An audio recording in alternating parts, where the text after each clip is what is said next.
شغال.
يعطيك العافيه. لو انا محاضر ما راح اقدر احاضر من الليتات هذه، يا ريت تقللها بس.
صباح الخير، يعطيكم العافية.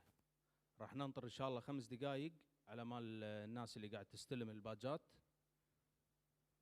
يدخلون القاعة ونبلش إن شاء الله. قاعد تصور من هني ما يبين، تعال هني وصوره. أنت حسين تعال هني وصوره، من هناك ما يبين.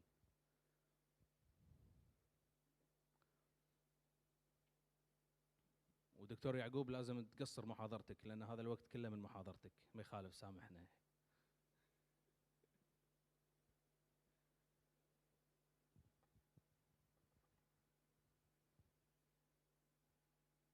والمايك الثاني خلي يشغلونه الشباب، لأن المايك الثاني مو شغال.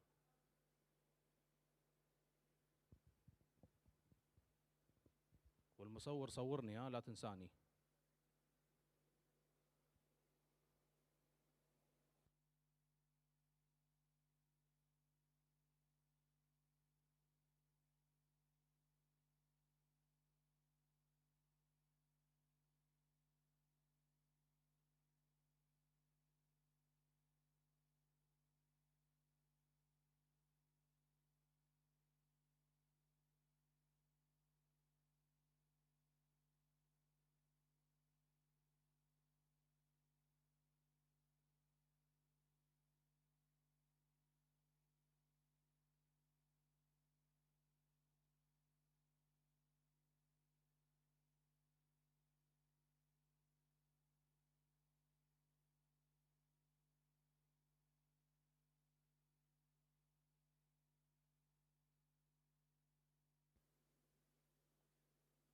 وبالمناسبة بعد بلغوني ان اللايف شغال، فالمحاضرات على اليوتيوب، فهذا شيء زين. بس اتمنى ان اللي اول شيء ما طلع، يعني خليه يطلع. ما قلت شيء، قلت شيء.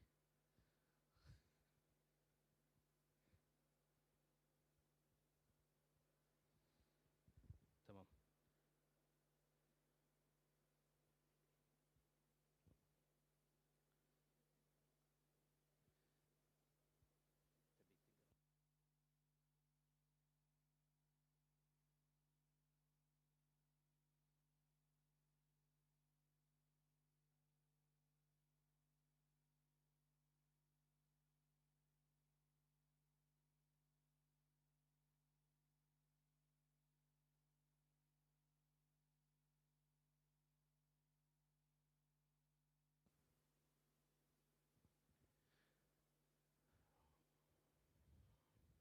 السلام عليكم جميعا، يعطيكم العافية. نفتتح أول محاضرات المؤتمر الوطني الثاني لجمعية أطباء الأسنان الكويتية. نشكر جهود اللجنة العلمية على هالبرنامج، نشكرهم على قبول ترشيحات الروابط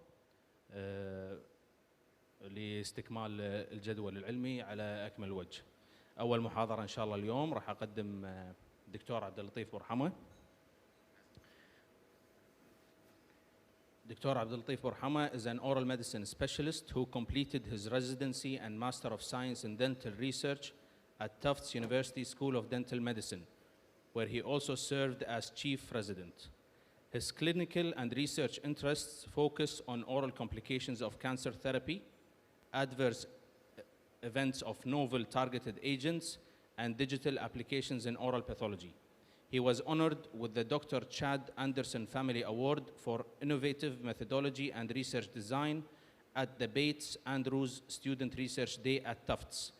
Dr. Borhama currently practices at Jahra Specialized Dental Center, providing comprehensive care in oral medicine and orofacial pain. He also serves as co-chair of the American Academy of Oral Medicine Residence Committee and as a rapporteur for the Kuwait Association of Oral Medicine and Facial Pain, where he leads initiatives to expand oral medicine services and awareness in the region. His lecture title today is Dry Mouth Updates from Diagnosis to Clinical Management. تفضل دكتور. الو السلام عليكم، صباحكم الله بالخير. معكم دكتور عبد اللطيف بورحمة. ان شاء الله راح اكون الافتتاحيه حق المؤتمر، ان شاء الله تكون افتتاحيه زينه. ادري الساعه 9 الصبح ومحاضره عن اورال ميديسن، فشويه شيء ثقيل، فالله يعينكم. بالنسبة حق today's lecture is going to be dry mouth updates from diagnosis to clinical management. Just a little background about me. I just graduated, as Dr. Abdul Hamid mentioned, from Tufts University School of Dental Medicine, in which I had 3 years of residency along with master's degree in dental research. During residency, I was able to get involved in the clinic as an OPD in oral medicine or even in dermatology, rheumatology rotations, along with OT as involvement with oral maxillofacial surgery, along with oral pathology training, training. So just to start on with disclosure, I have no conflict of interest to declare. The content is for educational purposes only and is not intended to replace any clinical judgment. So just to clarify that before we go forward. Outline for today's lecture going to be focused about salivary gland anatomy and physiology. We're going to tap on that. Then we're going to talk about saliva physiology and composition, salivary flow, dry mouth, and salivary gland hypofunction. We're going to tap on the etiology and pathophysiology, signs and symptoms, diagnosis. Lastly, we're going to go for management and recent update in dry mouth management. Just to tap on as salivary gland anatomy and physiology, we know that we do have a couple of pairs of salivary glands. We do have 2 pairs of parotid glands and 2 pairs of submandibular glands, along with sublingual glands. And all of them, they are connected with a duct, either as a Stensen's duct or Wharton's duct for the submandibular gland. Just to pick your brain today in the morning, in the past 2 to 3 years, it was a debatable topic in which they discovered a new salivary gland within the head and neck region, and it was a debatable topic till 2023. However, this title has been rejected by a lot of scientists when they did a lot of histopathological examination for that. So they claimed they do have another pair of salivary glands within the oropharynx. However, when they did the histopathological examination for these pairs of salivary glands within the oropharynx, they discovered they are not well constructed as salivary glands. So in terms of saliva physiology, they help initiate digestion, buffering acids, and provide moisture and hydration, and it always helps to aid in speech and taste perception. Therefore, patients with dry mouth, they will have diminished taste, and as well, they will gonna struggle in terms of speech and swallowing food. Along with other physiology or a function of the saliva, it helps caries and infections. Therefore, patients with low salivary outcome or outflow, they'll be at higher risk of developing dental caries along with opportunistic infections. There are a lot of other mucosal regenerative growth factors within the saliva. Therefore, patients, even if they have low salivary flow, they might be at risk of developing ulcers and so on. And one of the mucosal regenerative growth factors is transforming growth factors, nerve growth factors, and so on. So there's a lot of biocomposition within the saliva that would help to promote the mucosal integrity and the mucosal healing as well. This is a diagram and outflow of the saliva component. 1% of the saliva is consistent of organic component. 98.5% of the saliva is water, and 0.5% inorganic component. So the organic component, which consists of a lot of enzymes, including amylase, we do have other kind of lysosomes and peroxidase. However, the inorganic components consist of sodium, potassium, calcium phosphate, and carbonate. In terms of the salivary flow, so the normal daily saliva production for the human is from 0.5 to 1.5 liters per day. The unstimulated whole saliva, which is the saliva that has been produced while resting, it's around 0.2 to 0.5 milliliter per minute. However, in the chewing or stimulated whole saliva, it's going to be produced from 1 to 2 milliliter per minute. So salivary flow dependent on the nature, duration, and intensity of the stimuli. These are the 3 main factors which affect the salivary flow within the oral cavity. And to emphasize on that, the salivary gland is well innervated with a lot of nerves that would get affected by a lot of psychological issues as well. So patients with depression and anxiety or sleep deprived, it's going to affect indirectly to the nerves that would affect the salivary secretion. Therefore, it's very important for us to screen patients even with comorbidities or even psychological problems that could be a comorbidity factors for dry mouth. Another important aspect that I would like to emphasize on is the salivary flow to fluctuate during the night and the day, and that will be correlated with the circadian rhythm. The clinical implication of this diagram that we need to test the patient before 10 a.m. to get the most accurate salivary flow from the patient. Therefore, we need to avoid any disturbances of the circadian rhythm to the salivary flow during the day. So we can see as the patient or the patient during the sleeping time, the salivary flow would decrease, and during the daytime, gonna increase, and gonna peak around afternoon time. So in terms of xerostomia, what is xerostomia? So there's an important differences between xerostomia and dry mouth. Xerostomia is a subjective sensation. So the patient might have a sensation of dryness, but in reality and objectively, they might have not salivary gland hypofunction. So the term xerostomia is a subjective sensation that the oral dryness assessed by the patient-reported questions. So you're going to ask the patient a couple of questions that you're going to tap on, and that would help you to assess the patient if he's xerostomic or. However, in terms of the hyposalivation, which is a decrease in the salivary output from the salivary gland, the patient would feel that their mouth is drying when they lose around 45 to 50% of their salivary flow in their mouth. So that will give you a clear indication if the patient would tell you, okay, my mouth is dry. So that would give you a clear indication that most likely they lost around 45 to 50% of their saliva within the oral cavity. So as we mentioned earlier, how we can diagnose the patient with hyposalivation, which is low secretion of saliva. The cut threshold of the salivary rate, which is the unstimulated, will be less than or equal 0.1 milliliter per minute, and this stimulated one will be less than or equal 0.7 milliliter per minute. And these considered to be objective findings. So xerostomia is considered to be a very prevalent chief complaint among adults. Around 20% of adults experience xerostomia daily on a daily basis.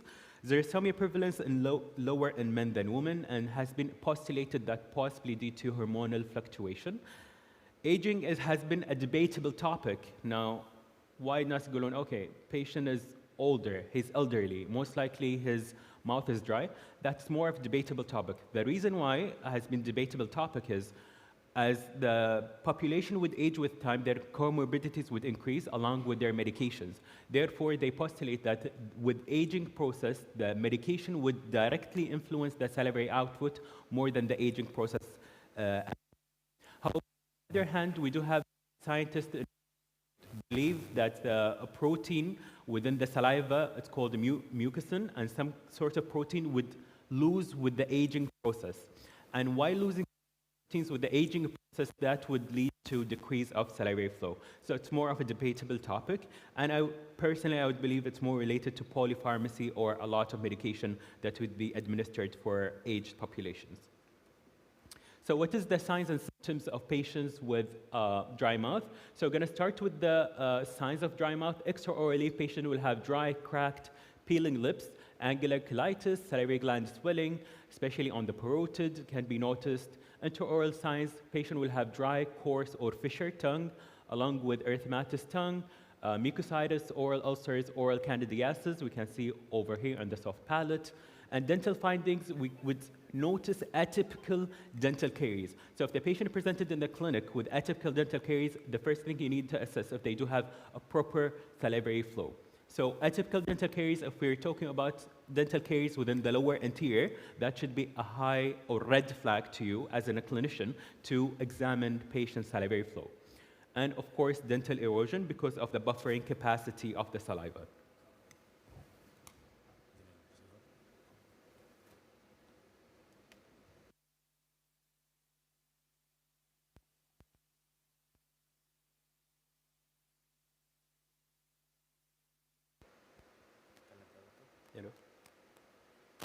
Hello? Sure. So going on the symptoms of dry mouth. Dry mouth as symptoms might manifest not just as a dry mouth. Patients might have different kind of complaints, including difficulty in chewing and swallowing food and speaking, increase the need of water, and along with mild oral pain, sensitivity to spicy or coarse food, burning sensation, and altered taste.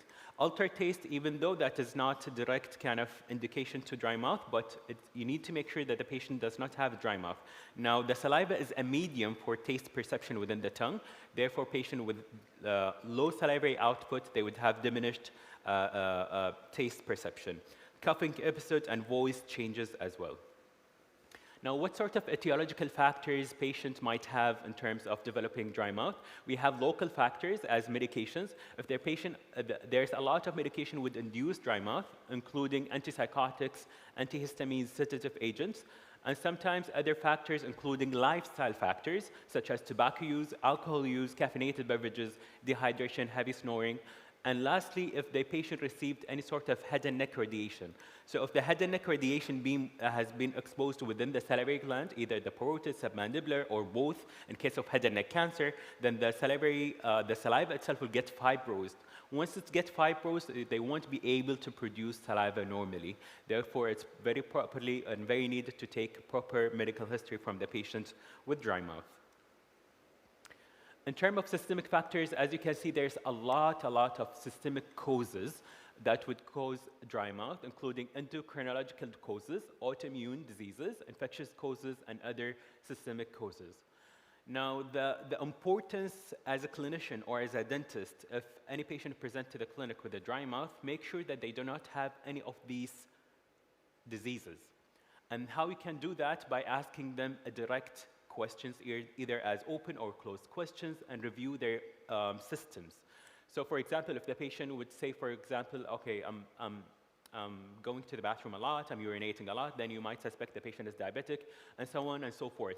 So please make sure if the patient have a dry mouth to exclude any sort of systemic factors that will lead to dry mouth. There is a mnemonic in Scully book regarding the etiological factors of dry mouth, and I find it fascinating. So it helped me during my residency to memorize the etiological factors of dry mouth. So it can come from money can solve difficult problems. Money would stand, the M would stand for medication. C would stand for cancer treatment. S would stand for salivary gland disease. D for dehydration. And P for problems, which is for psychogenic. And as much as I remember money can solve problems, I always remember Brad Pitt with this movie clip. So going now regarding the diagnosis of dry mouth. So there's two parts to diagnose patients with dry mouth, either as subjective or as an objective assessment. In terms of subjective assessment, you need to ask the patient three main questions. Does the amount of saliva in your mouth seems to be too little, too much, or do you not notice that? Do you have any difficulty in swallowing food? Does your mouth feel dry when eating meal? Do you sip liquids, aid in swallowing dry food? That would help you to see if the dry mouth is affecting their daily function and help you to assess subjectively if they do have dry mouth. Another thing that we do use on a daily basis is the VAS scale. So we usually ask the patient from 0 to 10, how dry are you today? And then at worst, how dry are you from 0 to 10? So you're having no dryness, 10 dry as a desert. So that would help you to have just a picture of the dryness severity within the patient. In terms of the objective assessment of dry mouth, objective assessment of dry mouth can be measured by two methodology, either by collecting saliva from the whole mouth or collecting the saliva from specific salivary glands. So collecting the saliva from whole mouth can be done by passive drooling. We let the patient to tilt their chin down and let them drool within their floor of the mouth and drool within a container, and that will be a passive method of collecting the saliva.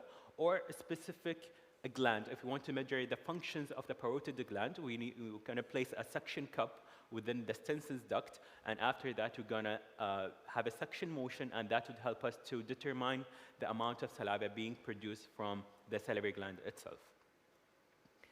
In terms of stimulated salivary flow, if we want to assess the functionality of the salivary gland, we're going to ask the patient to chew a wax or any neutral taste substance.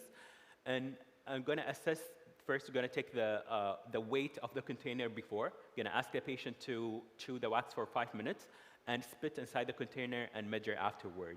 Then we're going to take out the differences, and that will give us an idea about the rate of salivary flow during stimulation of wax or any other stimuli. Other objective assessment, which is the buffering capacity of the saliva. So as we know that there is a huge importance of the saliva to act as a buffering medium. So one of the things that we can do as a chair side in the clinic is to use a pH paper to help us to determine the pH of the saliva, if it is acidic or alkaline. King's College developed a really good scale in terms of identifying objectively the dry mouth within the clinic.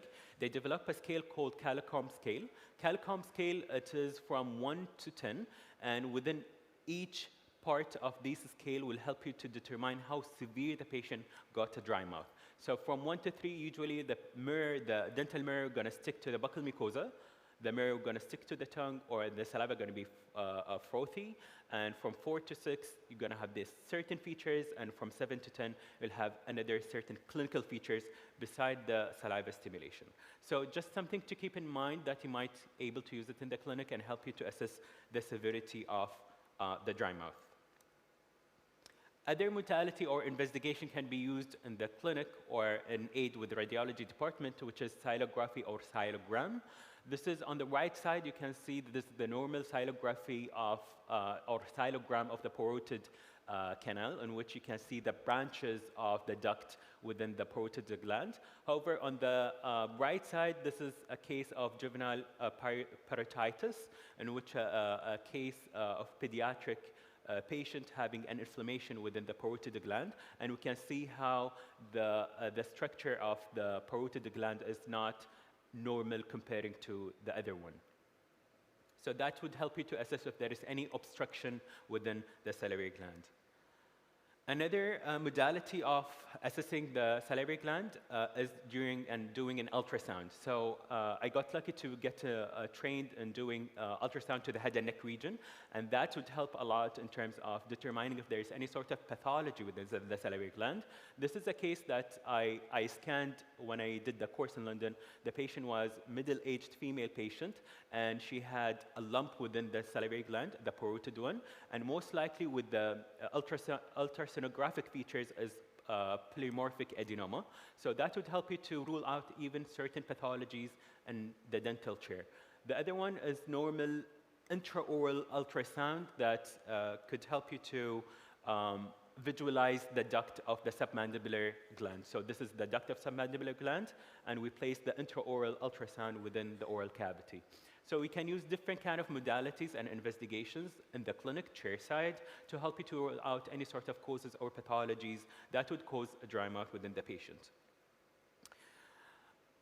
Another big part of causing the dry mouth, which is medications. So WHO got a system called ATC, and they did a workshop in 2017.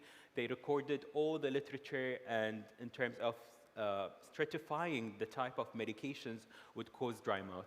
And the stratification of the medication that causing dry mouth, either as strong evidence in A1 and B1, or moderate evidence in A2 and B2, or weak evidence in A3 or B3. The result of this workshop, along with WHO, came back as that around 56 medication, which is has been classified having a strong relation to dry mouth. 50 medications with moderate evidence along with the papers, and around 48 medication had weak evidence in doing or in implementing a dry mouth within the oral cavity. So that's just to give you an idea about the prevalence of the medications in causing a dry mouth. Now, the problem is with the medications, they are widely used, and each and every medication will have different kind of mechanism of action to cause a dry mouth. For example, if it is antihistamines, then that will cause dryness due to anticholinergic effects, such as antidepressant as well, or blocking the histamine receptors that would cause the dryness. So just be aware that even over-the-counter medications would cause dry mouth, including antihistamines. Another entity of dry mouth, which is Sjogren's disease. Now, Sjogren's used to be called Sjogren's syndrome, but nowadays called Sjogren's disease. Lately has been changed the nomenclature from Sjogren's syndrome to Sjogren's disease by the Sjogren's Foundation, and just to emphasize about the importance of Sjogren's disease. Sjogren's disease has been detected by a Swedish ophthalmologist in which he received a couple of patients with the dry eyes and having similar features, and after doing serological testing, he discovered that they do have certain kind of antibodies in which they categorize them as Sjogren's disease. So Sjogren's disease in the United States, it's affecting around 4 million patients in the United States, and around 2.5, with an estimate 2.5 currently undiagnosed, so it's quite prevalent. It's not just a disease that would affect the oral cavity, it's a multi-systemic disease, and it's gonna affect the joints, gonna affect the lungs, and gonna affect the lymph nodes. Now, why we do need to diagnose a patient with a Sjogren's disease, especially as an oral medicine or even as a dentist? It won't change the management of the dry mouth. However, the only thing that would be really important is the risk of developing lymphoma. Patients with Sjogren's disease, they are at risk around 40% to develop B-cell lymphoma or mild type of lymphoma. Therefore, we need to do around a lot of tests to exclude if the patient have Sjogren's disease or not. And the main kind of serological testing that we do in the clinic is doing SSA, which is part of the antibody panels. If these came back negative and we want to confirm the diagnosis, we can do lip or minor salivary gland biopsy, in which you're going to make an incision and take the minor salivary gland for histopathological examination. What we look for in the microscope is the T lymphocytes within the salivary gland. And there's certain ways in which we need to calculate how many T lymphocytes in the salivary gland, and that will have a threshold of diagnosing the patients with Sjogren's disease. Another entity of patient having dry mouth, which is due to head and neck radiation. So head and neck radiation will do a selective damage to the plasma membrane of the secretory cells, resulting in disruption of the muscarinic receptors stimulated secretion, and that will lead to apoptosis of the salivary gland. And this flowgrams, we can see that as the patient before receiving the radiotherapy, their salivary flow is almost normal, but as soon as they receive the radiotherapy, it starts to diminish, most likely within 1 to 3 months post-radiotherapy. And this is in terms of the salivary flow, even in terms of weeks, up to 52 weeks might be affected. So why, as a clinician, as a dentist, why need to manage patient with dry mouth? So this is a good flowgram from a very good paper with emphasize on the duration of dental restoration and how they would last inside the oral cavity. So comparing patients who had xerostomia or hyposalivation, Sjogren's syndrome, and the control patients who have restoration within the oral cavity, the success rate were lower in patients with Sjogren's syndrome comparing to the xerostomia, comparing to the control population. On the other hand, we're comparing different kind of dental restorations for patients who have a dry mouth. So we noticed that this is the composite and control, and glass ionomer cement and control. They got a higher rate within 8 years, comparing to composite and dry mouth patients and glass ionomer and dry mouth patients. So that would give you an idea that even the dental restoration would fail in patients with dry mouth. This is regarding the crowns and fixed prosthetics. So the patient, if they got crowns or fixed prosthetics, keep in mind that it's one of the failing factors if the patient got a dry mouth and it's not managed or assessed.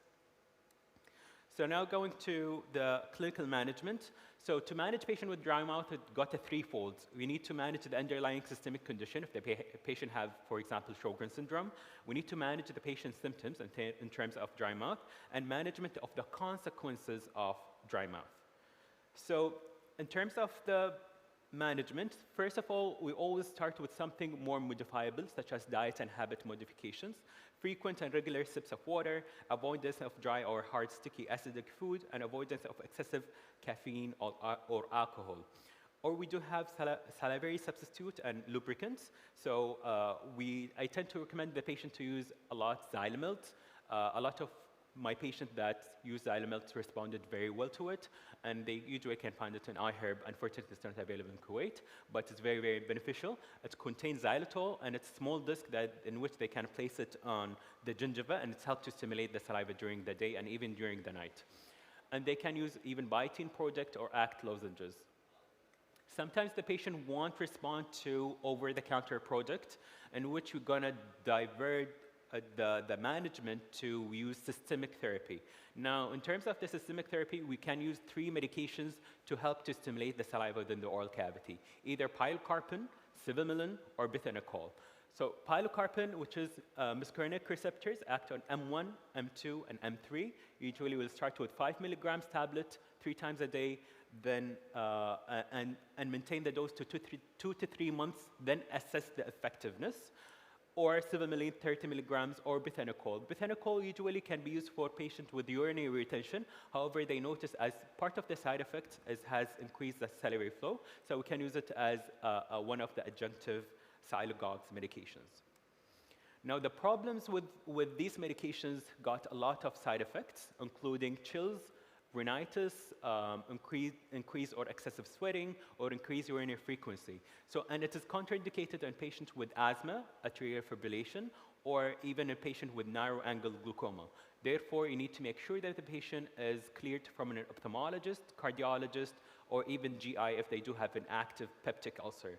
So before administering any sort of these medications, the patient needs to be worked up properly to exclude any other comorbidities within the patient.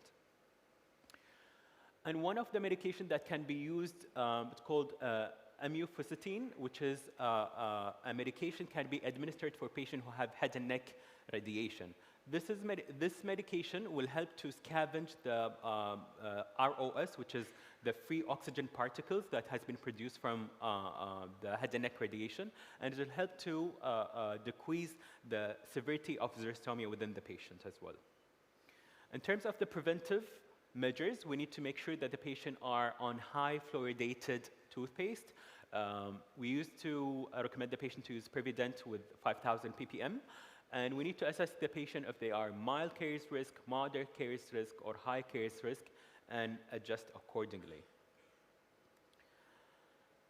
Another clinical modalities in which I got the privilege to get trained on, and I did research when I was at Tufts, is doing salivary gland irrigation. So we tend to, first of all, to dilate the salivary gland duct, either the parotid or the submandibular. And after that, we start to irrigate the salivary gland either with saline or corticosteroids, depend on the case itself. Luckily, we started to do it in Jahra Hospital, in Jahra Clinic with Dr. Mehdi Deshti. So we're still starting to see cases. We started with 1 patient, and this is one of the treatment modalities that we still can use. We did the scoping review, and we noticed that the salivary flow has been increased, and even if you're using saline as an irrigation for the salivary gland, and noticed an increased salivary flow if we use corticosteroids within the salivary gland to irrigate. The idea behind it, or the reason that the salivary gland would increase after doing the irrigation is, one of the theories, they would say that by creating a mechanical pressure within the salivary gland, that would increase the stem cells, in which it will help to repair the salivary gland. And that's one of the postulated theories for that. Other modalities, we do have something called SaliPen. SaliPen, which is a vibratory kind of machine or tool, which will be placed on the posterior molars, and it helps to vibrate and increase the salivary flow within the mouth. There is some sort of devices which is under investigation in doing and helping doing vibration as well within the oral cavity, in which the patient would wear the device and it would start to vibrate on and off. Lastly, before going off, this is one of the recent studies, and this is a second phase clinical trials that has been done worldwide. Now, it is a second phase clinical trials of treating patients with Sjogren's disease. So they discovered a monoclonal antibody in which it will affect the dendritic cells. Once the monoclonal antibody would start to attach themselves within the dendritic cells, which will help to lessen the inflammation cascade, and therefore it will help to reduce the inflammation in patients with Sjogren's syndrome. So this is one of the future perspective and going on in terms of biological treatments for patients with dry mouth, and currently it's in phase 2, and one of the centers was at Tufts, in which I was almost gonna get involved, but I got graduated. This is the end. Thank you so much for your listening, and I hope you enjoyed the lecture. Thank you. يعطيك العافيه دكتور عبد اللطيف. يعطيك. في احد عنده اسئله؟ any question?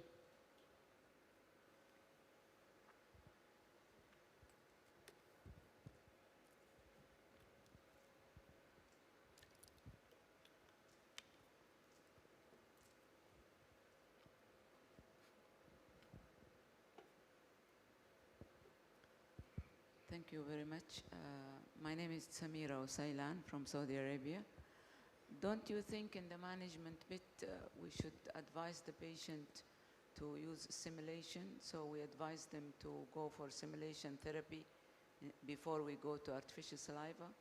Because when I mentioned the clinical management, I did not see anything about simulation. So what do you think? What's your opinion?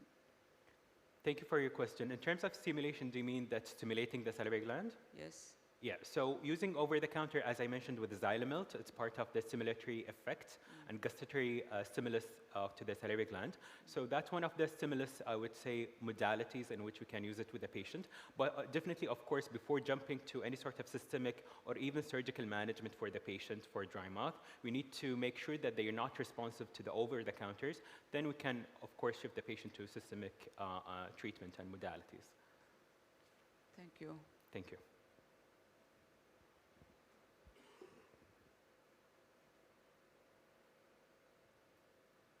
Thank you. Welcome.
Thank you, Dr. Abdel Latif, for this first interesting lecture. I will introduce our second speaker for the morning session.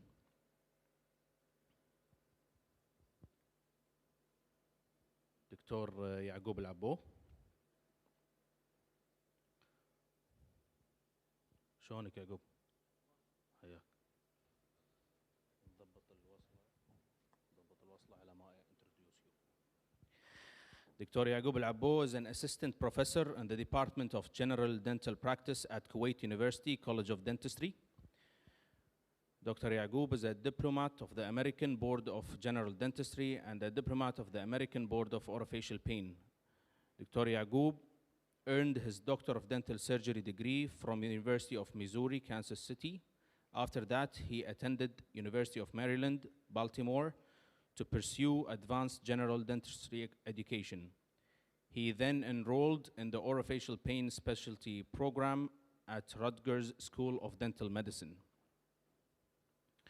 Dr. Yaqub will present clinical cases to bridge theoretical knowledge with practical application, offering insights into diagnostic challenges, differential diagnoses, and effective interdisciplinary treatment strategies.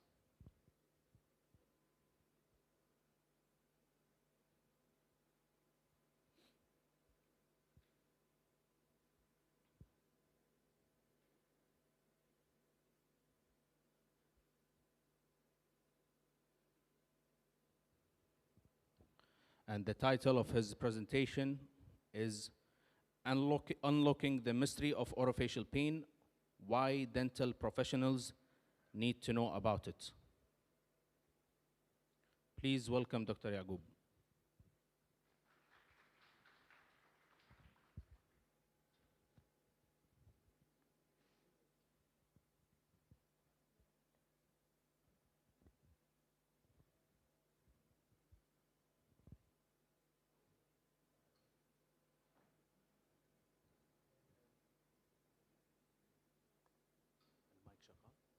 المايك شغال؟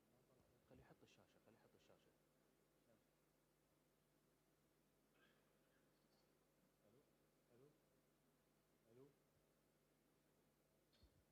يعني لا شاشة لا مايك.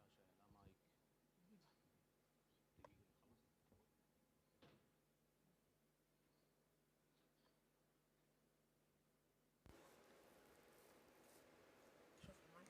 الو ايوه.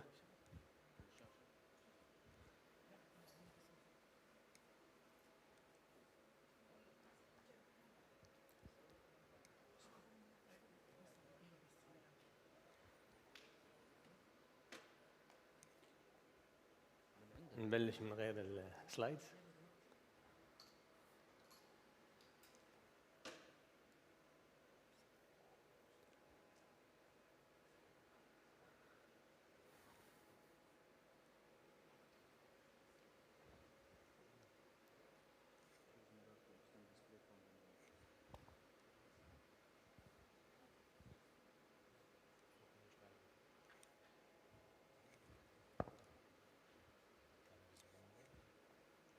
display mirror. يعني معقولة ما تعرفون تسوون مرار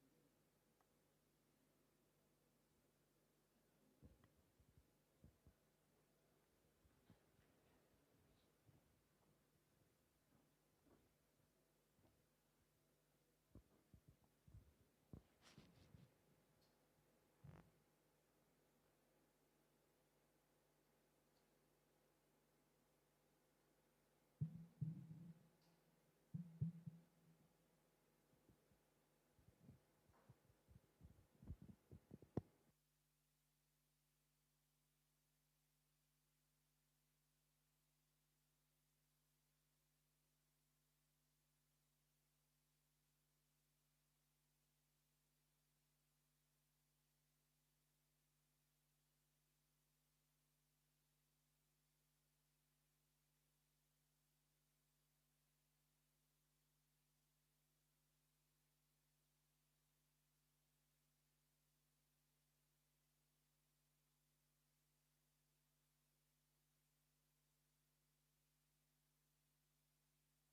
huh? Sorry about this technical issue. I hope we are ready to start now. تفضل دكتور. Okay.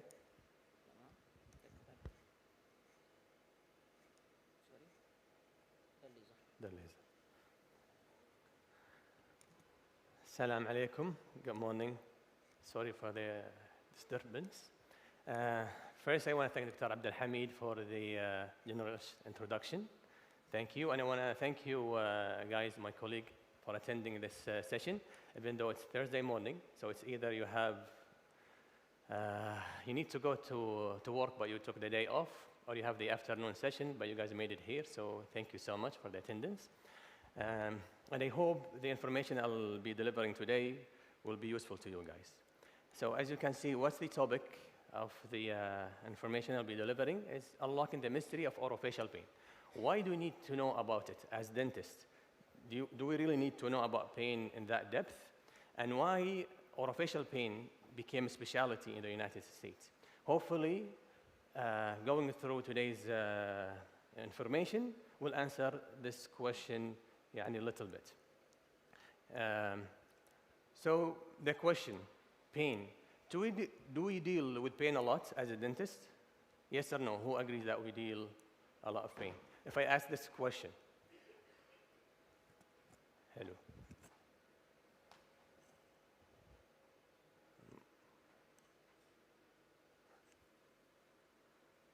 ما يغير السلايد.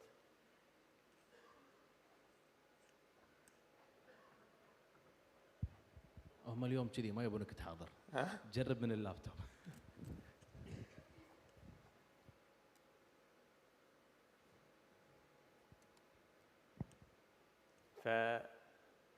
The first question, what do you think the main reason, or the most common reason, patient will come to the dentist? The first visit, especially if you work as a primary care provider, like in the, let's say in the polyclinic in Kuwait, or even in the private sector, in a hospital-based setting. What's the main reason? It's like for the patient to come to visit you as a first visit. Do you agree pain is the most common reason? Yes or no? Who agrees? Can you raise your hand? Good. We, as personal experience, we think that pain is the most common, صح? Even if we look at the literature, because our opinion is not that important, صح? So we need to look at the literature. Even the literature, let's see at this study, more than 800 patients, they were asked the main reason they visit a dentist, and what's the answer? It's either pain or dental caries. It's more than 50% combined. Also, this study, more than 1,600 patients were asked from their own word what the main reason you are here in the clinic. What do you think the common answer is? More than almost 50% pain. For this study in Saudi Arabia, more than 300, but these are kids. They asked the parents why you are bringing your kids to the dental clinic, and also what's even for the kids, why their parents bring the kids to the clinic. The reason is also pain and dental caries. So we deal with pain a lot. That's why it is important to know the basic, not just basic, even the in-depth of pain and the physiology of pain. And okay, we've learned in dental school how to deal with pain, and even as healthcare provider, we know when patient comes to us with the main reason, let's say dental caries, pain, we know how to remove the caries, and if it needs vital pulp therapy or root canal, or if it's not restorable extraction, implant, we know how to deal with that, and we know how, and hopefully, get the patient out of pain. صح? So is that the case in every patient? That's what we're going to discuss today with a few clinical cases. So we have this patient. She's a 38-year-old female patient, and her chief complaint is pain in the lower right side. Okay, so you can be in the picture, because I don't have extraoral and intraoral photos, like for visual inspection within normal limits. So there's no any lesion or swelling, just to be clear, yani. So we can discuss the case together. So let's take the OBG, so we can be clear. So her chief complaint is pain. What would you do first thing when patient is in the chair? Chief complaint is pain. You check medical history, she's healthy. What's next? A patient in pain, let's say you're in a clinic.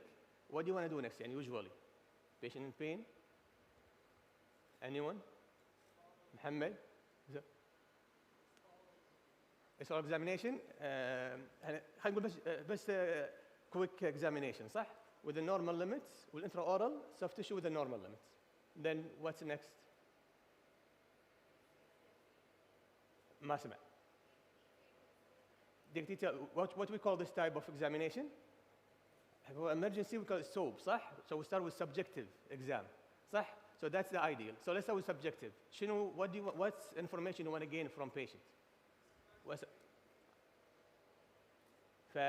do you want to start with? Onset. What does onset mean? You want to know when did it start and how it started, right? So she said it started almost a year ago, around 10 months or so, and spontaneous. Like فجأة, middle of the day, I had like this throbbing pain, severe pain, around this area in my teeth. That's why I went to the dentist. So that's the onset. What else you need to know? ما أسمع. Severity, so she said so severe. She gave it 9 out of 10. That's the intensity. What else? Frequency, she said like once, like in 2 weeks or 10 days or so.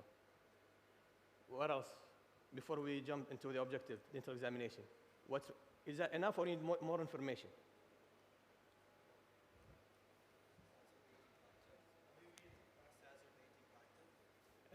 Exacerbating factor, aggravating factors. She said it's spontaneous. She cannot recall anything that would start the pain, but once the pain is there, once the pain in there, she cannot move her head. It's so painful. She feels it's like throbbing, pulsating pain in this area. So if she moves the head, the pulsating will increase. So she needs to rest. And when she takes medication, the pain will go away like in a few hours. What else you need to know? Are you ready to do examination or any more information you need? Are you ready? Radiation, she said, started only on the teeth. That's why she took Benadryl. It didn't, 2 tabs, it didn't help. She went to the dentist after 1 hour because the pain was still there. He said, after they did examinations, it was so severe, they said, we cannot work on it. So they gave her antibiotic and ibuprofen. She said she took Augmentin, for 7 days, twice a day. And the ibuprofen, she said it was 200 milligram the tab, and she took 3 tabs. And after the medication, the pain went away. So she, on that day, it's around stayed for 5-6 hours. بعدين, whenever she has the attack, when she takes 3 tabs of ibuprofen, it will go away in 2 hours. So that's regarding the duration. What else do you need to know before starting the dental examination? Are you ready to do the examination? ما سمع. The character, good. The quality, she said, it's a throbbing pain. Throbbing, أحس إن الضرس ينبض، يقول أنا حاس عوار مرة ثانية. Previously, I had toothache on the other side, so it's almost the same pain in here, but it's more severe. يلا خلاص, we want to go to the dental examination. Any information you need to know? ولا خلاص, we're ready to do objective exam. Okay, for objective exam. No one is answering. You're ready for the objective exam. What type of examination you want to do intraorally? شنو المسكمة؟ شو نسوي احنا So sensibility test, صح? So sensibility test for the cold and EPT for this area, non-responsive. فش معناته؟ Previously treated. For the palpation, percussion, no response, but with biting, she said there was mild to moderate pain on biting. So what do we call this periapical tissue diagnosis? Pain on biting. So now we have symptomatic apical periodontitis, right? So what else you need to know? We need to take the perioprobing, صح? كله with 3 to 4 millimeter. There's some inflammation and obvious plaque accumulation. It was bleeding. What else you need to know? And did you find any etiology? And you want to go to the next step, anything? Did you find any etiology? Do you want to do more examination? What would you do? More test?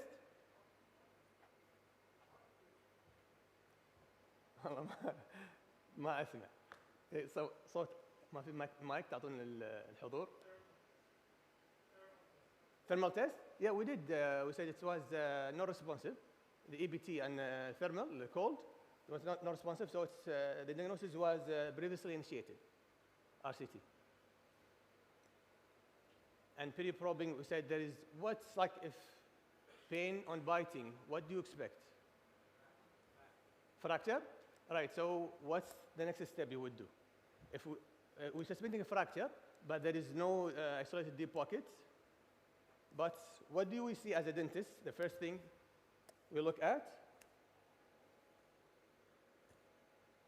وين الليزر؟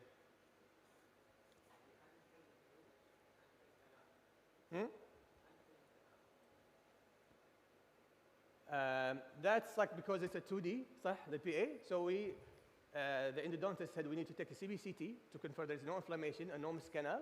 And the pros said we need to take the FDP out, replace it, because there's an open margin, and the saddle type of Pontic is unhygienic.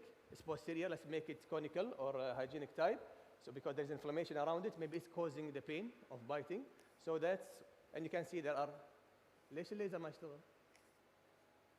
And you can see there are some caries in here, so, and also in the canine, those were taken care of. So the plan, when we removed the FDP, when we refined the PRIB to look for any coronal, any sign of a fracture, there wasn't. With CBCT, everything looks within normal limits. فإلى الحين, nothing. So what's next? As a dentist, what would you do now?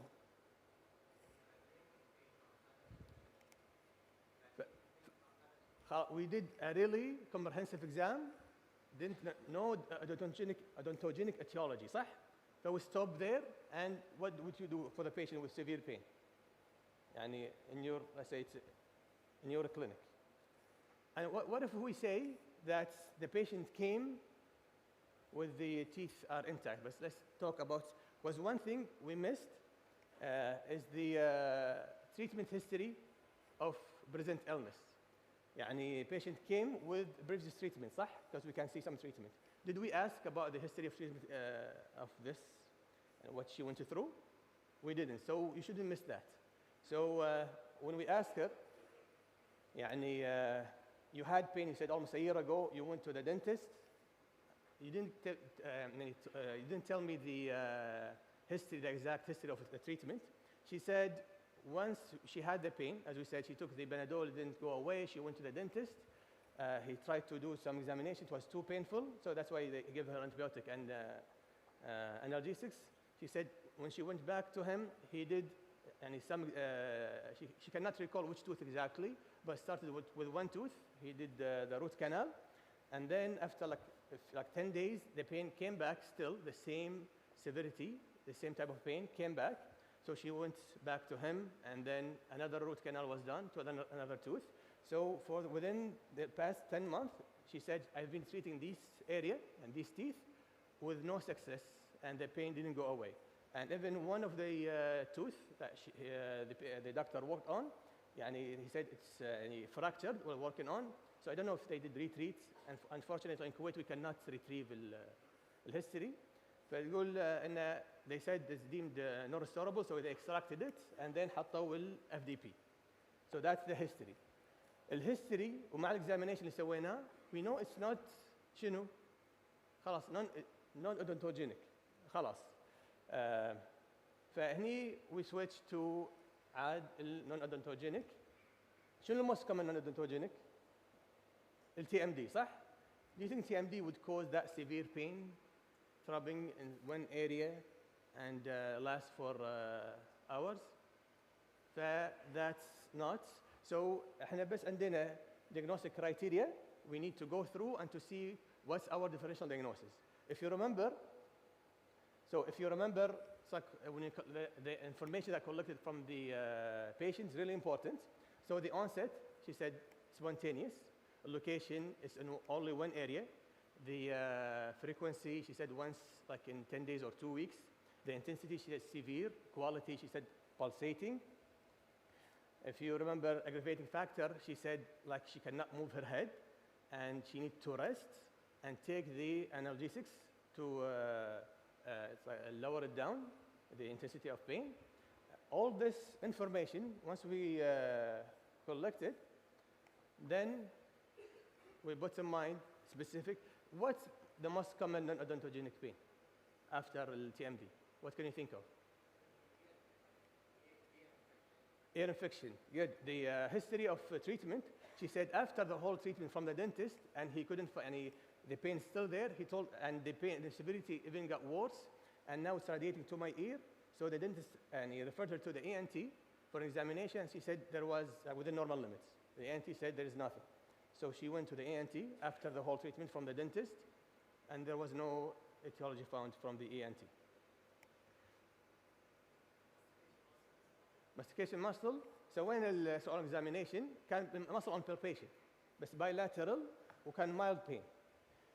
If you remember, she was painful to biting, so we said maybe the gingival inflammation in the area and the moderate pain to palpation can cause the pain on biting.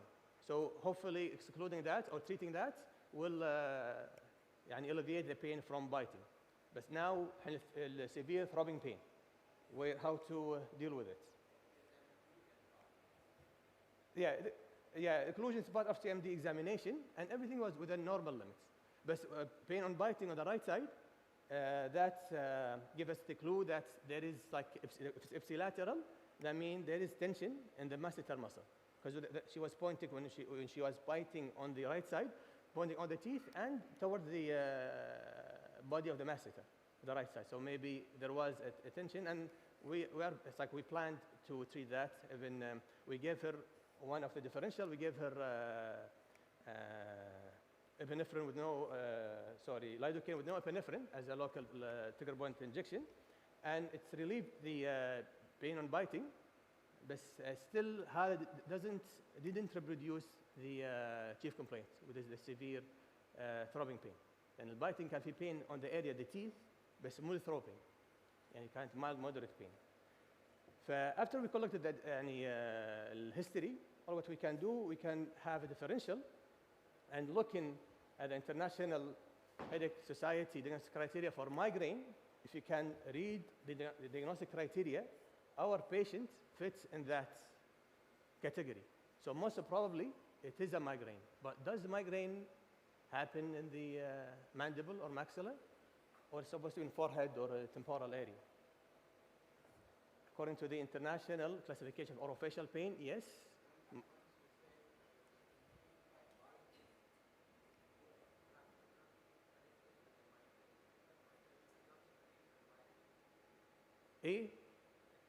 احنا في two entities.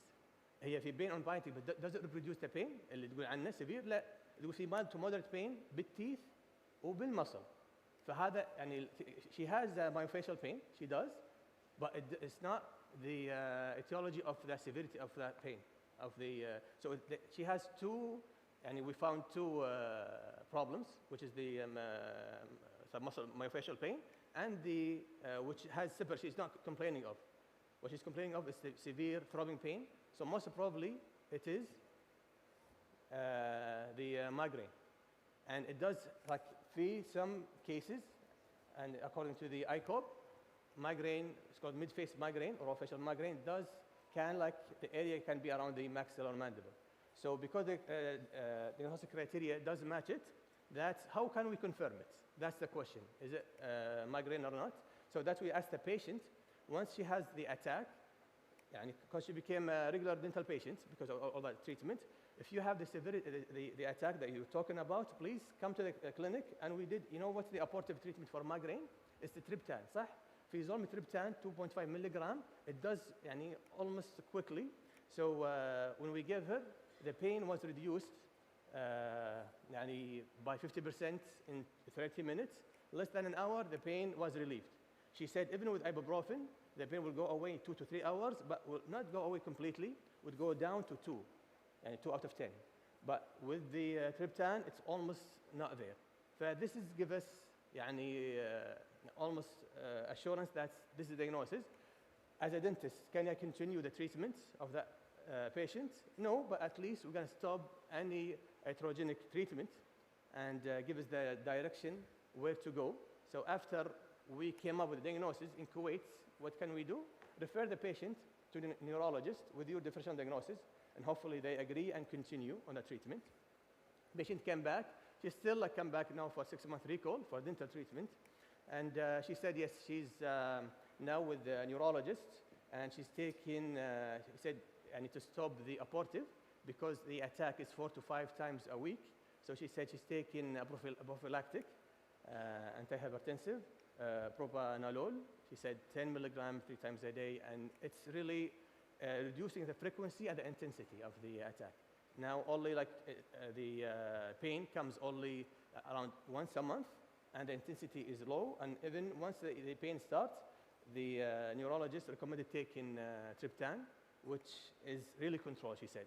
The frequency reduced and the pain, it's like the intensity is controlled, not as before, and I can't be active. She said before, when I'm at work, I have to go to a quiet area and take the Brufen and wait for 2 hours to come back.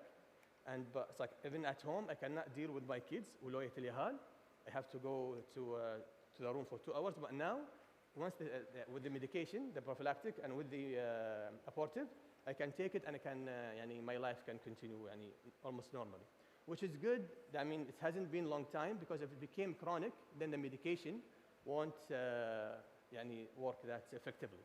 So it's a good that we notify the patients early, so it doesn't become chronic. It's episodic, and episodic can hopefully respond to medication better.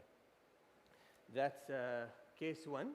Let's go to case 2. Now we know how to examine the patient for pain, so it should be quicker, so we would have time. And really simple case. This patient, 74-year-old female patient, her chief complaint also pain. She's pointing to the lower left angle of the mandible. She's hypertensive, hyperlipidemia, diabetes is all controlled according to her, because we don't have oral photos.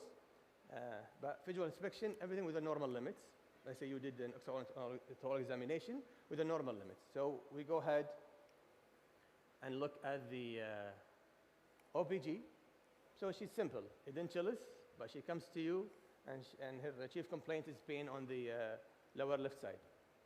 What would you do? قلنا احنا أول شيء subjective صح؟ الonset قالت started like 2 years ago. The location, we said the angle of the mandible on the left side. Duration, said it's like 1 to 2 minutes, few minutes, but it's really sharp, shooting pain.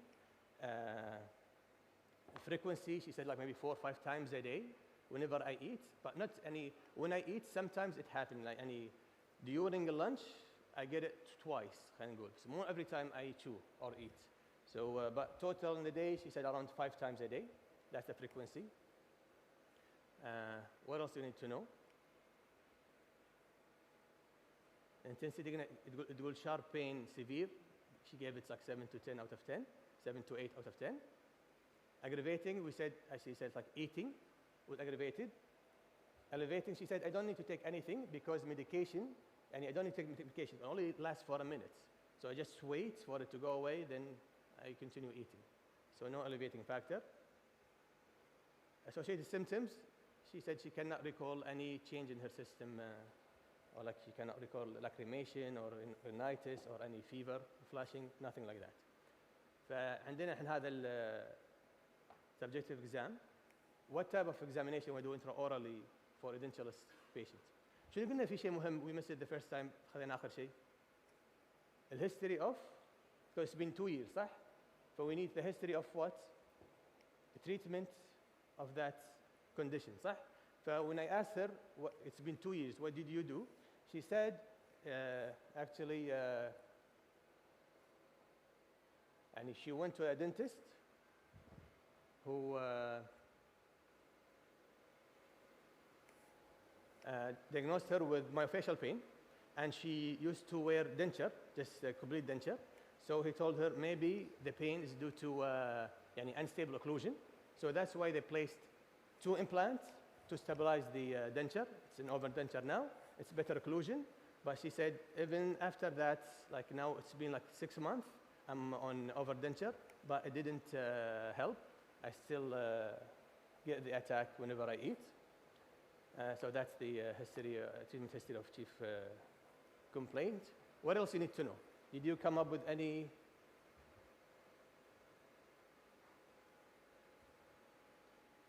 We did the TMD examination, cranial nerve screening with a normal limit. TMJ is like normal. She has mild pain to bilateral masseter muscle. So what do you think? What's the closest differential diagnosis you can give? مسمع. Mental nerve pain. So what do we call إذا كان في عندنا severe sharp pain that lasts for a few minutes? Trigeminal neuralgia, صح? Sharp shooting short, trigeminal neuralgia. That's what the closest differential diagnosis. How can we confirm the diagnosis clinically? احنا عندنا differential trigeminal neuralgia. زين, how to confirm it, what to do. هذا easy, ما في لو في teeth maybe على طول يا خلع يا RCT. But thank God she's edentulous already. So what examination to confirm this is trigeminal neuralgia? Any idea? Anyone knows what to do? You need to stimulate the area here. قاعد تقول lower left side.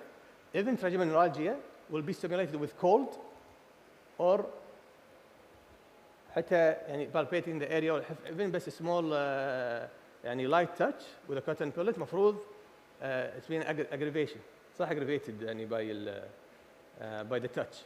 But we did that, it didn't يعني reduce the pain. فإلى الحين احنا مو confirmed.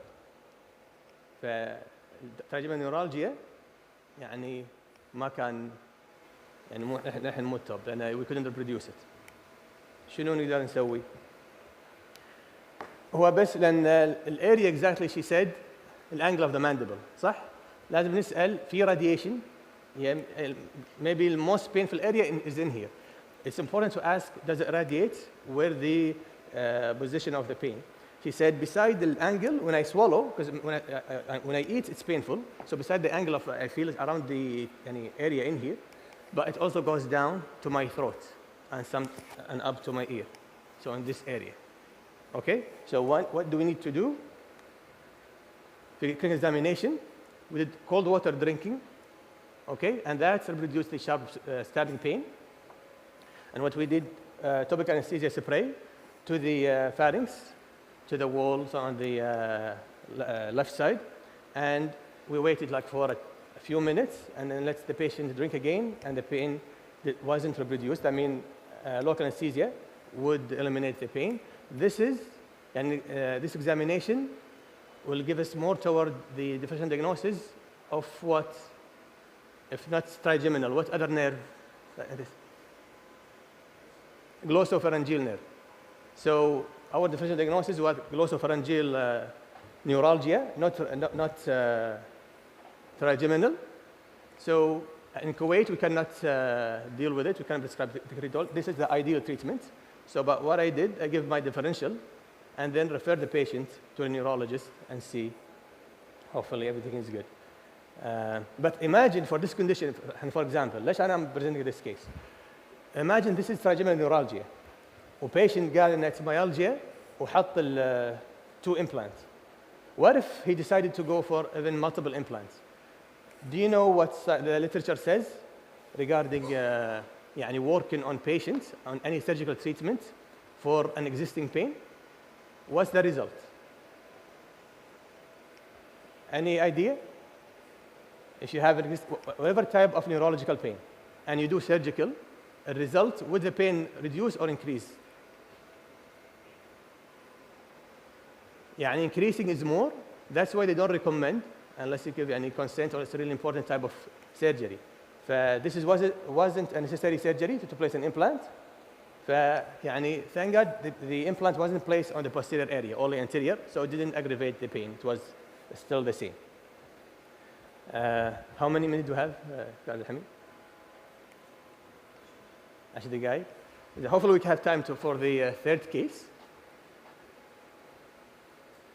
قبل لا نتحكي عن ال general physiology of pain and why we're getting this type of referred pain مرات نتلخبط.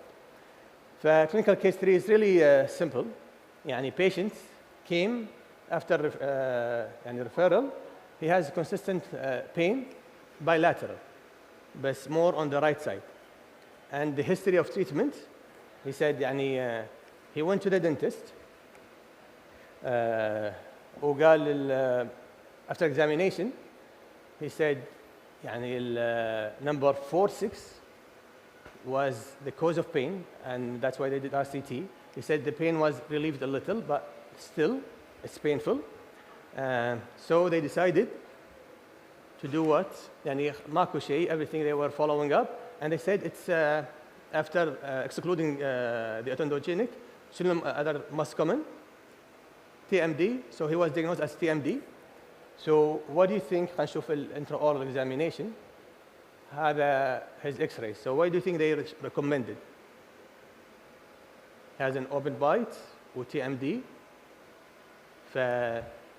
What's the recommended treatment for this guy, this patient, open bite?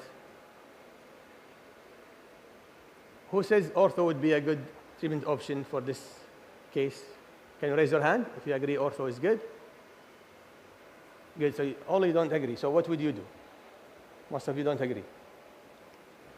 Yeah, my message to you, yes, we should know that ortho, is it related to TMD? You can read the literature, and they say there's no correlation for ortho and TMD. So if they compare patients before and after, then they said like ortho doesn't exacerbate the TMD symptoms. And the same thing you can يعني from the same studies يعني you can conclude that even if يعني these studies they did before and after or comparing control treatment, there was no difference. That means the treatment of a patient with open bite to treat TMD is not helpful. فيعني there be something supportive in the literature يعني there isn't. فشنو المسج عيل إذا if it's not يعني ما في good correlation between TMD and ortho.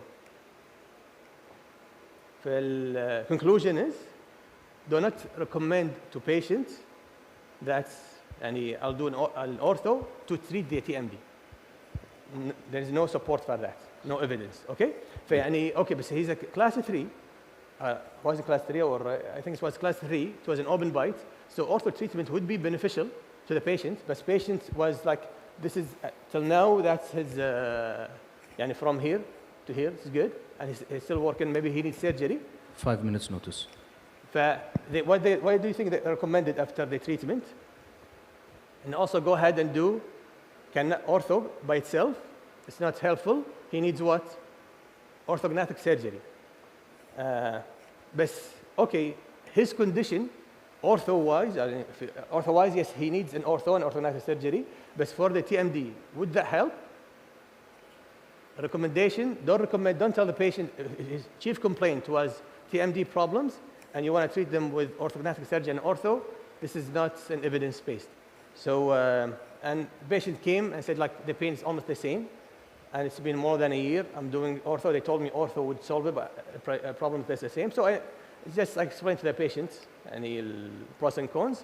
But يعني المessage, don't recommend to patients that if he has, even that there is, if you look at the literature, open bite is one of the occlusion type that is related to TMD, but the treatment للحين ما في evidence in ortho would treat that TMD symptoms or that type of occlusion. فالحين why are we sometimes misdiagnosing and we see patients and يعني even our susceptibility test we do it and our diagnosis is irreversible bypitis, the pulp is inflamed, but there's no etiology. What would you do in this condition? Would you treat the teeth? If we understand the physiology of pain, you can see, just to simplify it, there are 4 steps: transduction, transmission, modulation, and perception. So you can يعني feel the pain. If we only take the transduction, يعني nerve ending, you can see the receptor have many receptors, many types, just to show you how complex our nervous system is. يعني beside the free ending that is stimulated by nociceptive, there are Meissner carboscle, there is Ruffini, there is Pacinian carboscle, and each one has different function. And for example, the Meissner is it's for tactile. If you have a tactile sensation, it's not the free ending, it's the Ruffini. يعني كل واحد له specific. That's how complex it is. Every receptor is connected to different type of nerve. Either A delta, A beta, C fibers. So when you activate different type, then perception will be different.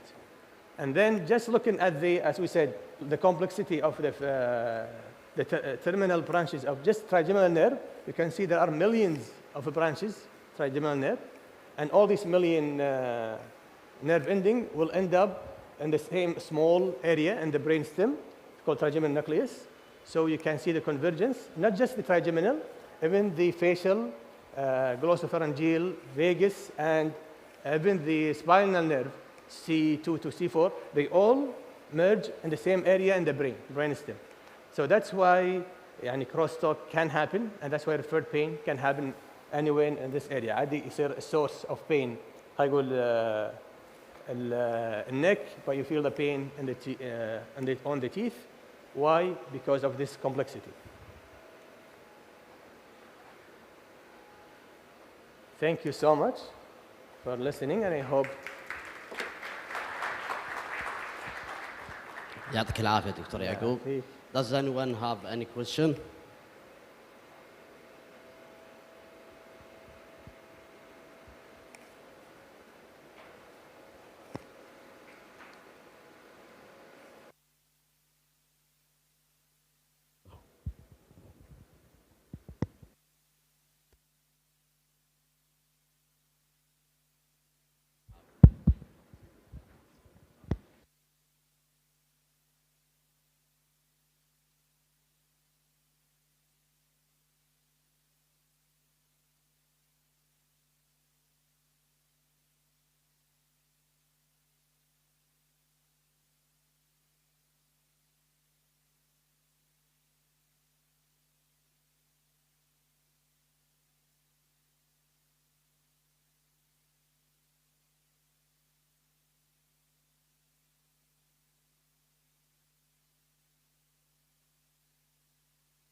اي جدول المحاضرات ايه نزل اكيد نزل طيب ماشي صور صور نزلك اياها ان شاء الله موجود فين حضرتك موجود مطبوع بره ولا بتشوفه؟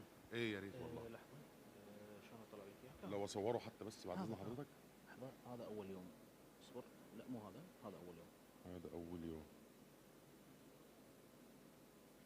تاني يوم ما عليك امر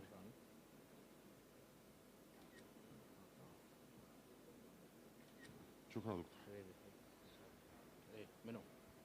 ايه لا مسكه برني ايه بالصور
تسمعني؟ ان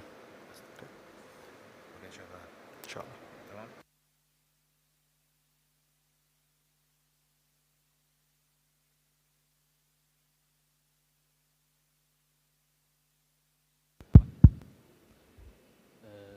ما ادري نشوف يا شباب.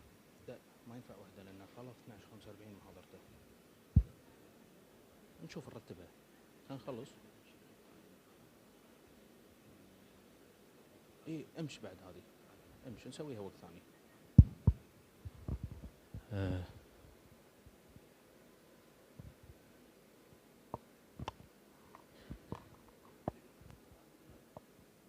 المايك شغال عندك؟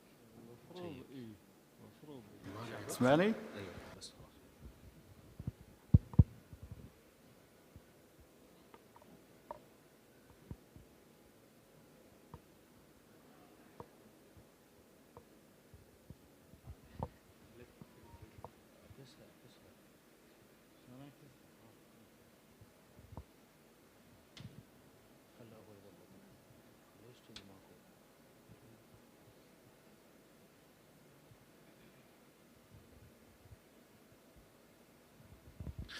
Okay, thank you, Dr. Yaqub, for your interesting lecture. I will present our third speaker for today, Dr. Ahmed Al-Kandiri. Thank you for joining us. Dr. Ahmed Al-Kandiri is a full-time Canadian board certified specialist in oral medicine, oral pathology, and orofacial pain. He graduated in 2015 with a DDS from Ajman University, followed by an MSc in 2022 from the University of Alberta, Canada, and completed his fellowship in orofacial pain. He currently works at Al Amiri Dental Center with specialized expertise in diagnosing and managing oral mucosal diseases, pathological conditions, and complex orofacial pain disorders.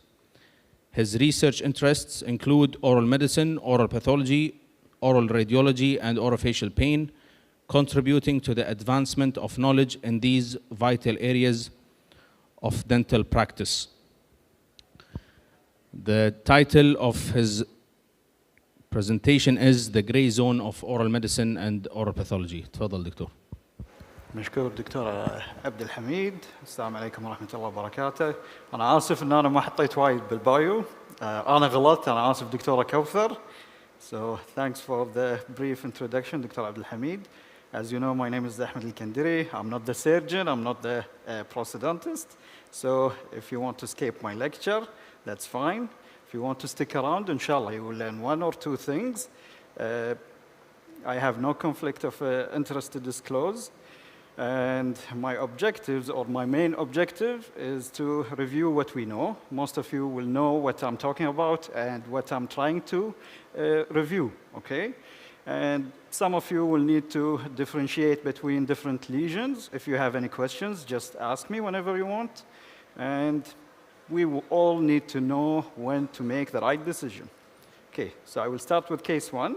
Case one, I am a 58 years old woman with a history of non-specific oral lesion lasting over 3 months. I have consulted several medical practitioners.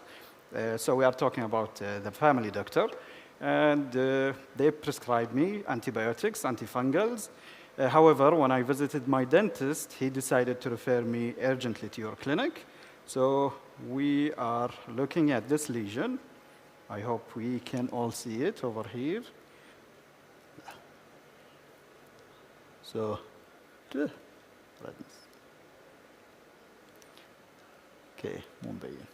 ما يبين الأحمر pointer. Okay, so it's located on the right ventrolateral surface of the tongue. It's a mixed lesion, white, red, but most importantly, it's ulcerated. And when we palpate it, there is some sort of firmness, okay? So this is case 1. We obtained an incisional biopsy, of course. It was urgent, so it showed a squamous cell carcinoma. So this is a sad story.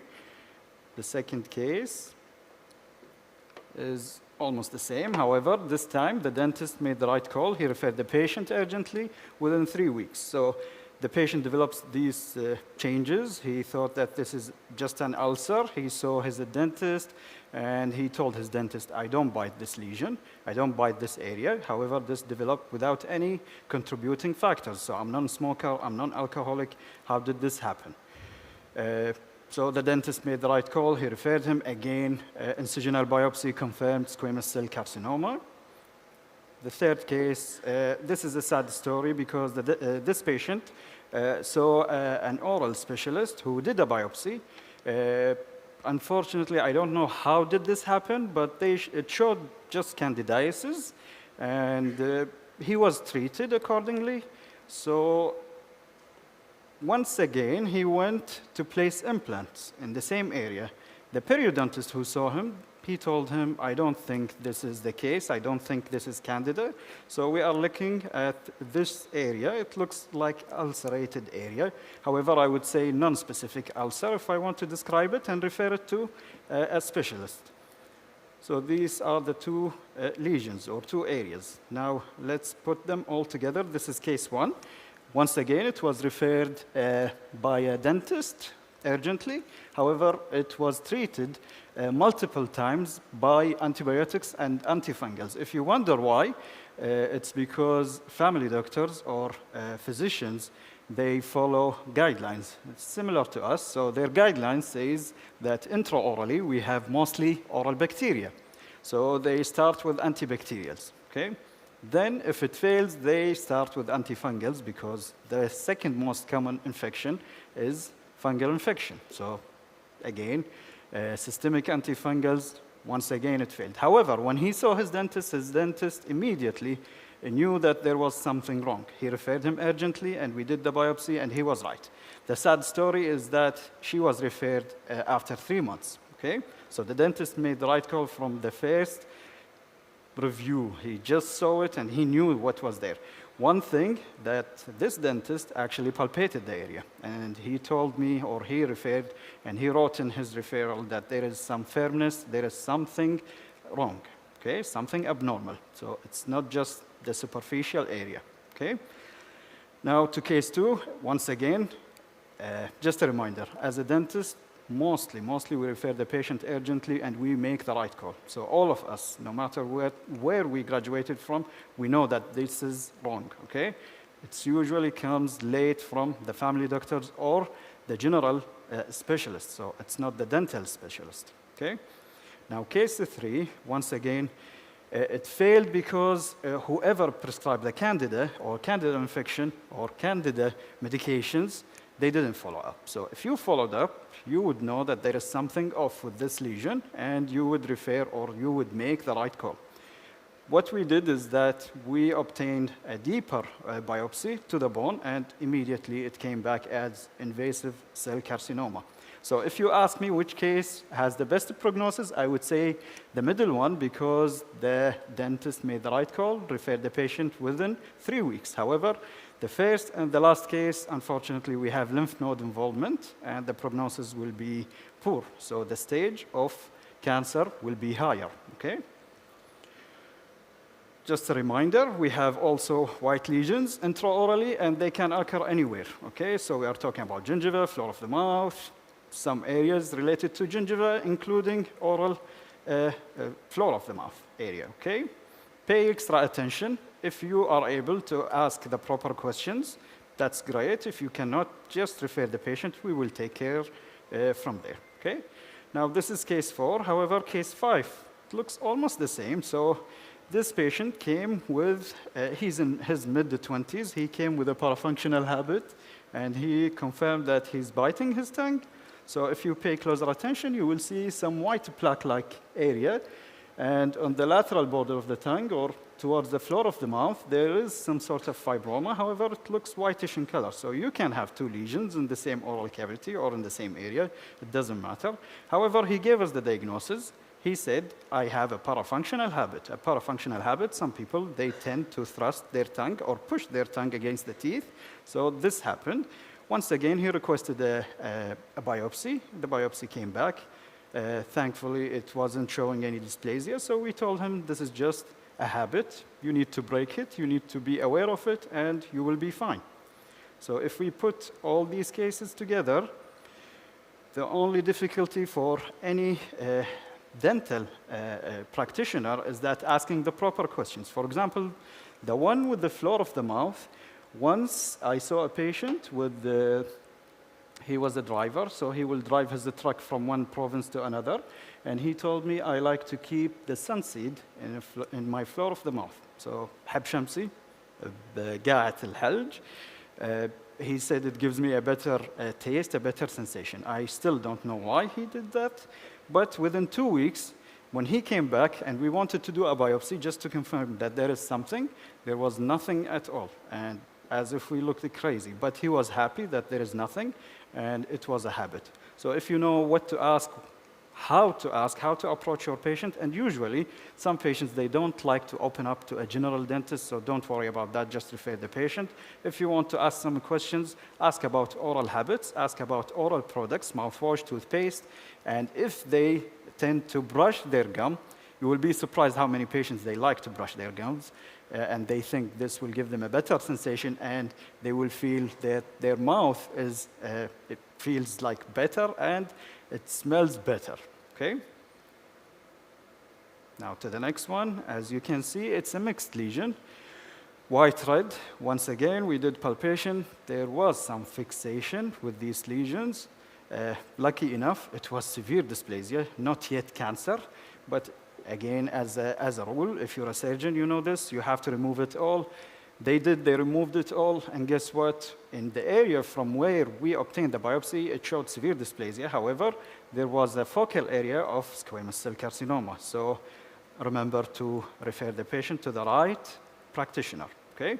Now, if you take a closer look at the dorsum of the tongue, there is a coated tongue. Once again, you can have multiple lesions. Just because the patient is pointing on the dorsum of the tongue, it doesn't mean this is the area of concern, okay? Look all around. You're not just a dentist. To check the teeth, you need to check everything as well. Now, this patient was referred to us because she was concerned.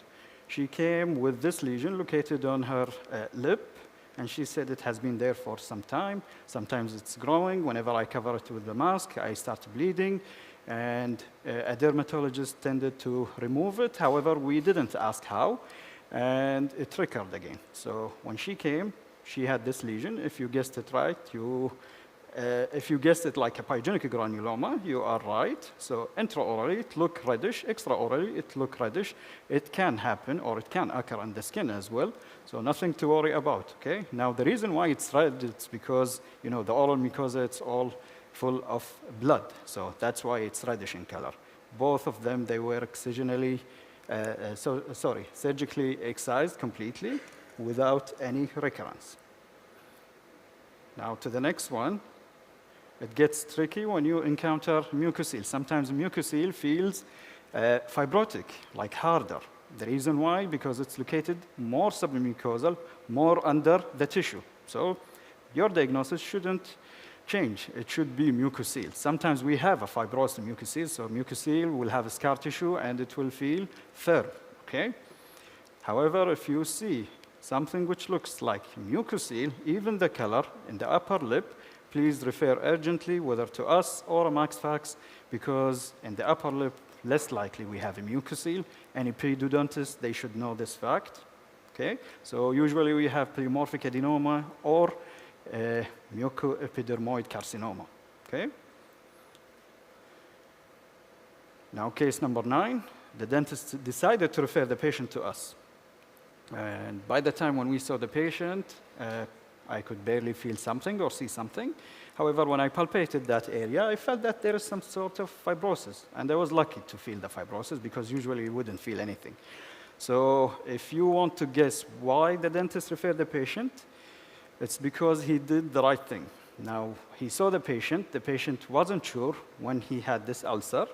So as assumption, he referred the patient to us because he thought that this ulcer lasted for more than 2 weeks.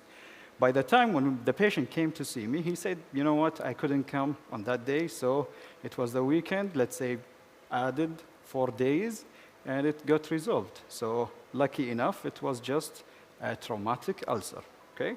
So don't worry, if you refer the patient with an ulcer and it got resolved, I wouldn't hate you, that's fine. As a rule, I need to follow up, so I told the patient, you know what, if you see it again, come back. Don't go and bother your dentist, because every time you go over there, maybe he can't do anything. So I gave him that option. One of the mistakes that we do sometimes is that when we see these patients and when we see some sort of ulcer, we ask the patient to come back, and unfortunately the patient in the polyclinic, they can't come back to see the same dentist. So if they go and see a different dentist, maybe something will go wrong. So if you can't do that, if you can't make sure that the same dentist will see the same patient, feel free to refer the patient with an ulcer. If you want to be extra kind, take a picture with the patient phone and send them to us, and that will be great, okay? Now, this is a real story, but not a real picture for a reason. So this patient actually came crying to my clinic, and she said, I came to find you by name. I asked her what happened there. She said, I had this lesion on my upper lip, and I asked ChatGPT. I don't know, asked GPT, he, she, or it. So I would say it gave me a diagnosis of squamous cell carcinoma. So I was really concerned. She was crying, and she's only 38. So she showed me this area, and it was the time to tell her, okay, this thing is normal, nothing to worry about, but we have to give her a name. Now, this is one of the difficulties for us as a dentist. We can't translate everything. So this is what we call frenal tag. Usually, we don't take out frenal tag. It's like you're cutting your hair or nails. No need to remove that. So I told her this is normal. I explained everything. Then I asked her to open ChatGPT, and this is the crazy part. When she opened ChatGPT, I saw squamous cell carcinoma. I saw a squamous papilloma, HPV induced. So that was her second question. Do you think this is sexually transmitted? So I had to tell her no, no, no, no, and challenge ChatGPT. But you know, ChatGPT is just a deep learning. So if I Google something, or if I put there something, it will answer the same. So if I say Ahmed Al-Kandiri is the best dentist, after all, Dr. Abdul Latif will do the same. Who's the best dentist in Kuwait? It will show Ahmed Al-Kandiri. I'm not the best dentist. So this is what happened to her. Someone Googled or someone checked squamous cell carcinoma, and that's why she ended up having squamous cell carcinoma, okay? Now, this is the second case. I've seen this at least 3 times in Kuwait, once over there. Usually, these patients, they will come and they will say, I have some sort of irritation or inflammation or redness. I feel some discomfort underneath my tongue. If you know oral histology, if you know oral anatomy, you will remember the diagnosis of this. Anyone knows what's the diagnosis? Or what are these structures underneath the tongue? Usually patients, when they see them, they tend to rub them against the teeth for some reason. They think that they can get rid of them. So I call them like the mamelons in pediatric patient. This is just plica fimbriata. This is normal. With some patients, you will see it more prominent. Usually, we don't see it, okay? So when they find it, they tend to rub it. I usually tell them, you have 2 eyes, you don't need to rub your eyes, okay? Just avoid the habit, and you will be fine. And this is normal, okay? So once again, we usually get normal lesions. I wouldn't even call it lesion, because this is a normal incidental finding. General dentists can make the right call, can tell the patients. However, usually the diagnosis and translating the diagnosis from English to Arabic is the tricky part. One thing that you can do is that just try to Google and show the pictures to the patient and tell them, you know what, this looks exactly like your case, and this type of reassurance can make them at least sleep until the time they see me, and I tell them the same thing, okay? If you know the diagnosis, that's fine. If you don't know, just reassure the patient, I don't think, and tell the patient, I don't think it looks and it sounds like something serious, okay? Now, usually it gets tricky with these cases. Some dentists, they attempt to do scaling for these patients. However, usually these patients, they present with the following.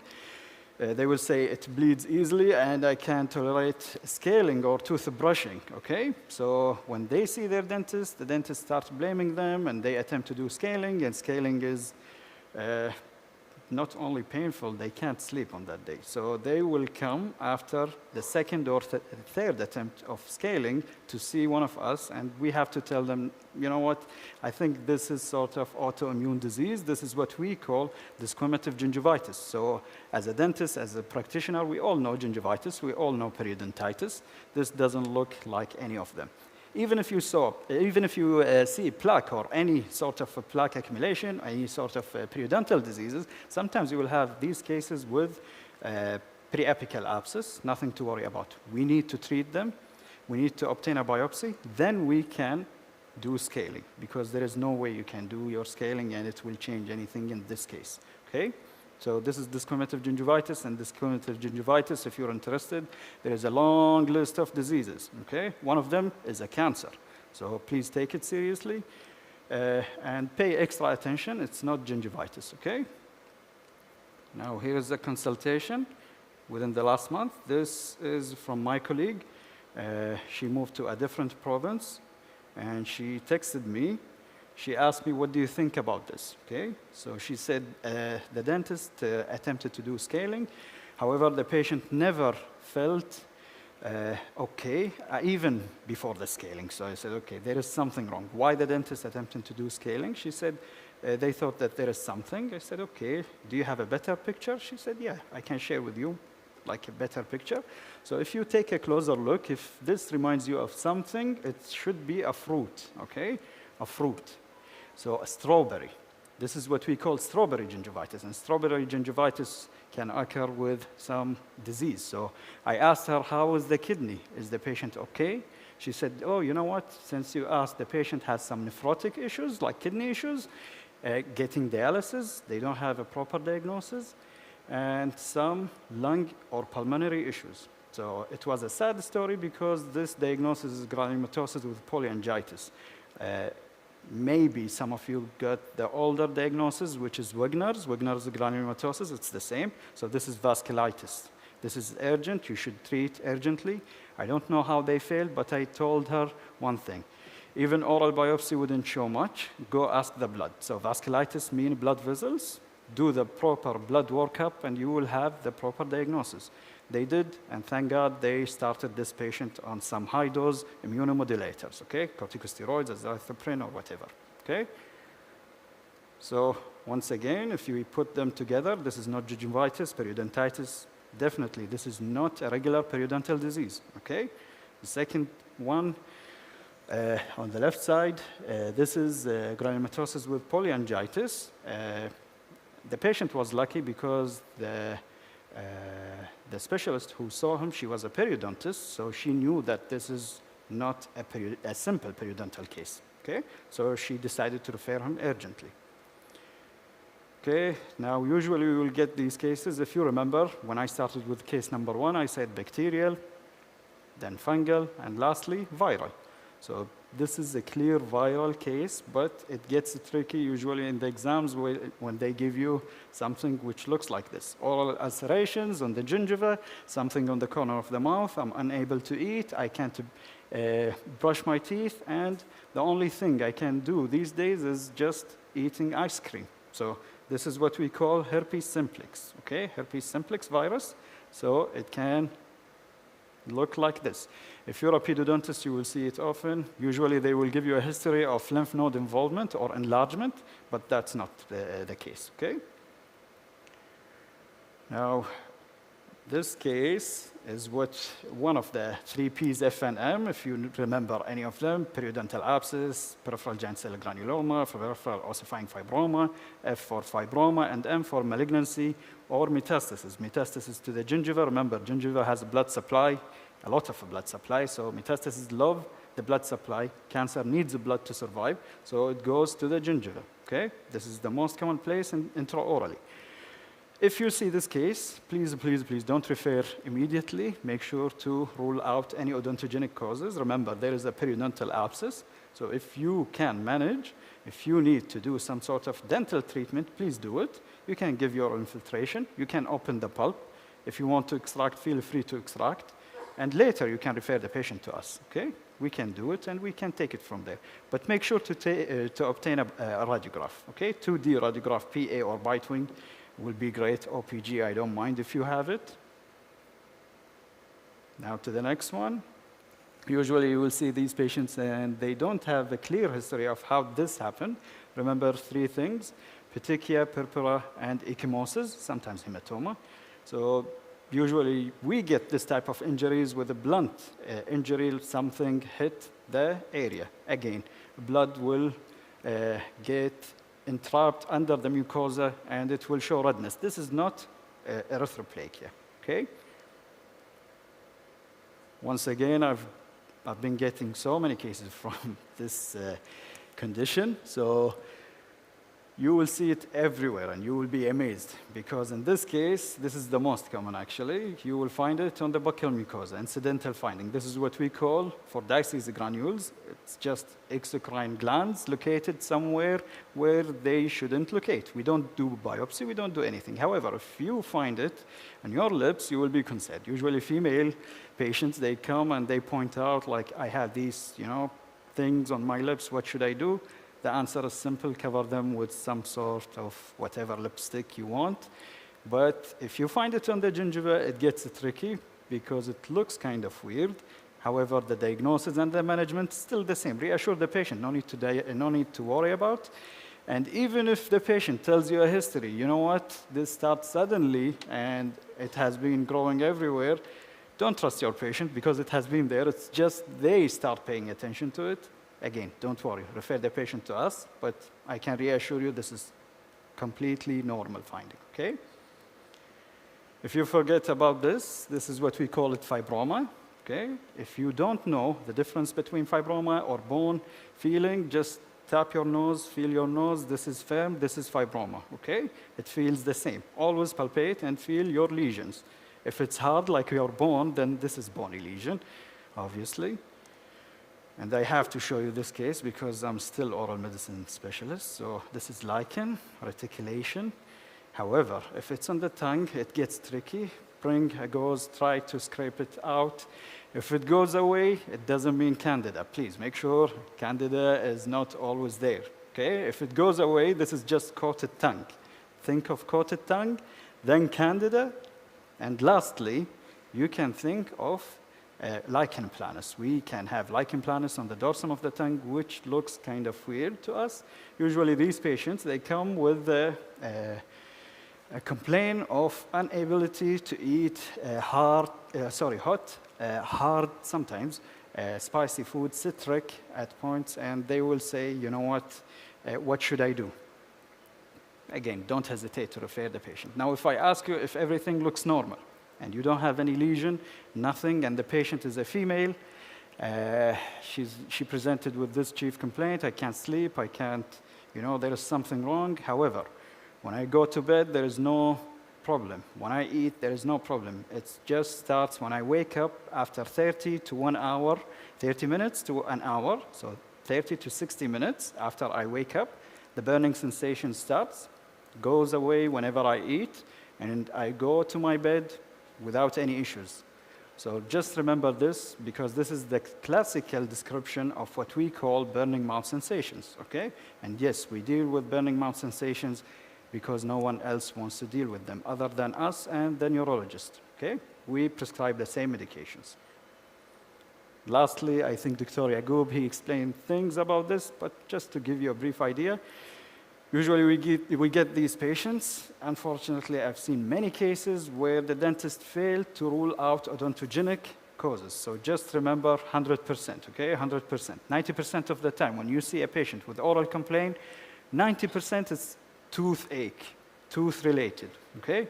So try to rule it out, whether it's on the gingiva, it's related to the teeth itself, what caries, pulp, you need to remove the tooth. do whatever you want, okay? Then refer the patient if you fail. Because the last 10%, 8% is for TMD, where you have a muscle and joint issues, and 2% for the nerve issues. And you will be unlucky, and it's not easy to diagnose nerve issues, okay? Let me know if you have any questions.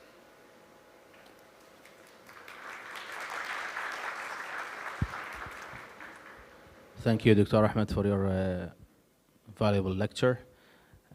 Does anyone have any questions for Dr. Ahmed? We still have time until the next presentation.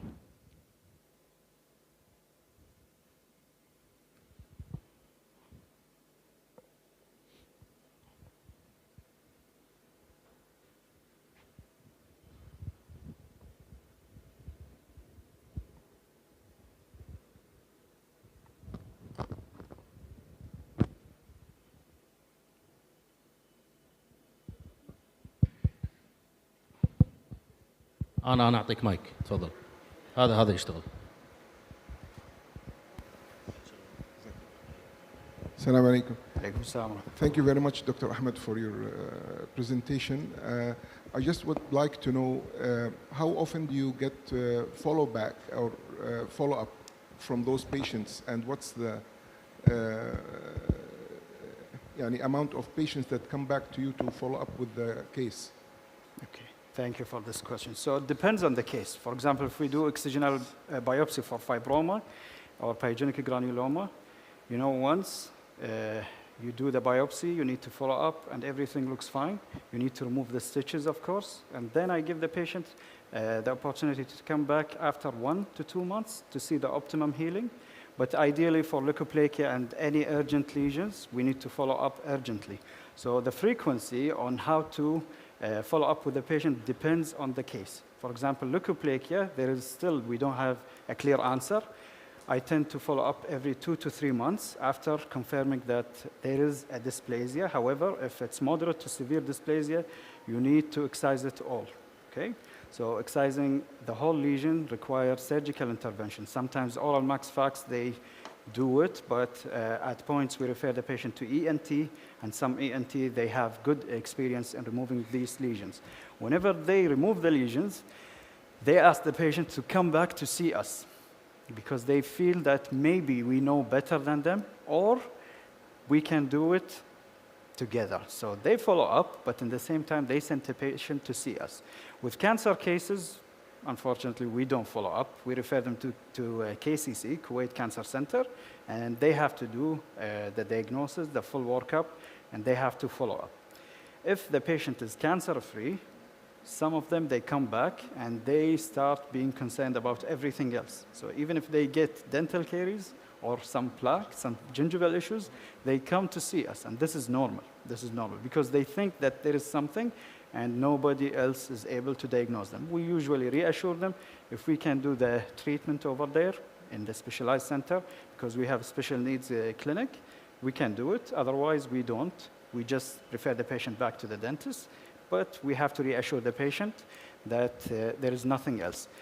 But we, in all the scenarios, we have to follow up. This is a must, okay? Because the moment we stop following up, it's when we start making mistakes. There's a chance for another question. إذا في سؤال، إذا ما في سؤال أنا راح أسأل. في أحد عنده سؤال؟ Okay, Doctor, you showed us nice cases of desquamative gingivitis and Wegener's. These are cases strictly involving the gingiva.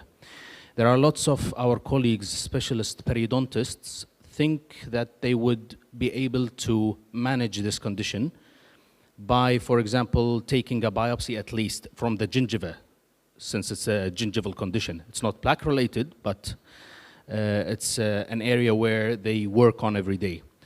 And it is an actual question. What should they do?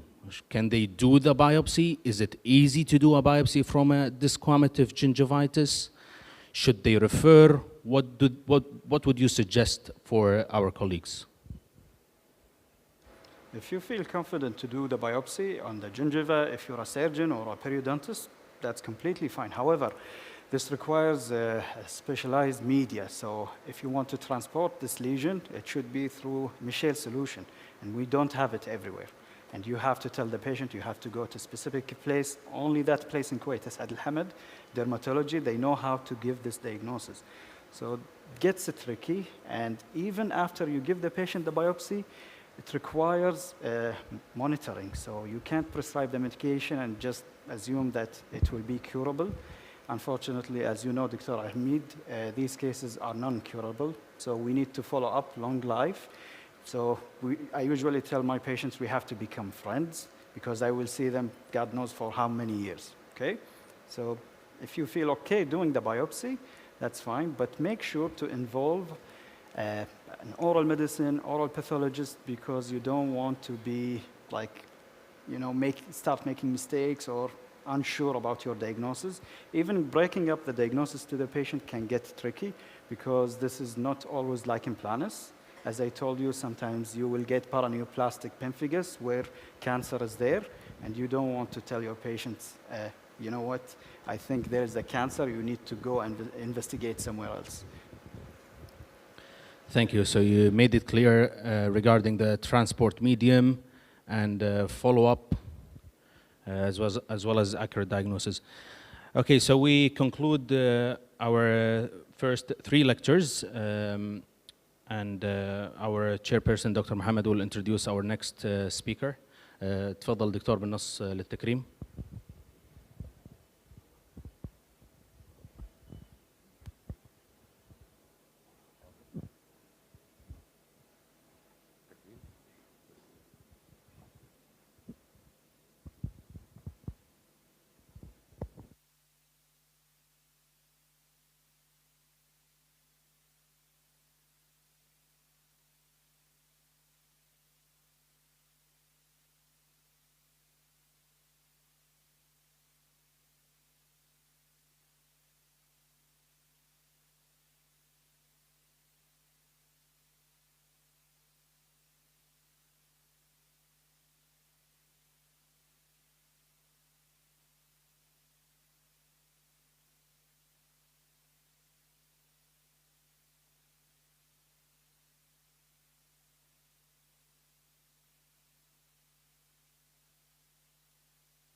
Good morning, everybody. My name is Dr. Mohammed Lishtel, and I will be the chairperson for the next following segment. Just until we get our technical difficulties out of the way, please feel free to sit up front. If you're not finding anything, these chairs are not off limits right now. So if you want to get better seating, you want to get a 3D experience, you can sit out front if you would like.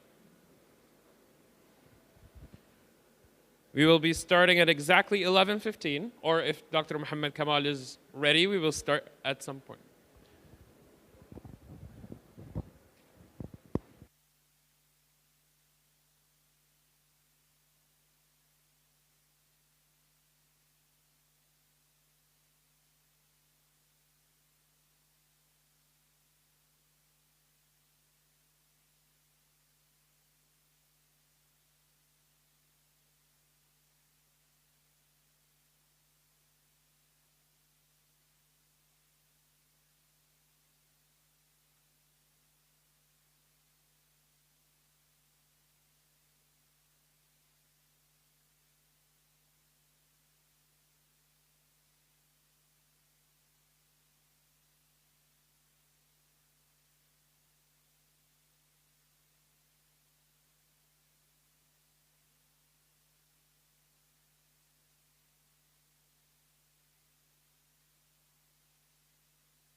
So these are the fiduciary.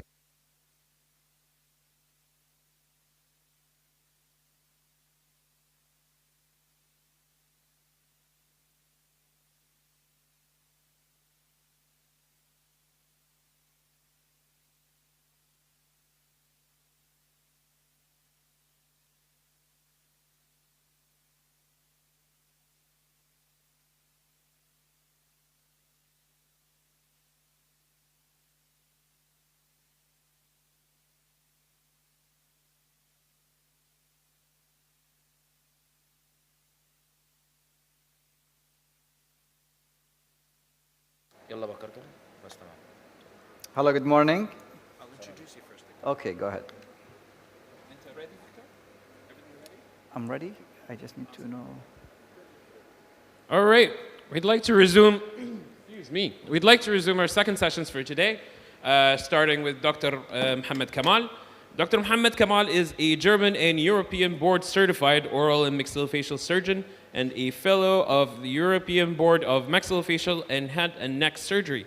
Dr. Kamal is a dually qualified in dentistry and medicine and licensed physician and dentist in Kuwait and Germany, and he has been trained at several top-ranked international universities. He is currently working as an associate professor at the Oral and Maxillofacial Surgery at Kuwait University Health Sciences Center, Department of the Surgical Sciences, focusing on the correction of facial deformities and corrective jaw surgeries. Dr. Kamal is a well-published and several internationally renowned medical journals reporting on various clinical and basic science research projects. His work has been presented and published in several medical journals and international scientific meetings. I'd like to welcome Dr. Mohammed Kamal, so if you could give me a hand. So good morning. Thank you very much for the kind introduction. And my topic today is going to be about 3D technology in the field of maxillofacial surgery. And I am focusing specifically on 3D printing technology that we have recently experienced in the field of maxillofacial surgery. And this has created a paradigm shift on how to approach maxillofacial surgery procedures, especially when it has to come to reconstructive procedures and to full mouth rehabilitation cases. So we're talking about titanium that we are able to fuse together and create a 3D printed pure titanium or titanium alloy prosthetic implants. And from that, we can depart and choose in which direction we're going. We can correct skeletal covers, we're using titanium, or even using PEEK implants. So it doesn't have to be titanium. We can switch to other biocompatible material that we can 3D print them and create a three-dimensional prosthetic implants that could be implanted permanently in the body, and all of these are now approved. Now, additive manufacturing is a specific term. It's a term that tells us that we are adding the particles on top of each other to create a three-dimensional shape. And then we can polish parts at the end to make them suitable according to the anatomical areas that we are working with. So we can use them in the orbital floors if we have defects in the orbital floors. If you can use them also in as augmentation implants in areas that we used to use, for example, silicone implants in the past. Nowadays, we can create custom-made implants, and we can create them out of titanium, or we can create them out of other biocompatible material to create a three-dimensionally stable implants that could be implanted in the body. A bit of terminology. We have to understand these terminologies before we move on. We have additive manufactured titanium. That means they are particles of titanium that are added together. They are made based on powders being combined together. And we use titanium alloy to achieve the strength that we want, and that would allow us to have a three-dimensional shape. We have something called titanium meshes. Titanium meshes, it is made of titanium, pure titanium, but they are usually flat, and we have to form them according to shape in order to help us in certain anatomical area when we have flat surfaces. And we have solid titanium. solid titanium, that means we have a titanium block. And then we can mill the titanium. That's a pure titanium. We can mill it according to shape. And this will cost us more in terms of the titanium. And it works only in certain areas where you want exact shape that is made only of pure titanium. So we have different technologies. And we are focusing more now on the additive manufactured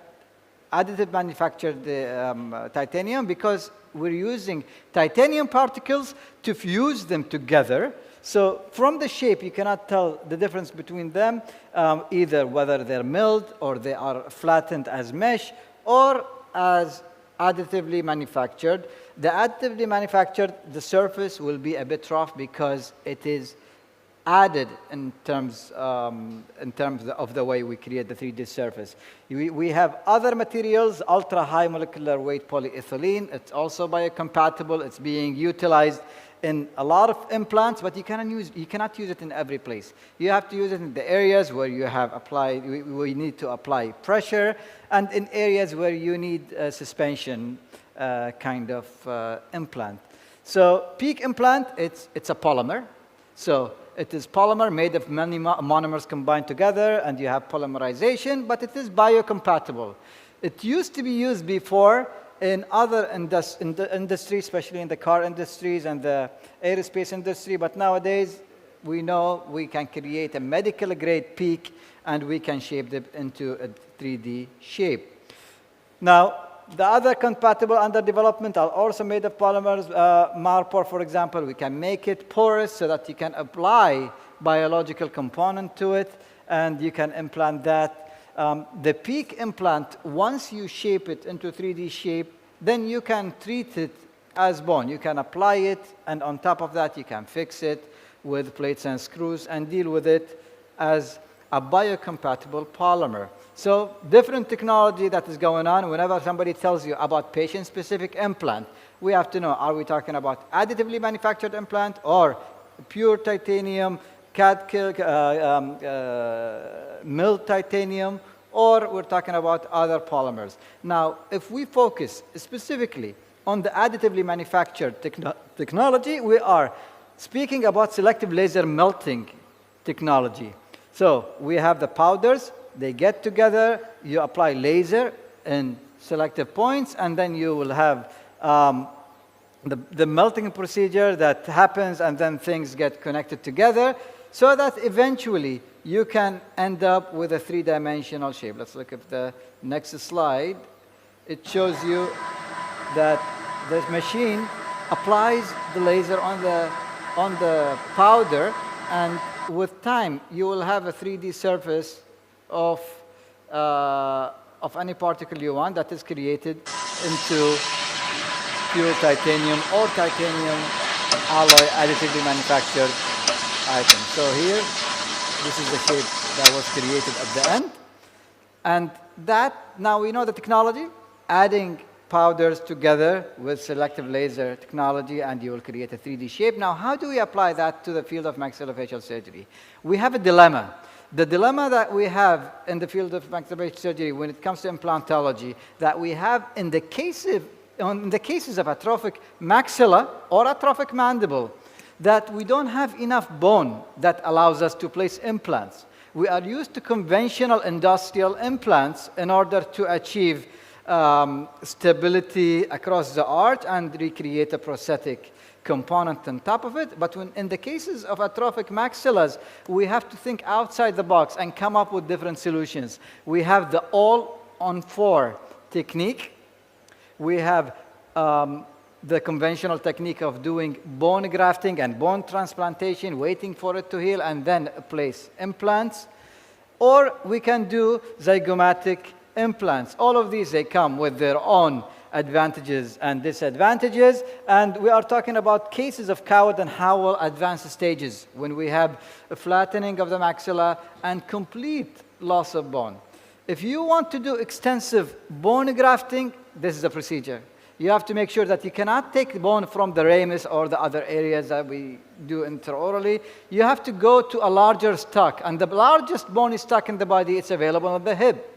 So you have to go and achieve you harvest bone either from the anterior part of the hip or flip the patient in the operating room on their belly and do it from the posterior part of the hip. So the hip goes around the pelvic area, and this bone is what we rely on in order to achieve big chunk of bone. We're talking about 6 by 4 centimeters, okay? And this procedure, although it is effective, but it comes with a big set of drawbacks. It's the donor site morbidity is great and serious, and we have to think about. Many patients refuse it. Also, the cost of the procedure includes the cost of the procedure when you do the bone grafting, the hip grafting, and the hospital stay.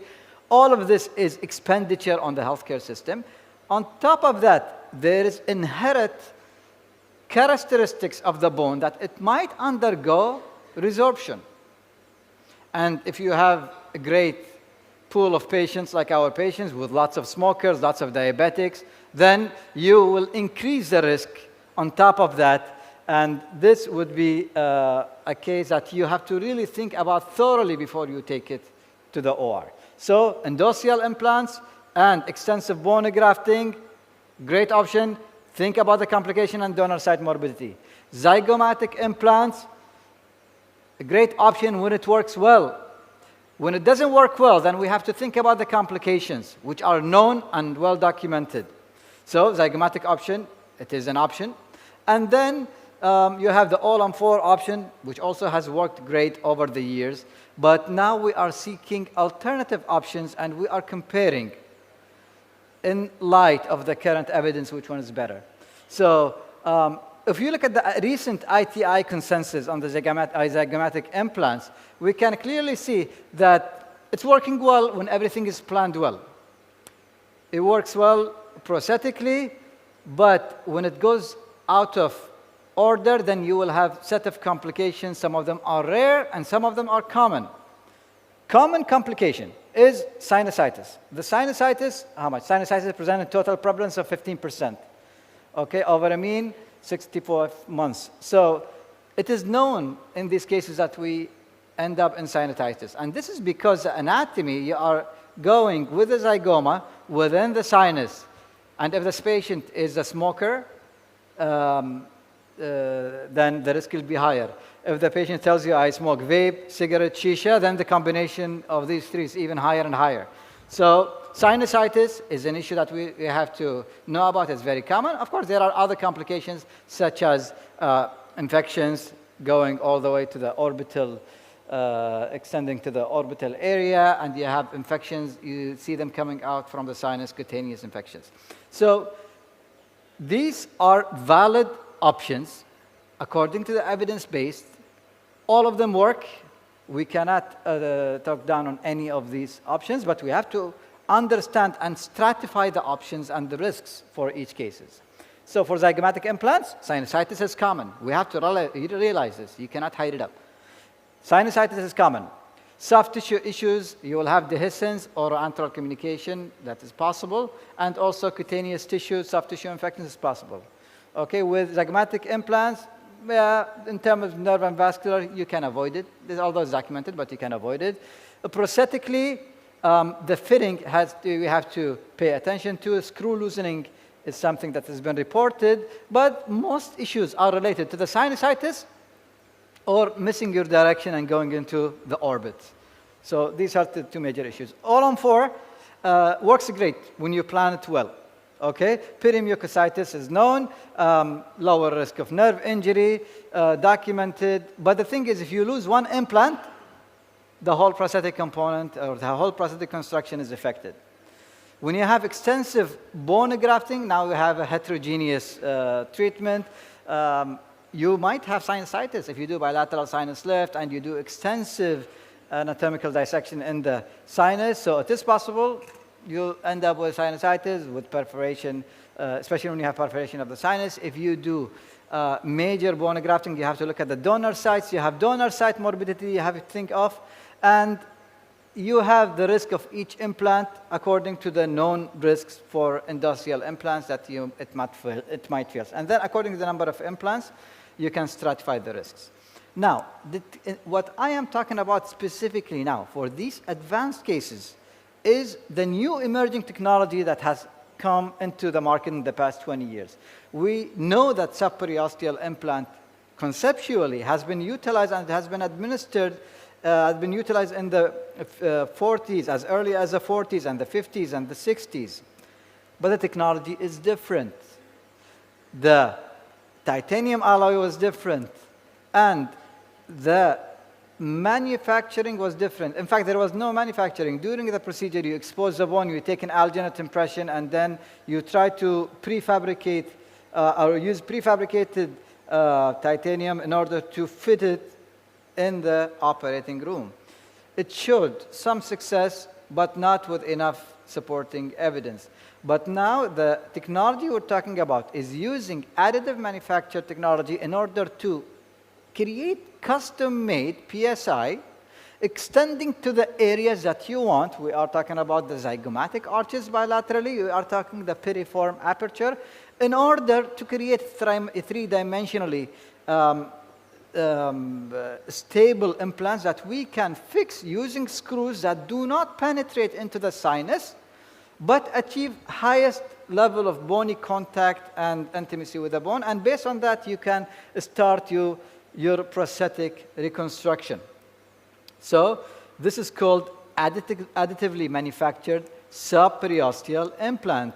If you look at the literature as of last night, we see that there is emerging evidence, especially in the past 5 years, that this is a very effective treatment that we have to keep looking into and try to perform it in controlled environment and review it accordingly. So every year, there are at least 2 conferences focusing only on this additively manufactured technology.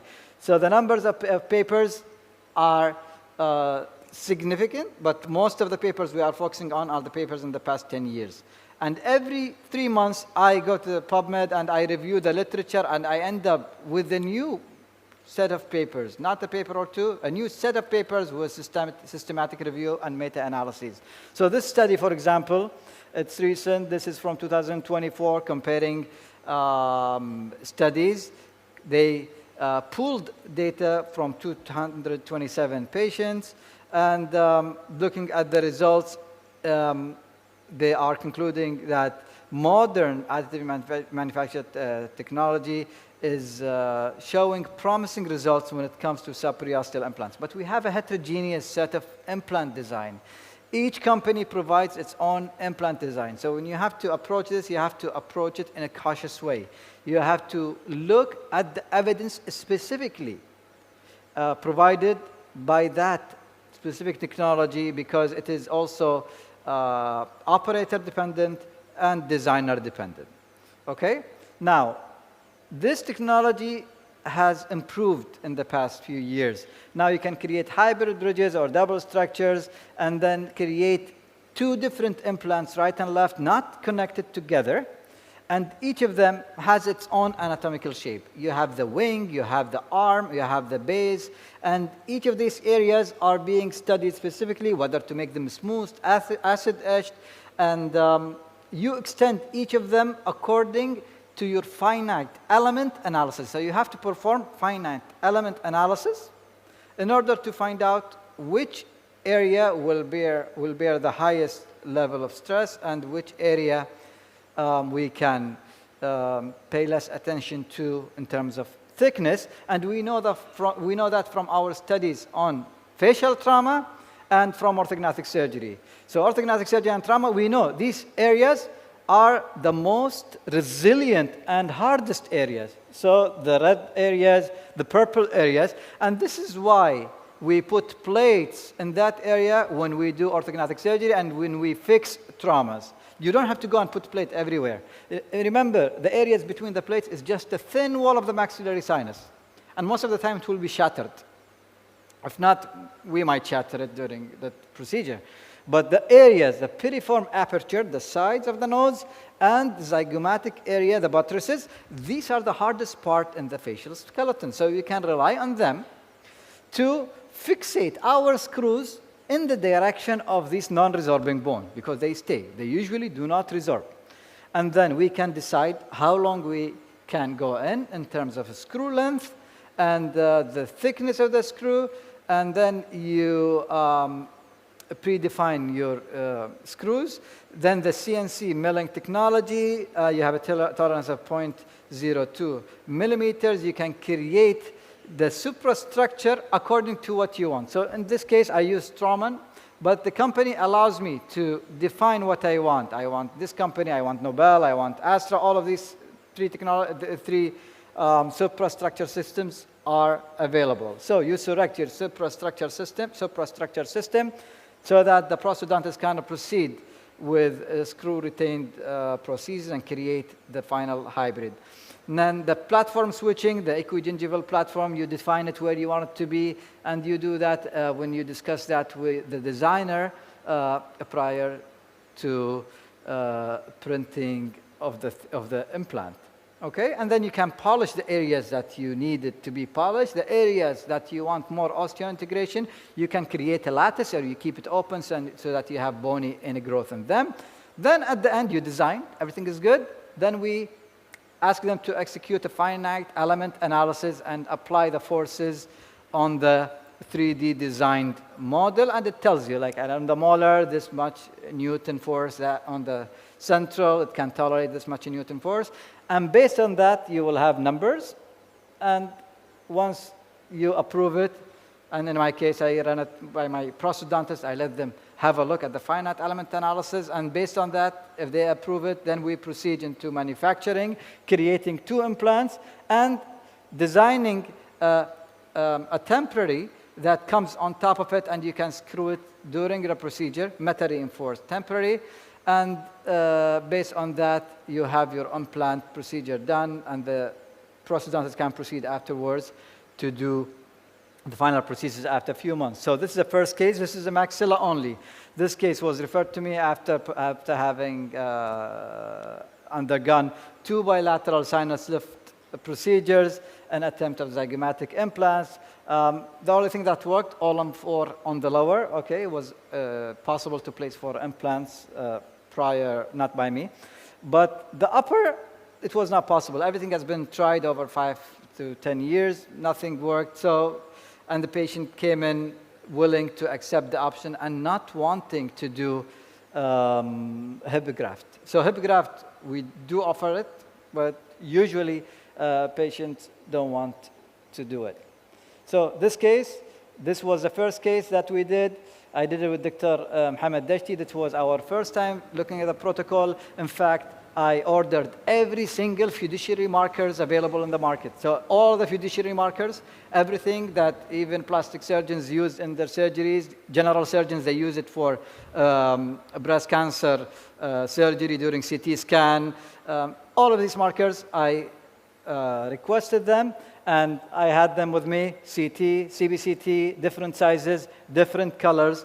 Some of them we applied powder to them, and I tried to compare them and find out which one is best so that I can capture them. If you look at the markers, some of them you see them punched out, some of them disappeared, my bainon. Some of them, there is a green part in it because the intraoral scanner was not able to capture them. So I had to find a way to try all of them simultaneously by the same person, evaluating all the fiduciary markers, and then put all of them in the machine at the same time, the CBCT, to find out which one is the best. In our hands, it seems like one of them worked well, repeatedly worked well.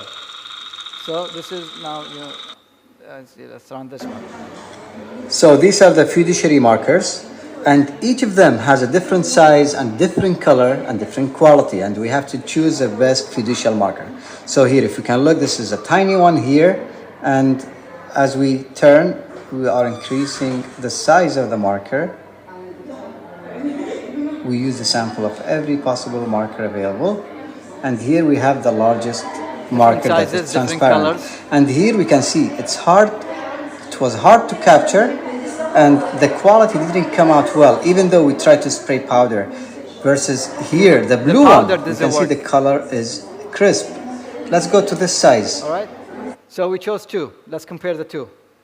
Now let's choose the two best fiducial markers. So let's say these two are the best, this one and that one.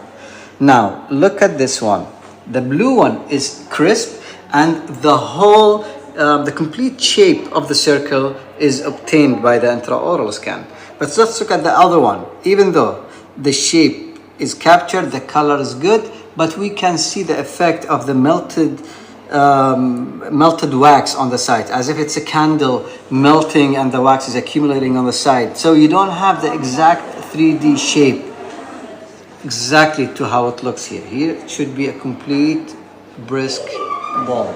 Yeah, so these are the fiduciary marker. So you got the idea. It seems that there are a couple that work, but the best of them was the one I used, the CF23. Take a picture of it. That's the best one available now from Schulmark. This is after comparing all of them, both in a CT machine, in a CBCT machine, and in an intraoral scanner, and even trying to improve the capturing conditions of the others with powders, with spraying powders. So in my hands, CF23 is the best fiduciary markers, and I don't know, I don't have it now. I always carry it with me. I have it with me the whole time. So I use it so that we apply it on the denture before we do the CBCT scan. So this is Schulmark. We apply at least 5.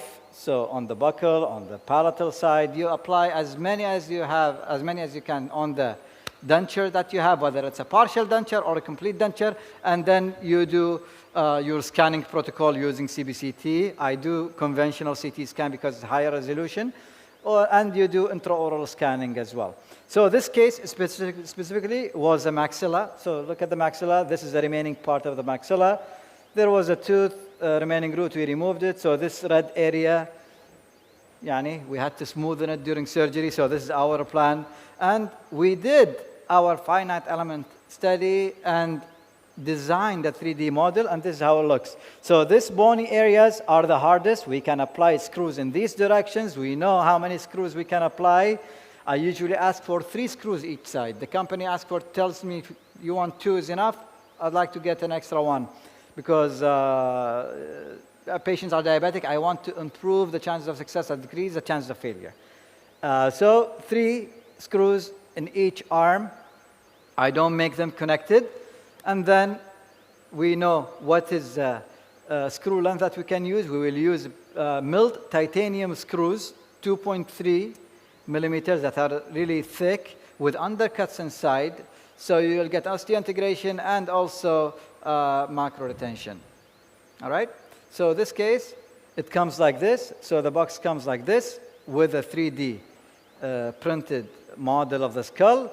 And then you get the implant. The implant is ready to be sterilized. I just check it one more time for fitting, and it comes with all the screws that go into the bone and the micro screws that go and fixes the temporary that comes with it as well. So the temporary comes with it, pre-designed, and the temporary has metal reinforcement bar in it, and it fits perfectly. Okay, this is how it fits. Then you go to the next step. I check the screw length. This is how it's going to look during surgery. So I'm going to fit it, 11 millimeter, 15 millimeters, 11 millimeter. Each screw is predefined. So we go to the surgery with a predefined protocol of knowing what to do. And at the end, you do the procedure. You fix the temporary. The prosthodontist can have a look and fix the temporary for you. We do proper tissue closure, and then you can cover with polymer cover the areas, and you can go ahead and do the final restoration after a few months. This case was done by Dr. Lamia Ismail. So the lower, it was all on 4. The upper, we created a hybrid according to the plan. That was an upper arch. Clear? Now my colleague at the university, Dr. Yaqub al-Tarakmi, he said, I have a case, upper and lower. There was no option. So the case, this is a man, upper, lower, class 3. So even with a denture, it was hard to create a temporary, unless it is in class 3. And then we had no options, not enough remaining bone. And the only option would have been is going into extensive bone grafting, extensive, because we have issues with the width and the height, and there is complete flattening of the bone. And we have remaining teeth. So in this case, we had to work hand by hand, also plan everything accordingly. Now, in order to do that, we need some bone trimming. So during the planning phase, we decide that this red part of the bone of the mandible has to be flattened. So we need a cutting guide. They created a cutting guide for us. And then we performed the bone thickness analysis so that we know each screw in which direction it can go. We have the nerve in the mandible, the inferior alveolar nerve. So the direction is very critical, because any move in the wrong direction, you will end up directly where you don't want to be. So we went according to plan, planned everything accordingly. There was lots of video calling back and forth, trying to plan the upper and the lower. The upper, we do it in 2 different implants. The lower, we do it in 3 different implants. So lower, 3 parts: lower right, lower left, and middle. And we distribute the number of abutments, suprastructured abutments, and we had to decide how much lingually and palatally we can place these abutments. Okay? And this is a 3 design for the surgery was. So this is the actual case. Cutting guide, flatten the arch, the upper you place it, and then the lower, and then we put the temporaries simultaneously. So this was a procedure we had in mind before going to the procedure. This is the actual case. The patient... اضحك عمي عد من 1 إلى 10. 1 2 3 4 5 6 7 8 9 10. اضحك. Okay, so this is the procedure. The extraction is to be done during the procedure. Kindly the patient approved. I showed him this yesterday to get his approval to present the case. And during this procedure, done under GA, we fixated everything: the mandible, the maxilla, and everything fixated. The temporary, you have to do some post-surgical modification. We want to delay it for a later time after closure of the wound to do some plasty to achieve a better occlusion. So this is how it looks as a temporary.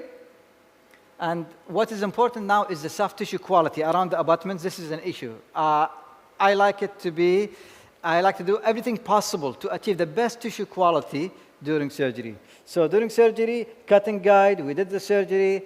This is Dr. Yaqub screwing the temporary on top of the implants, and then trying it on the mandible on the model before putting it inside the mouth, because it's hard to put different parts together inside the mouth. It's easier to do it that way.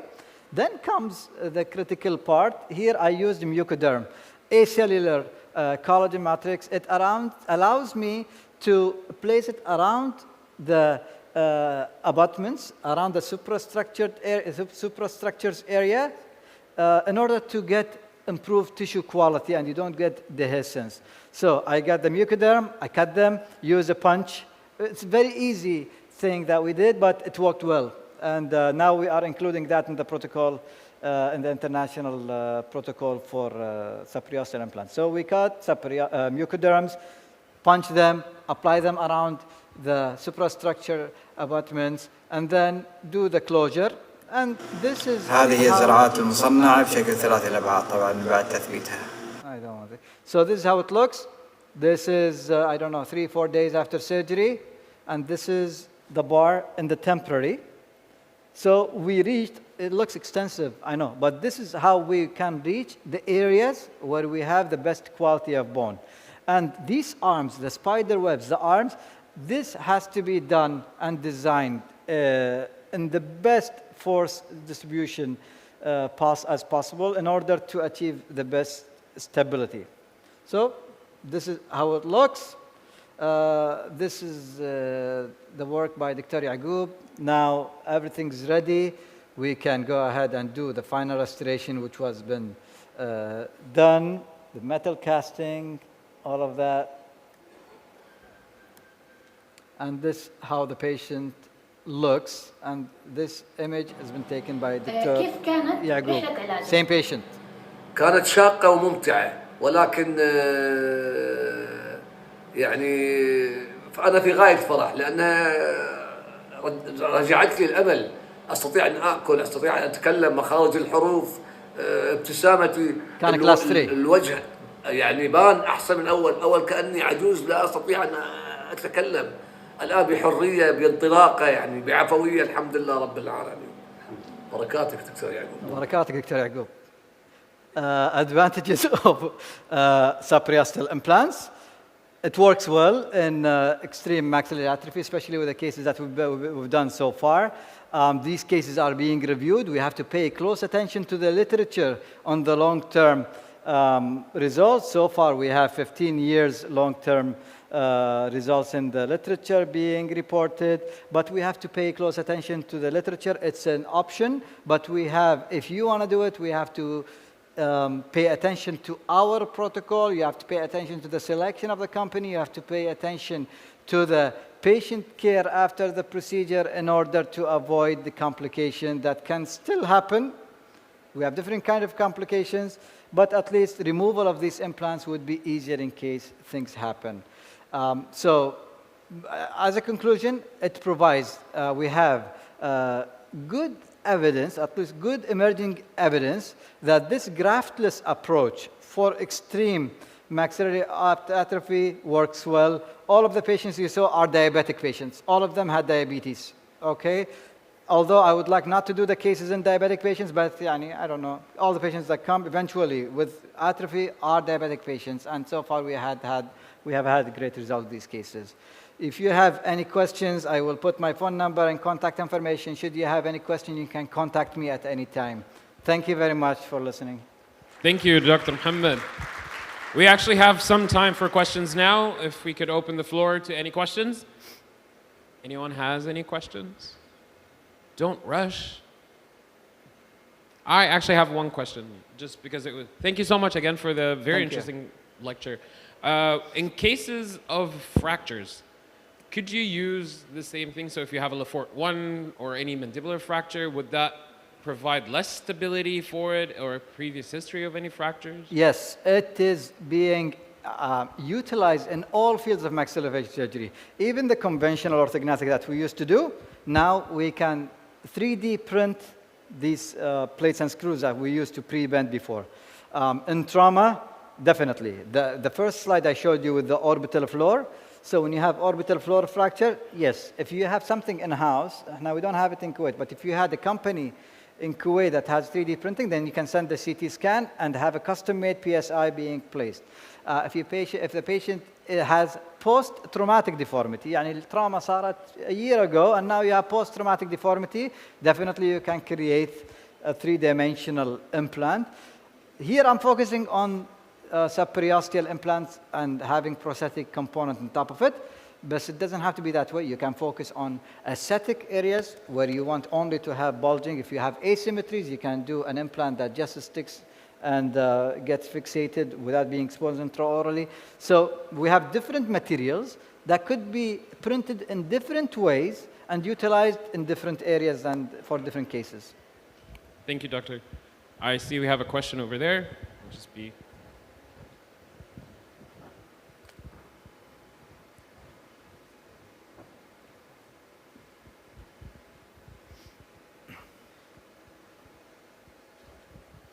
السلام عليكم يعطيك العافية دكتور محمد. بارك الله فيك دكتور. سؤال, during aging, do we need to change this implant or not? Because during the diabetic patient, maybe there is bone resorption, continuous bone resorption.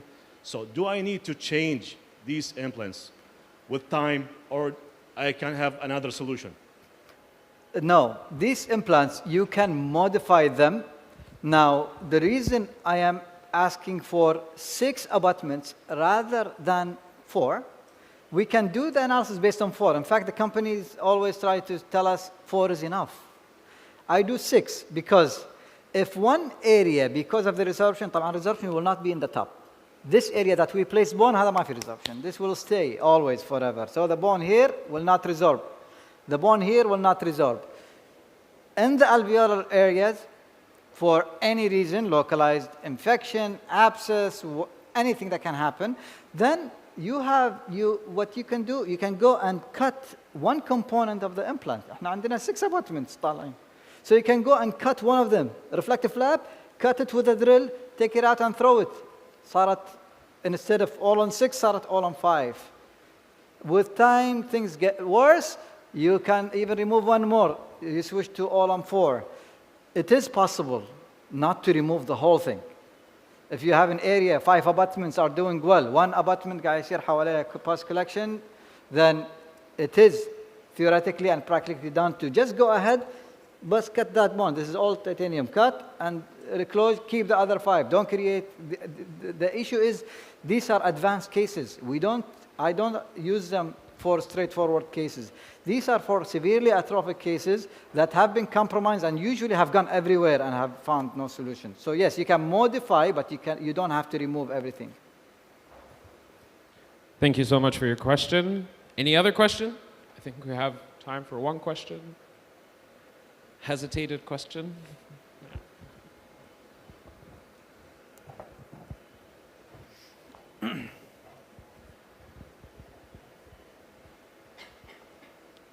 Yes, Doctor, thank you so much for the very informative and well-presented presentation. Now, there is a point in your lecture which actually really interested me. So you showed us images of prostheses that came from articles from like the 1940s, and so I'm really curious to know, like, compared to now, of course, like I would assume that those old prostheses had risks regarding infections, and you said that your patients were diabetics as well, and we have like all these different kinds of prostheses which you use to place on them. So what can you tell us regarding the risk of infections in these patients, especially considering that they are diabetics? So when you mentioned the articles from the 40s, this is the historic part of subperiosteal implant, the old subperiosteal implant, which was discussed and criticized and then went out of the market. This is a whole different story. Now the story is different. So that's why I'm saying now, forget what happened in the past. There is a misnomer and there is a confusion about the terminology. That was the old technique, conceptually reapplied again using a new technology and new analytic methods. The new method is now custom made according to your anatomy, not in surgery fitting like them. No, this is custom made according to the anatomy and using mathematical models to know exactly what you're doing. One. Now, even though I don't like to use it in diabetics, but keep in mind, all the other options are even worse for diabetic patients. I have a discussion with the surgeons in the Gulf area, and now, okay, now the protocol is coming out in the US and in Europe, and each area, the insurance companies are approving and disapproving based on these criteria. But we have issues in the Gulf areas. So احنا probably بالGulf, الكويت, البحرين, Oman, we are placing the largest number of these subperiosteal implants in more advanced cases that they probably don't do it there. Post-cancer therapy, post-radiation. We have results in post-radiation, post-cancer, in severely uncontrolled diabetic. And it has been tried in many ways. There is definitely will be an element that will decrease the chances of success, but this is a patient pool that we are focusing on. But when you control the diabetes, well, we have been seeing good results. This patient is diabetic, but well controlled. Okay, so controlling the diabetes, I think in our patient population will get you to a level where you can achieve predictable results. With me, I've been doing less, and my colleagues outside of Kuwait, they have been doing more and more cases, compromised cases, and they have been getting good results. Thank you so much, Dr. Mohammed. I think that's all the time we have for the questions. The KDA would like to honor your participation and thank you for coming in. So thank you for all. All right. Thanks, Amin. Okay. Do you want to? Yeah, I got it. All right. Awesome. Thank you. Thank you. Thank you, Dr. Thank you very much. Have a nice day. Thank you, everybody. We'd like to welcome Dr. Fatma Moussaoui to just set up, and we'll start right at 12 o'clock. Thank you so much. Once again, everybody can come and sit to the front. It's not off limits. You can come sit closer if you'd like to. Thank you.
الو الو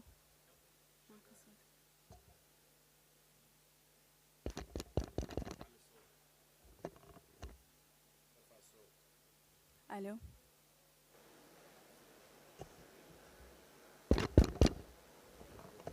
زين اجرب هذا يمكن احسن اخاف حتى لو عقل من ورا الحجاب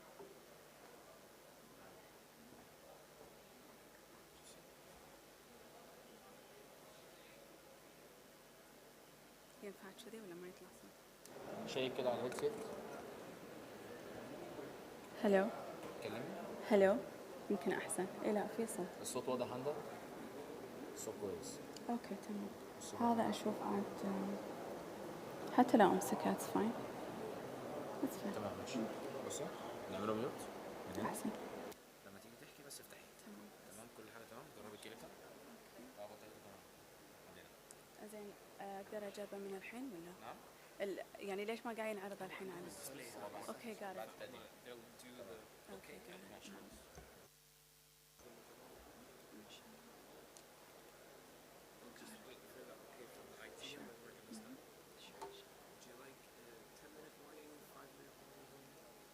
yeah 10 minutes better.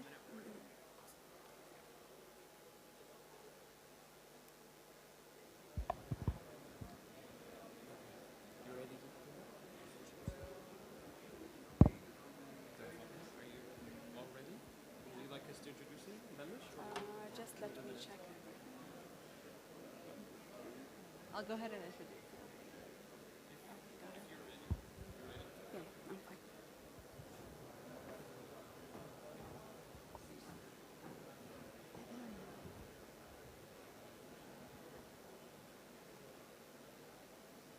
Now or no?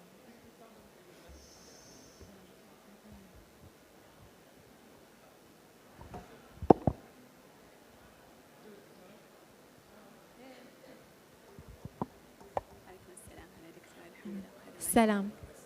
Dr. Fatma Al-Moussa is an AGD specialist, currently serves as a mentoring faculty member in the Kuwaiti Board of Advanced General Dentistry Program at Al Jahra Specialized Dental Center. She graduated from Kuwait University in 2014 with a bachelor's degree in dental medicine and surgery. Dr. Al-Moussa completed her specialty training and graduated from the Kuwaiti Board of Advanced General Dentistry in 2021. In the same year, she was awarded the membership of Royal College of Surgeons in Ireland. Welcome, Dr. Musa. Thank you.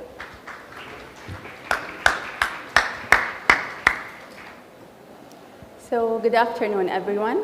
Today, I'll talk about cracked tooth syndrome, diagnostic challenges, and contemporary treatment. So, I'll begin with the lecture with giving you some introduction, classification of longitudinal tooth fracture, followed by an overview of the etiology of the crack, then signs and symptoms, methods of crack detection, and finally, management and a prognosis. So, cracked teeth are basically described as teeth with a crack that runs in the vertical plane. Cracked teeth might present with sharp pain on biting, unexplained cold sensitivity, pain on release of pressure, or deep bromic depth, all of which are not specifically associated with cracks, but with other conditions as well. That's why the diagnosis is not straightforward. And cracked teeth represent a restorative dilemma and a source of a frustration to both clinician and dentist. In recent years, dentists have reported a noticeable increase in cracked teeth, a trend even highlighted in the social media, as you can see here in the CNN Health issue. It is a strong reminder for us that cracked teeth is not a dental issue. It's also a reflection of lifestyle and stress-related protocol. As you can see that cracked teeth raised dramatically during the pandemic. But is it only during the pandemic? Of course not. It's even before. So this trend was not only observed clinically, but also documented scientifically. As you can see here, the American Association of Endodontists recognized this trend in their 2022 issue. They reported a significant increase of cracked teeth even before the pandemic. That's why they emphasize that cracked teeth should be considered in every differential diagnosis of tooth pain. So why we are so concerned about cracked teeth? Because basically early detection is essential, as timely treatment can slow down crack propagation before it reaches the pulp, where the prognosis will worsen. So to plan a proper treatment, we first need to understand which type of a crack we are dealing with. So according to the American Association of Endodontists, longitudinal tooth fracture can be either craze line, fractured cusp, or incomplete crown fracture, incomplete crown root fracture, split tooth, and vertical root fracture. And today I'll concentrate more on cracked tooth. So we should define properly what's the cracked tooth. According to the glossary of endodontic term, cracked tooth is an incomplete fracture initiated from the crown and extending subgingivally, usually directed mesiodistally. A crack is a thin disruption of enamel and dentin, and possibly cementum, of unknown depth and extension. Concentrate on these two words, because unknown depth and extension complicates a lot. Dr. Fatma, I'm so sorry to interrupt. We could just adjust the mic because you don't sound. Is that annoying? Okay. That's better. Is that better? No, not yet. You have to put it.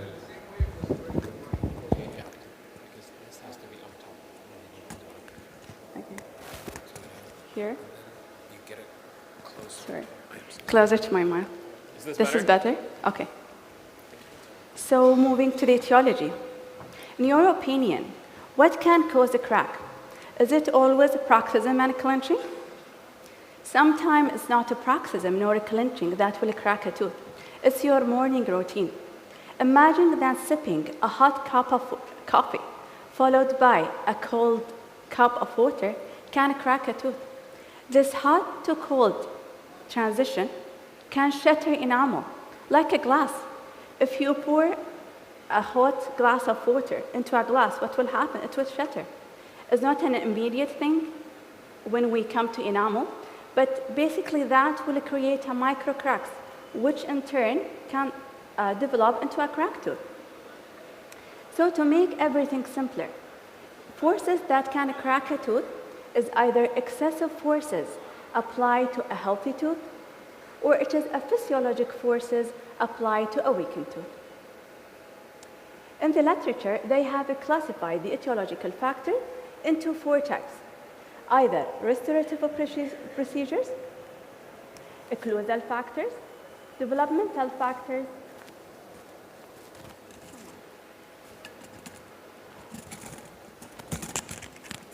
sorry for that, or some miscellaneous factors. So first, we'll talk about the restorative procedure. Inadequate design features, over preparation of cavities. Do we really need to define the cavity with composite nowadays? I don't think so. Be conservative. Deep cost-fossa relationship when you are building up the tooth. Insufficient cuspal protection in an inlay and only design. What about stress concentration? Non-incremental application of resin composite.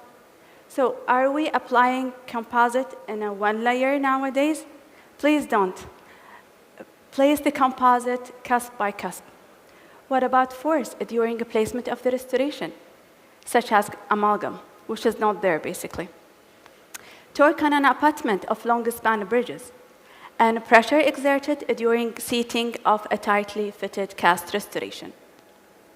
Moving to the occlusal factors, masticatory stroma, sudden and excessive biting force on a hard object, such as bone or an ice.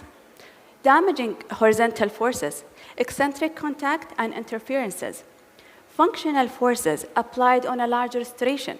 The tooth is already weakened, and you are applying a force on that tooth. Basically, it will crack. What about cyclic forces? Can normal mastication crack a tooth? Yes.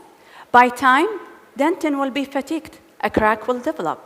And finally, the parafunctional habit, such as clenching and paroxysm. What about developmental factors? Incomplete fusion of areas of calcification. So during tooth development, teeth tend to develop from multiple calcification centers, which is also called developmental loops. The areas in between these loops has to be completely fused and calcified. In certain instances, there will be an incomplete fusion of this area. This is a stress and a weak point. So with mastication or parafunctional habit, micro crack will develop, and with normal mastication, a cracked tooth will develop. Last but not least, the miscellaneous factor, thermal cycling, as I mentioned, heat to cold or cold to heat. So foreign body, like people that inserted this strange thing inside their lung, and dental instrument. So using a high-speed handpiece without a coolant can shatter enamel. So please, if the water is not working, don't use it. Are we done yet? Not yet. But because of the time of presentation, I can't speak about all the etiological factors. So I think you can look up everything by your own. What about the initiation point? Can the crack be initiated internally to external or the other way around? So understanding the initiation point of the crack can help us to understand the progression and plan proper treatment. So mainly the cracks is initiated from the occlusal surface. A load is applied, and then the crack develops internally. The other way also true.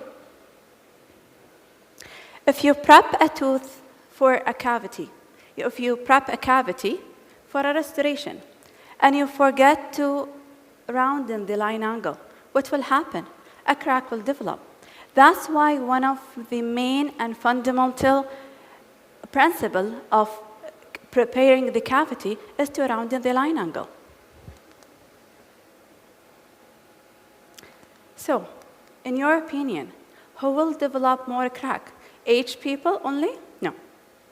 So according to Yang et al. In 2017, they present that the most commonly affected tooth is the mandibular second molar, followed by the mandibular first molar. Why is that? I'll explain that later. The highest incidence was in patient age 50 to 59 years old. This highlights the age-related factors. And interestingly, cracks were also common in teeth without restoration. That's because of the developmental factor that I spoke about earlier. What about the poor mandibular second molar?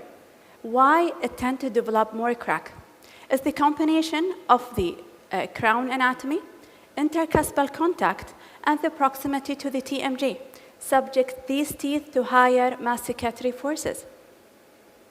As you can see here, the pointy palatal cusp of the maxillary second molar, it stopped working. So, occluding powerfully on the central groove of the mandibular second molar. Moving to the signs and symptoms. Is it easy to diagnose a cracked tooth from the patient's signs and symptoms only? Unfortunately not. Cracked teeth are often asymptomatic, especially in the early stages. The pain that is associated with the cracked teeth are not uniquely associated with them, but can present with other conditions as well. So the clinical representation varies depending on the location, size, extension of the crack, as well as the pulpal, periapical, and peridental involvement. It seems a lot. So the patient might complain of sharp pain on biting, pain on release of biting force, sensitivity to cold, intermittent or vague pain, pain in response to grinding, gingival swelling or localized discomfort, normal or slightly altered percussion sensitivity, normal or near normal pulp vitality test, or nothing. That complicates life. So let's see what Ricochet stated in his histological study in 2015. He said that a crack can serve as a pathway for bacterial penetration into both the pulp and periodontal ligament. So even a small incomplete crack can cause inflammation, pulpitis, and pulpal necrosis, depending on how far it propagates inside the pulp. So as you can see here in the last slide, even a small crack can harbor bacteria, which will compromise both the pulp and the periodontium. So what other conditions can show the same signs and symptoms? Occlusal trauma, acute periodontal disease, dentin hypersensitivity, trigeminal neuralgia, post-operative hypersensitivity, fractured restoration, galvanic pain, and atypical facial pain. So you have to exclude all of these before judging that this tooth is a cracked tooth. In the literature, they said that the only consistent sign of a cracked tooth is the existence of a fractured line within the tooth. You can see the crack by your own eyes. Moving to the diagnosis. It can be difficult, with many teeth are originally misdiagnosed. So as I said, the diagnosis here is by exclusion of other causes of tooth pain. So if you don't look for a crack, you will never find one. That's why we have to develop a systematic way for diagnosis. According to the American Association of Endodontists, the diagnosis should begin with a dental history, subjective examination, objective examination, tactile examination, periapical test, bite test, sensibility test, periodontal probing, radiographic examination, restoration removal, staining, transillumination, wedging forces, and finally surgical assessment. I know it seems endless. Nobody could do it, but believe me, if you have the right mindset and a systematic way, you could do all of these efficiently. So let's begin with the dental history. The patient might come to the clinic complaining, I have a pain on biting or release, or I have a brief sharp pain on cold or sweet. Is this always the condition? No. The patient might present with nothing or might present with symptoms that is not related to a cracked teeth. Moving to the subjective examination. Here you have to ask your patient a specific question.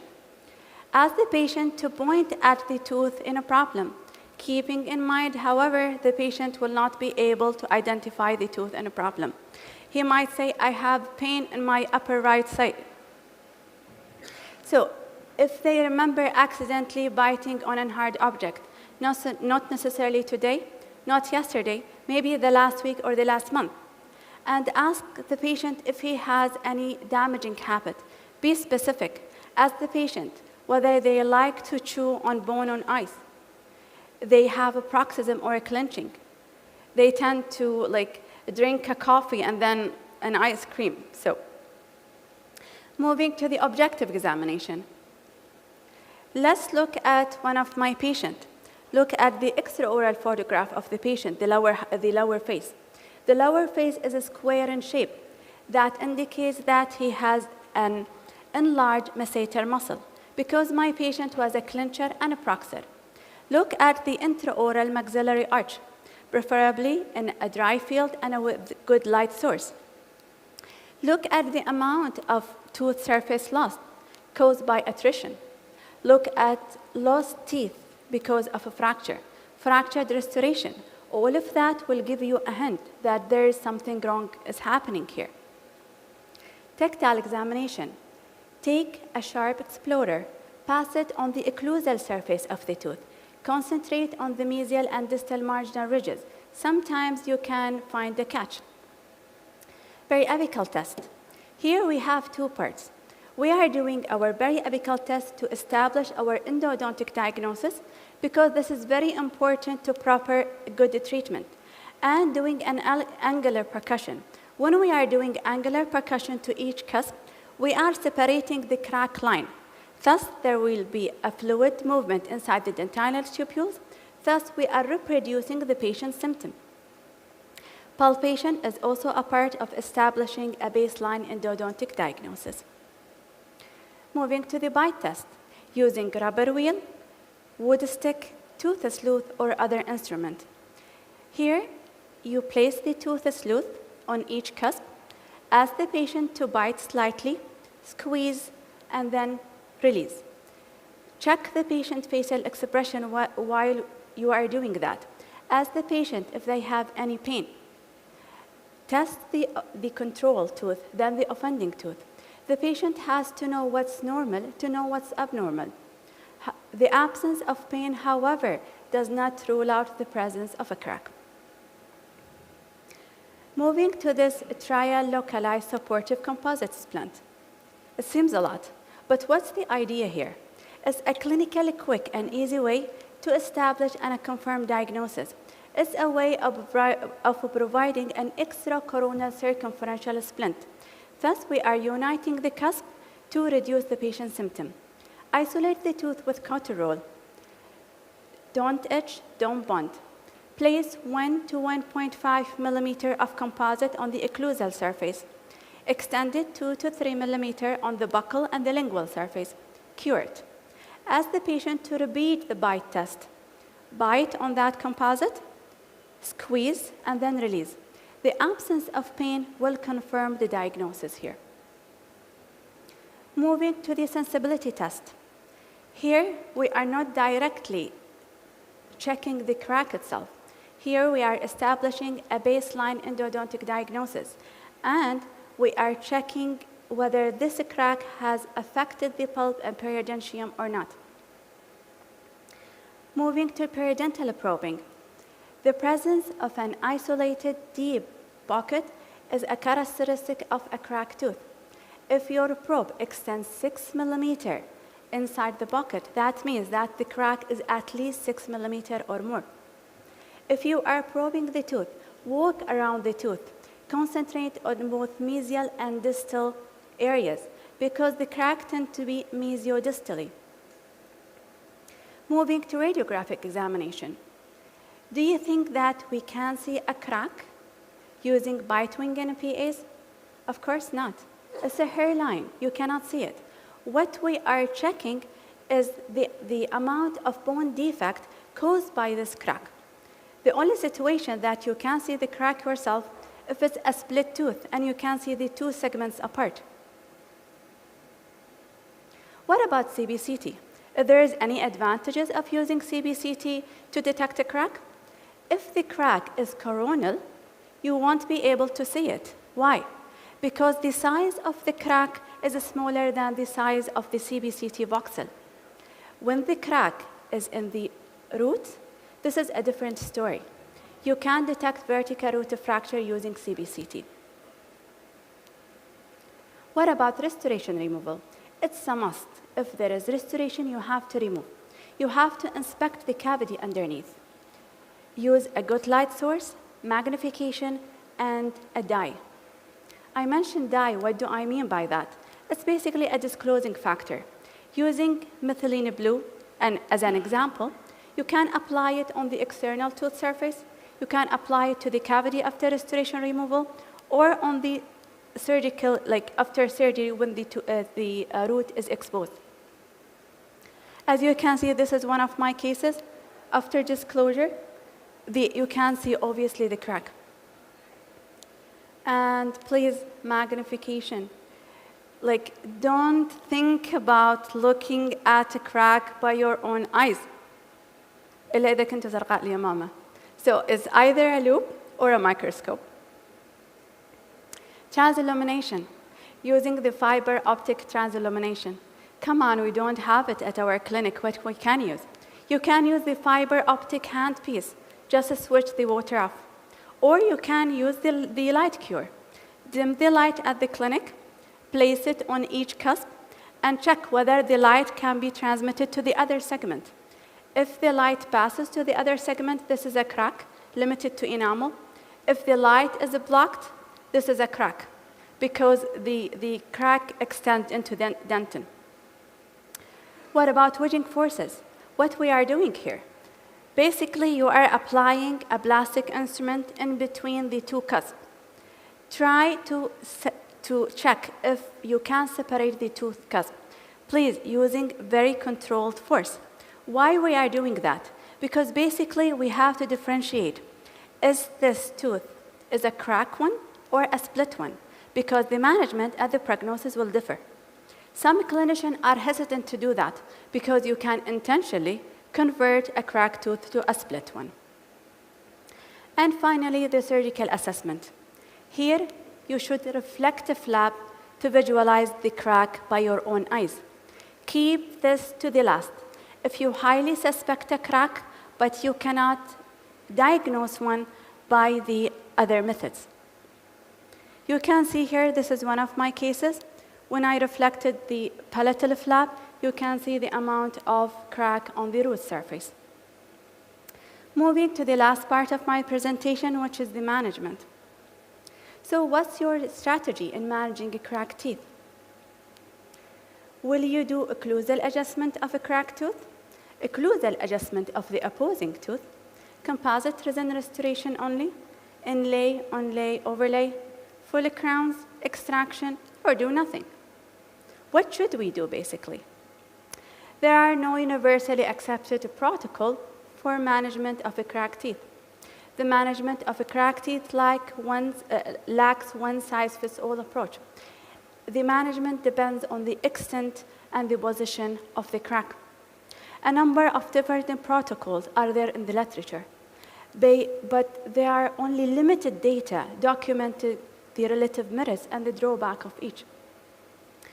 The main aim of the management is to alleviate the patient's pain, followed by predictably restore, maintain a functional asymptomatic tooth with a vital pulp by stabilizing the crack. I read a lot in the literature. I tried to summarize the management by simple steps. But the management, in order to get this management, I need you to do two things. The first step is to establish a proper pulpal diagnosis. Is the pulp normal, reversible pulpitis, irreversible pulpitis, or pulp necrosis? The second step is to evaluate the restorative status of the tooth. Is the tooth minimally or non-restored, or it is heavily restored? The management can be divided into two key stages, either immediate management. We have to relieve the patient from the pain that he is coming with, or definitive treatment. Why should we provide an immediate treatment? As I mentioned before, you have to relieve the patient's symptoms. You have to stabilize the crack before it propagates more. You have to preserve the pulp vitality. So, I mentioned providing a splint to the tooth. What do I mean by splint? A splint is providing an extracoronal circumferential coverage in order to maintain what's there or stop crack propagation. How can we do that? Either by using an orthodontic stainless steel band or provisional crown. So let's begin with the treatment. So if the tooth was a normal pulp and it was minimally restored, keep pulp vitality. Do not chase the crack. Remove only defective restoration and caries, if any. Seal the superficial crack with composite. Then provide the patient with cuspal coverage. Even if the tooth is minimally restored, please cover it. And then review the patient in 6 to 12 months.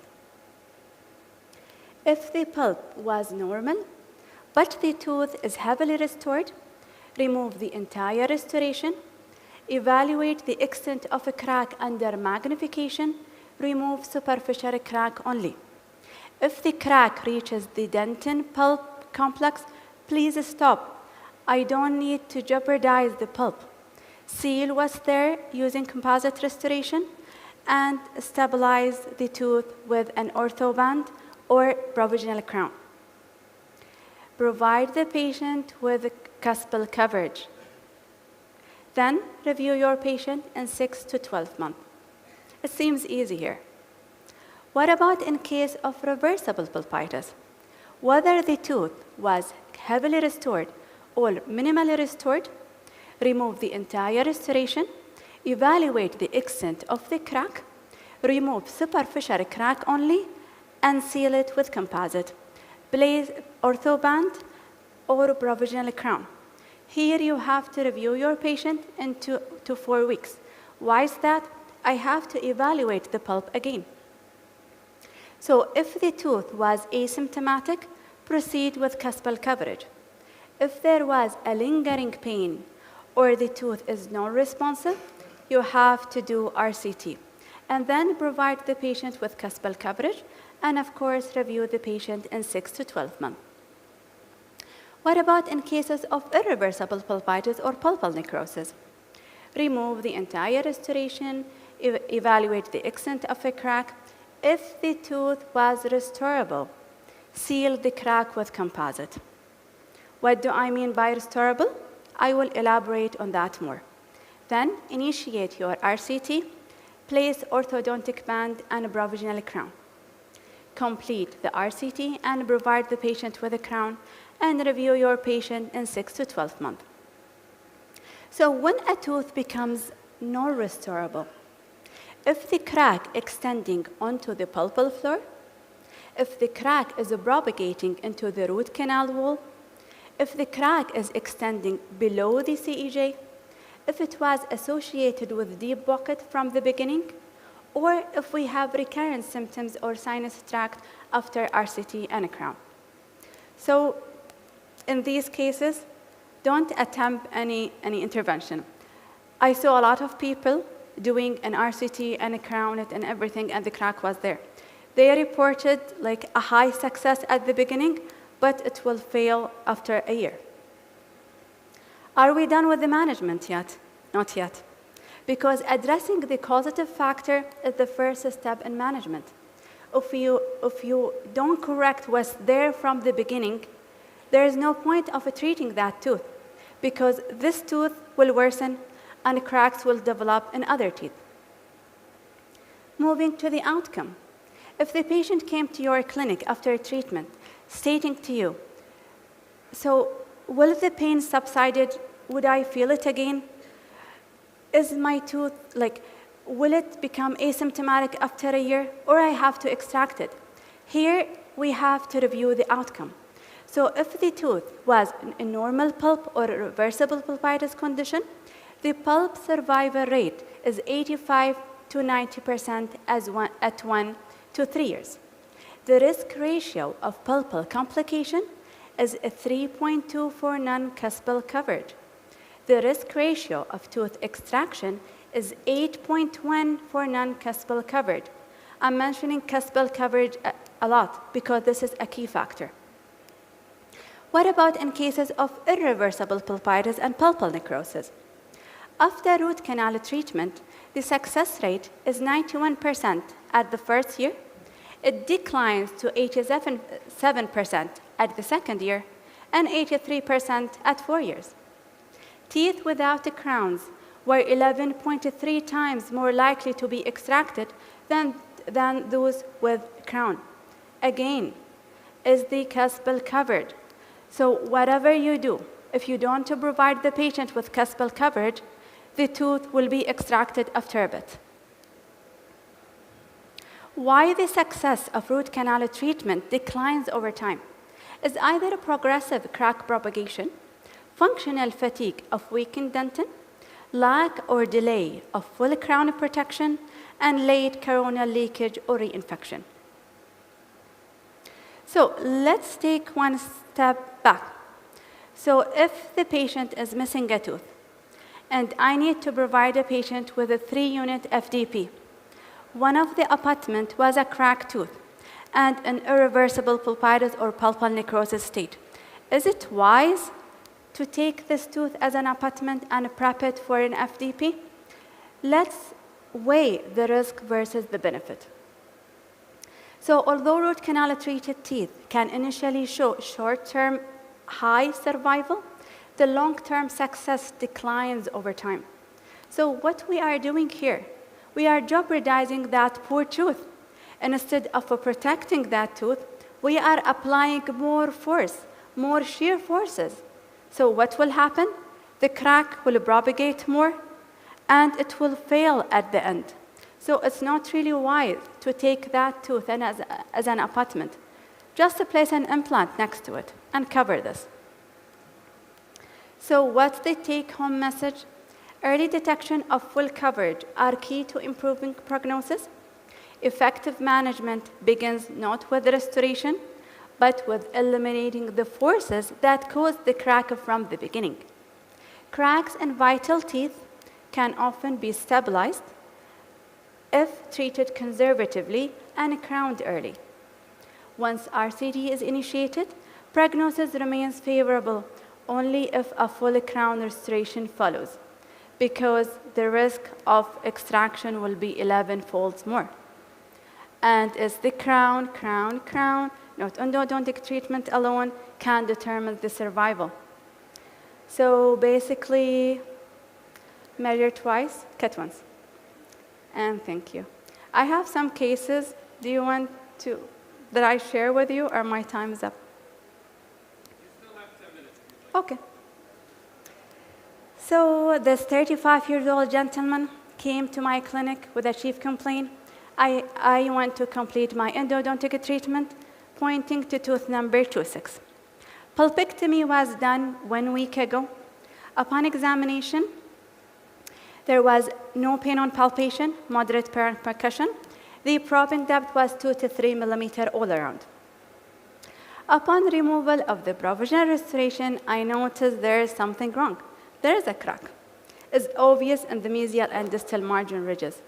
After disclosing the crack with a methylene blue, which was my friend during the journey of the Kuwaiti board, you can see the crack obvious. And using magnification, I can notice that the crack extending onto the pulpal floor. So unfortunately, this tooth is for extraction. This is my second case. A 27-year-old lady came to the clinic with the same chief complaint, pointed to tooth number 14. Pulpectomy was done 2 weeks ago. Upon the removal of the temporary restoration, I noticed that there is a crack on the mesial marginal ridges. And of course, with disclosing agent, it's obvious here. And because the crack was superficial and above the CEJ, I removed it. I complete my cleaning and shaping. I placed my provisional restoration. I crown prep it at the same visit and cover it with a provisional crown. I know this is the worst crown that I ever did, but it was something quick because the patient was in phase 1 therapy. I completed my RCT. I placed a crown, and I also provided her with an implant just to decrease the load and distribute the biting forces on all of these teeth. So a happy ending. What about my third case? A 45-year-old lady complained of pain since 3 years on biting, pointed to tooth number 15, which is increasing in severity. Tooth number 15 was endodontic treated before 15 years. And a crown was placed on the same month. Upon examination, everything was okay. There's no pain on palpation, there's pain on percussion, and the probing depth was 2 to 3 millimeter. Look at the patient PA and bite wing. So if we are looking for the PA, short root canal treatment, I agree, but there's no periapical changes. So shall I repeat the endo treatment? I don't think so. I know tooth number 16 has a large restoration, but upon endodontic testing, it was normal. So I did everything, me and the endodontist that was on the floor. We couldn't identify anything. But the patient is stating, I have this pain since 3 years. You have to relieve me from that pain. So I went to the last option, which is the surgical intervention. I reflected the flap on the palatal surface and look at what is there. There's no bone on the palatal surface. And you can see the vertical root fracture on the palatal side. So this was the issue with the patient. I did GBR for her. I provided her with an implant, and hopefully she is happy now. And with that, I concluded my presentation. Thank you very much for your attention. Thank you so much for your time, Dr. Fatma Al-Musa. We will open the floor for questions. Anybody has any questions? Eager question there. السلام عليكم يعطيك العافيه دكتوره فاطمه. دكتوره السؤال يقول انه يعني عفوا can we use the 3D X-ray nowadays because the new MRI for teeth as an exact examination of the cracks? I think it will be more simple than True. 2D X-ray. I searched that in the literature as well. If it was in the crown, still it's not possible to detect any. If it was in the root, it's possible. Even as layer by layer. I even discussed that with Dr. Arif. Even with the AI, you cannot identify the crack till now. Any other questions? I have a silly question. In your personal experience, what is the #1 culprit in physical trauma? Like when people come in eating popcorn, nachos, ice? See, if it comes to my experience, it's a proximal clenching because we are stressed highly and the patient tend to prox and clench unconsciously. They don't know that they are doing that. But when you are educating your patient, they tend to some of control these, or you have to provide an occlusal splint to treat these cases. Thank you. We would like to honor Dr. Fatma Al-Musa. Thank you so much for your participation with us.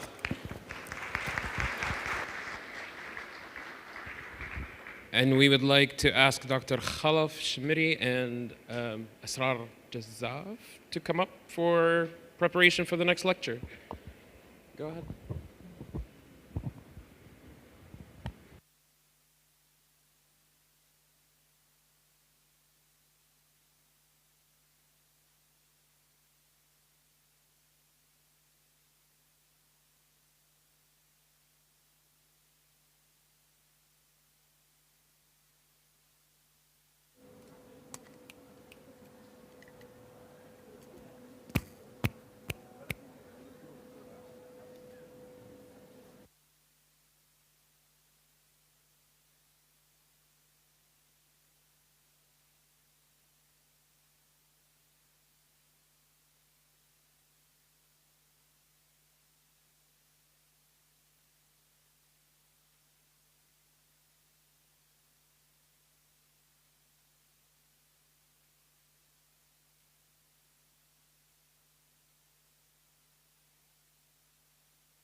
Okay. الو الو في صوت؟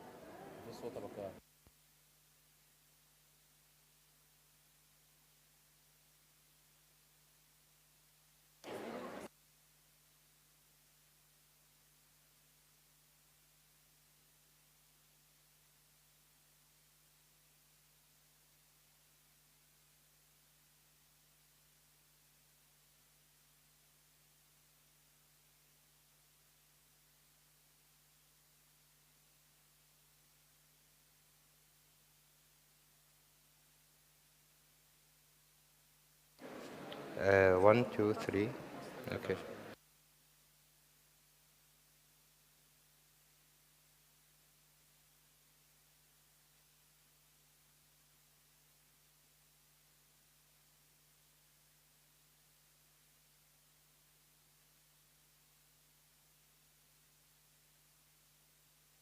Check.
We would like to resume our last lecture before the lunch break that we have. We would like to welcome Dr. Khalaf al-Shammiri and Dr. Asrar al-Jazaf for our next lecture titled Guided Bone Regeneration Between the Past and the Present. I'd like to start with introducing Dr. Khalaf al-Shammiri. Dr. Khalaf obtained his Doctor of Dental Surgery degree from University of Missouri, Kansas City. He also received his master's certificate in periodontology from University of Michigan, Ann Arbor, and did his implant fellowship at the University of Michigan. Dr. Khalaf was the first Kuwaiti dentist to achieve the full American Board certification in any dental specialty. American Board of Periodontology diploma 2001. He also served as the former Vice Dean for Research and Student Affairs and Associate Professor of Kuwait University Faculty of Dentistry, and he was the past Chairman for Faculty of Dentistry, Kuwait Institute for Medical Specialization. Dr. Khalaf was also past President of the Kuwaiti Division of IADR. Dr. Khalaf is an author or co-author of more than 30 publications in indexed journals, including high-ranking journals such as Journal of Clinical Periodontology, Periodontology in 2000, and Journal of Periodontology. He is currently a consultant periodontist and unit head at the Jahra Specialized Dental Center. Dr. Asrar al-Jazaf holds a bachelor's in oral and dental surgery from Cairo University and a master's from the Kuwaiti Board in Dentistry. She is a member of the Kuwaiti Dental Association, the Faculty of Dentistry, and the Royal College of Surgeons in Ireland, and the European Association of Osseointegration. She is also a licensed Invisalign Go provider by Align Technology, Switzerland. Dr. Jazaf introduced a novel technique for membrane fixation presented at the European Association for Osseointegration Congress in Monaco 2025. She currently practices dentistry at the Kuwait Oil Company Al Ahmadi Hospital. Please help me welcome them both. Thank you. Thank you.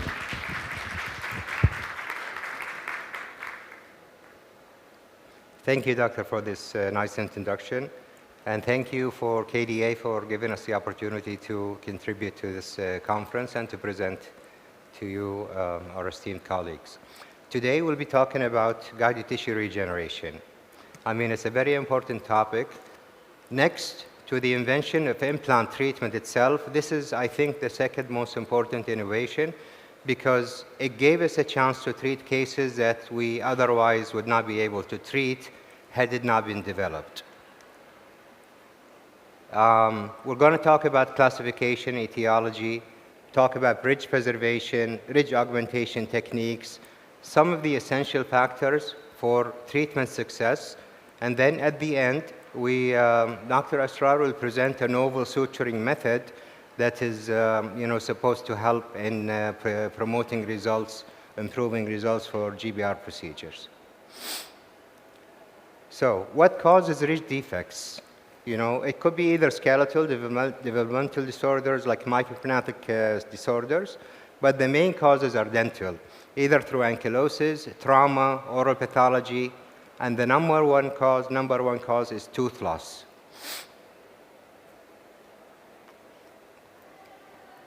If you look at different classifications for ridge defects, there are so many of them, but basically they all go on the same, use the same criteria. You can either have class A, which is abundant bone, where there is no loss of vertical or horizontal dimension. It proceeds, if not treated and the teeth are not restored and implanted, to division B, where it's barely sufficient.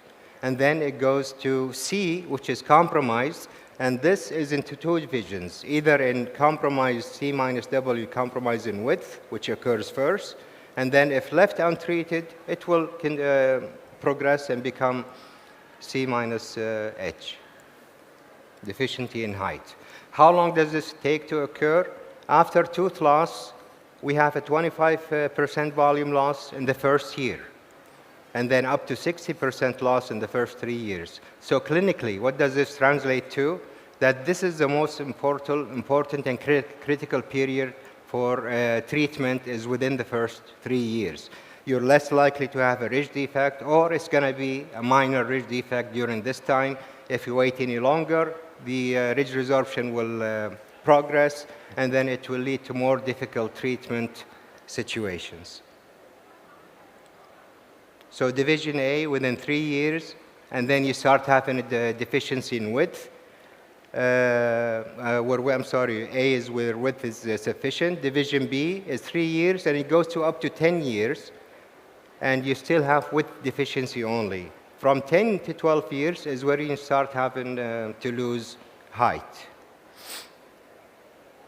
So again, the most critical period, 0 to 3 years, and then it sort of plateaus for about another 7 years until it reaches year 10, and then it starts going down with a height deficiency. Now, knowing that, it's important to place an implant as soon as the tooth is extracted. Logically, you would assume that dentists will inform their patients of this fact and tell them, try not to wait as much as possible so that you don't have ridge defects, right? We wanted to look into this and see whether this actually happens in Kuwait. This is an older study, but basically, we wanted to see how many implants were recommended for patients who came in for tooth extraction. And the results was that less than 2% of the patients were informed that they should get an implant to replace the tooth they just extracted, and explained that doing it now will prevent future compromises in bone width and height. So I don't know about the results now. They may be better. It may be interesting to repeat the study and see differences. in patient transferring information, dentists transferring information to patients. How do we prevent this? We can either prevent it by planning at the time of extraction and do a ridge preservation. When is it indicated? Should we do ridge preservation after each tooth extraction that we plan to do an implant in the future? You know, there are several studies, but this is one done in Michigan, and I was part of the master's thesis for this doctor with us. Basically, we had 20 patients, either using, using an allograft graft-on, and one site was grafted and ridge preservation performed, and one site was left without ridge preservation, and we compared the results. This is one of the cases where a tooth was extracted, ridge preservation performed, 6-month re-entry, and then implant placement. Another case where we also did ridge preservation, and then 6 months later, implant placement with additional GBR. Now, to me, the most important findings of this study were, in general, when you graft, you have a better preservation of ridge dimensions. You're less likely to lose ridge dimension. And this is very important. The key determinant, the most factor that determines whether you will get ridge resorption or not is residual alveolar bone thickness on the facial, on the lingual. If you have 1 millimeter or more on the lingual, 1 millimeter or more on the facial, the amount of ridge resorption and collapse is far less than when you have less than that amount. So this has become a clinical decision-making aspect for us. When we have a very thin lingual and buccal wall, we always do ridge preservation with bone graft.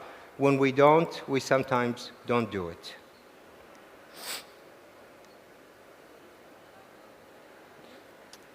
Now, we couldn't do ridge preservation. We couldn't preserve the bone. Now we have a deficient ridge. Now we talk about ridge augmentation procedure, trying to bring the ridge back into ideal dimensions. So there are several, techniques available to do that.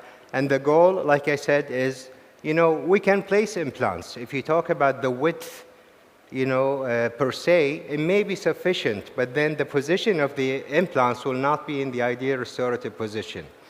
And implant treatment, as you all know, is always prosthetically driven. It's not where you can place the implant, no, it's where you can place it in a way where the restorative dentist can restore it well.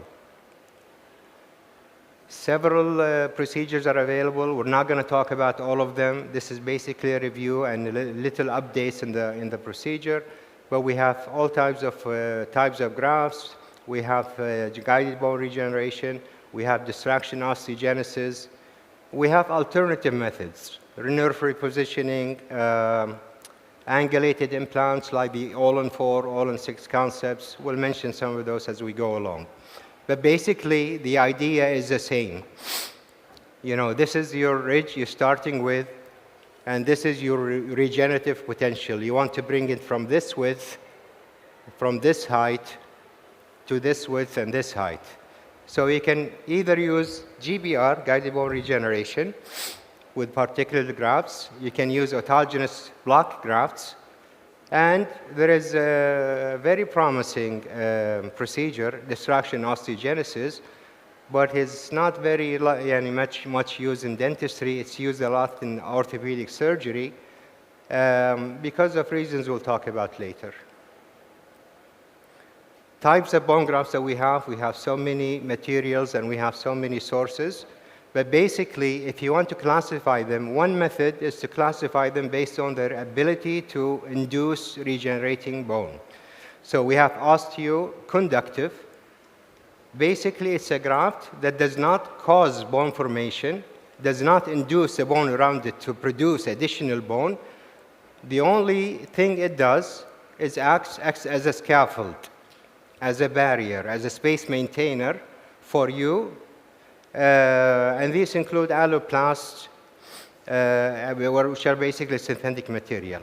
Now, some newer alloplasts, claim to have osteoinductive property.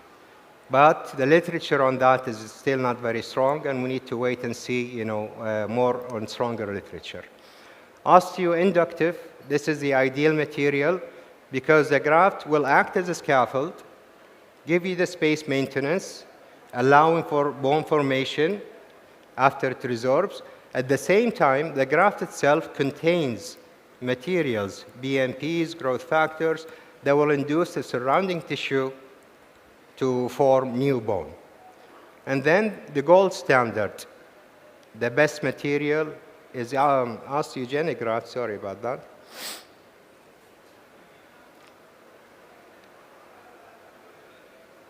So autogenous grafts are the gold standard.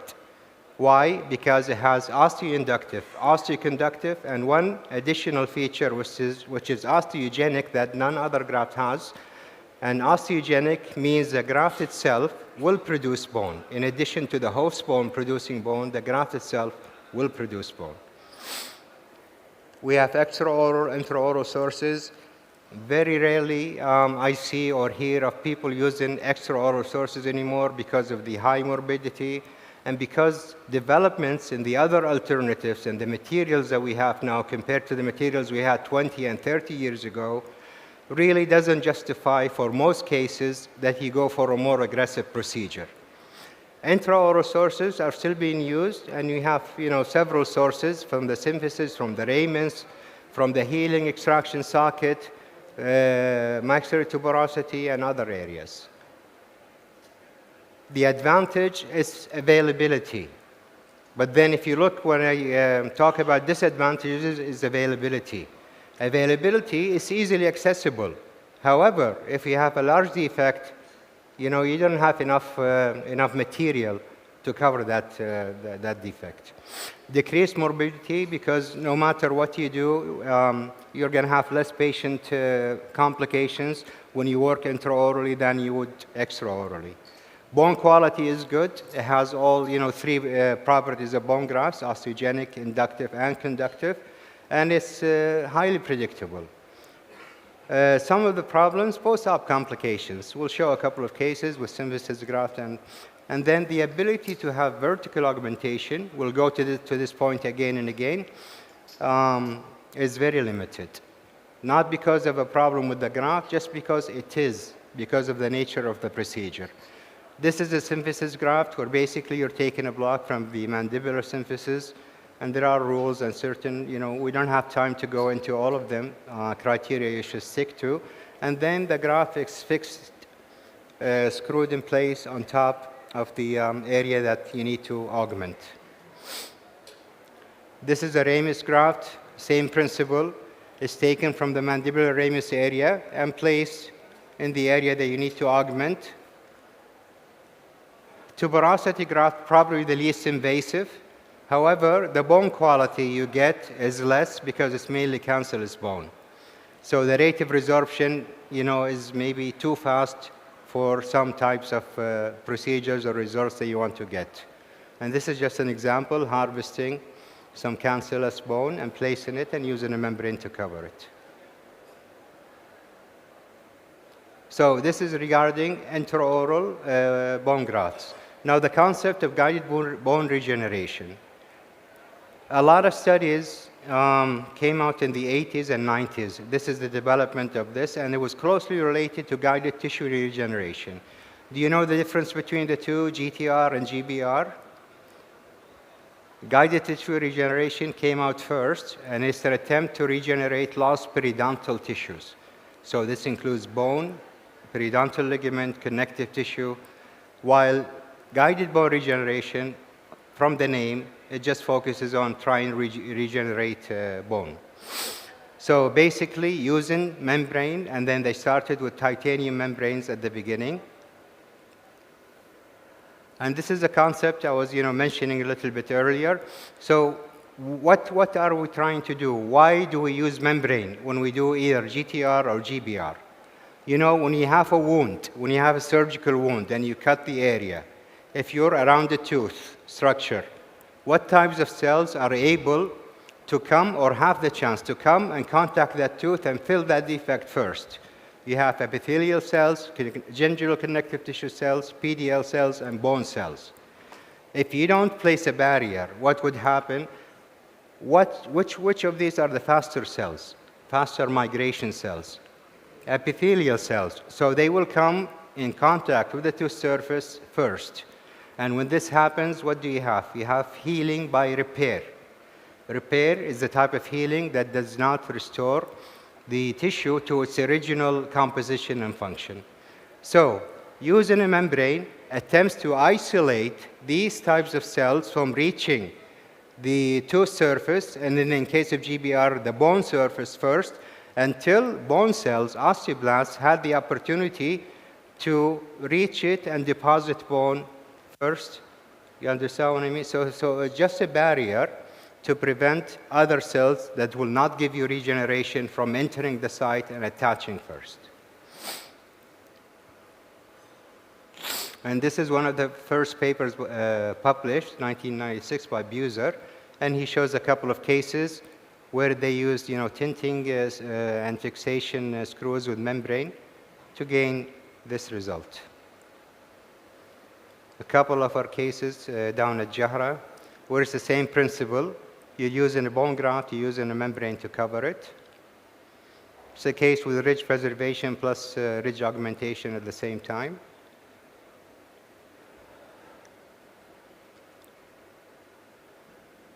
Another case by Dr. Saif and Dr. Asrar, Dr. Saif and Dr. Asrar. By the way, I like to use my colleagues' cases because, I really want to show off the good work that they do there.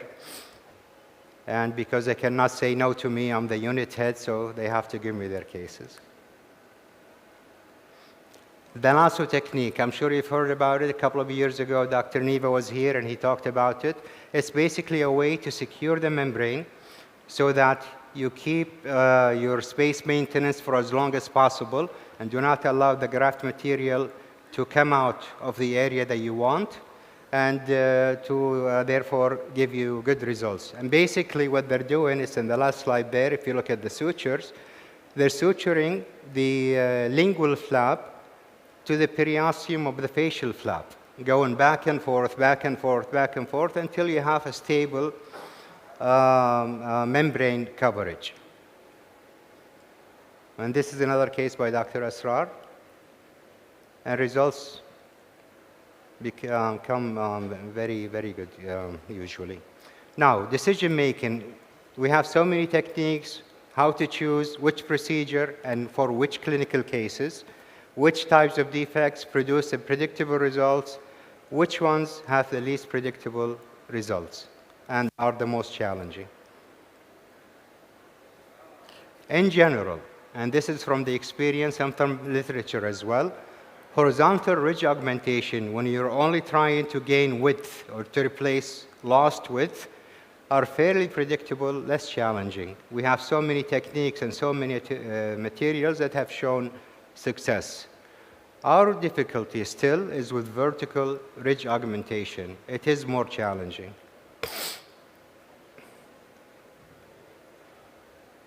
I'm not going to talk about all of this, but this is a nice review article in 2018. But basically, if you have a small defect, less than 4 millimeter, you have many options. GBR, onlay graft, you can use absorbable membranes, non-absorbable membranes, titanium mesh, all kinds of different techniques. When you have a medium defect, it becomes more difficult. And what they recommend is you use a staged approach. Meaning, you do this, and then you inform the patient that you may need to do it more than once. So you do the first one, you gain a few millimeters, then you do it again, and you try to gain a few more millimeters. It's with the large defects that we have a problem. When you have an area that is more than 6 millimeter deficient, these are very, very difficult to treat, and you don't see a lot of cases where they get this, at least not at the first try. Show you just a couple of techniques, some from articles, some from our cases. Titanium mesh is one technique, that has shown very good results. And by the way, Dr. Ala Safar has a very, very good presentation and workshop on this. I really recommend, if you can and if you're interested, to attend it. Using pins, fixation screws to secure the membrane. Tinting, using pins to try to support your membrane, titanium reinforced membrane on top.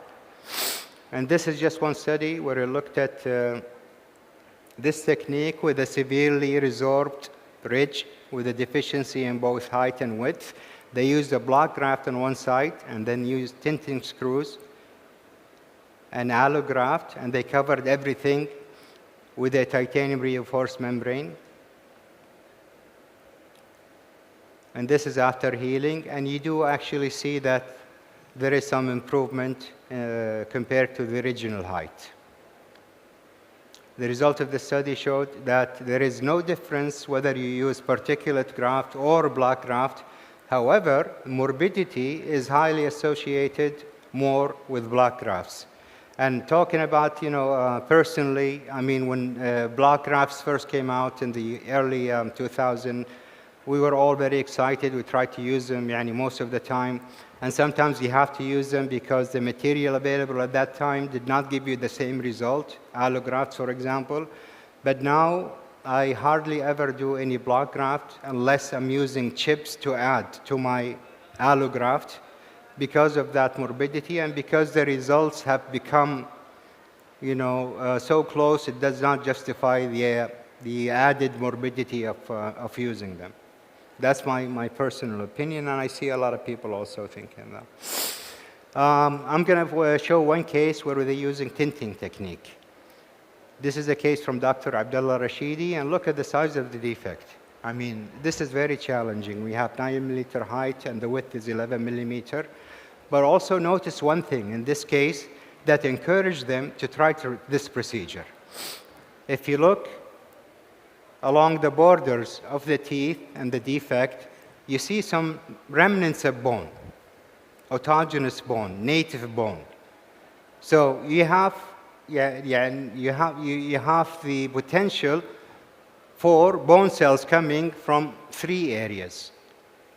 So it was worth trying this procedure. If this was just tooth surface without any bone involvement, I would probably not try or not expect a very good result from this defect. So this is a pre-op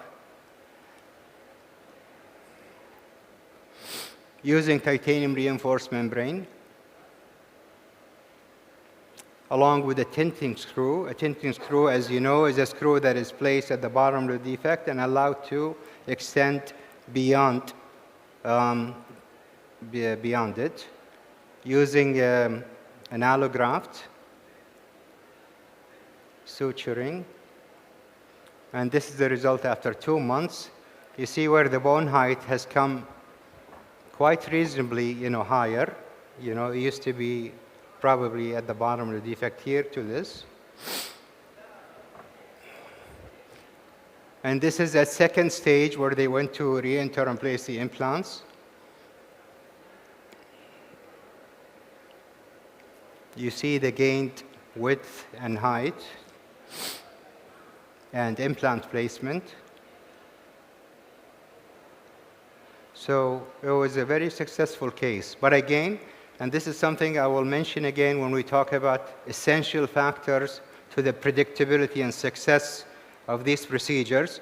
In this case, it was only this successful because of the presence of the adjacent native bony walls.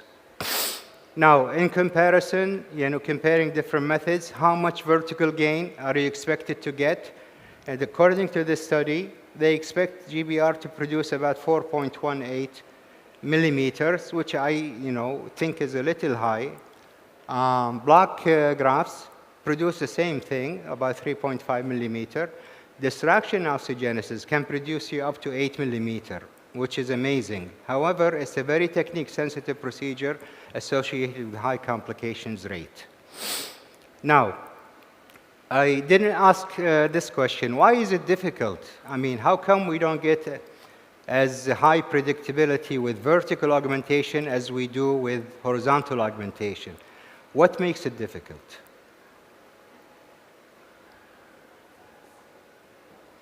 Okay. For orthopedic healing, when you have a fracture, they place a cast because there are two things that are needed for healing to occur properly. Number one, a cast is for immobilization so that there is no movement. If you have any movement, you will not get bone formation, you will get connective tissue formation. That's why they tell you when you place an implant, there is no primary stability. The chances for osseointegrations are low because any micro movement will lead to formation of connective tissue cells instead of bone cells. So number one, immobilization. Apply it to when we're doing intraoral graft to gain height. Is it easy to secure the graft in a way so that there is no movement on it? It's very difficult. So that's number one. What's the second most essential factors for healing? Vascularity, new blood formation. And the blood, new blood formation, and access, ability to reach the new growing bone.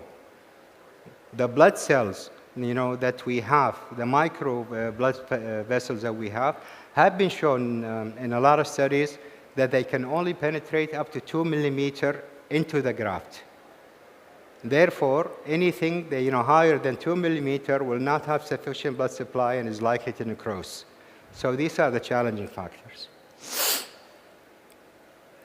So, as a summary of, determining factors, first of all, defect size, topography, like we showed in that case, how many walls, how much bone is still remaining surrounding the defect.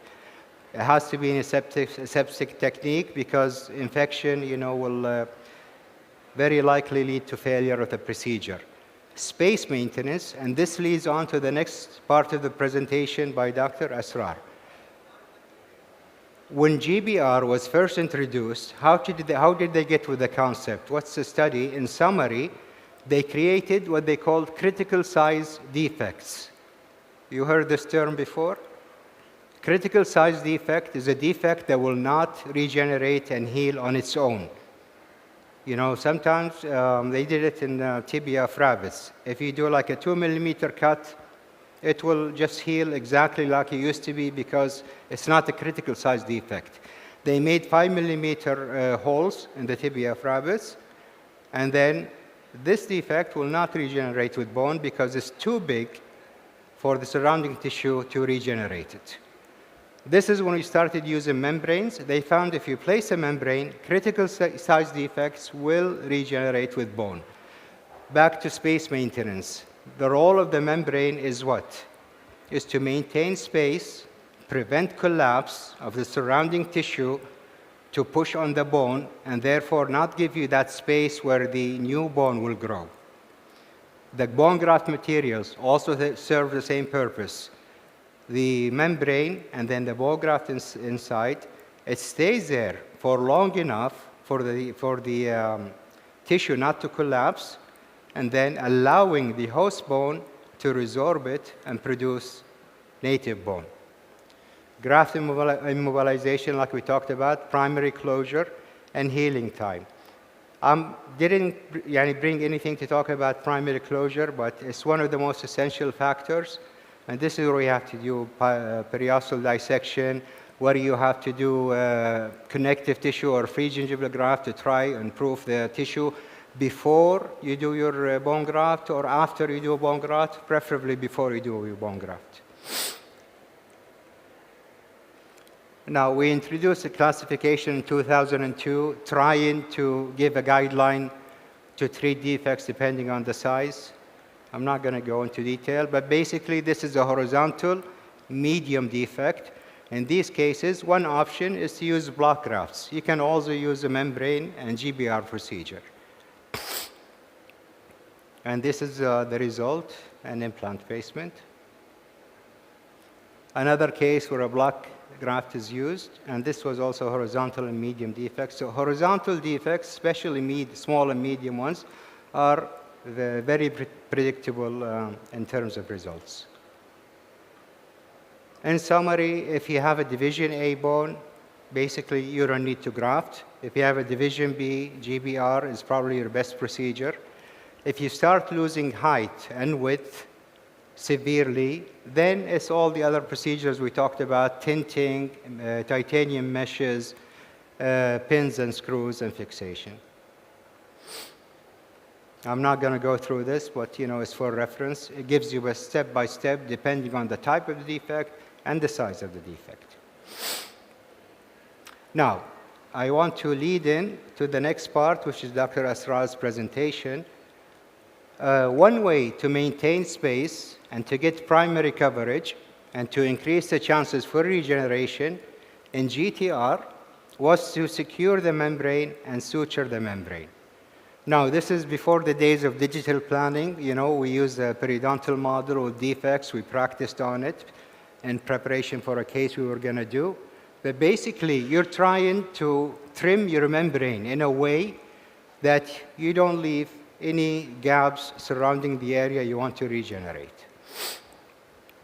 And this is one clinical case where a patient had vertical defect, three wall bony defects. And this is the shape of the defect, actually circumferential defect, 2 wall in this area, 3 wall in the other area.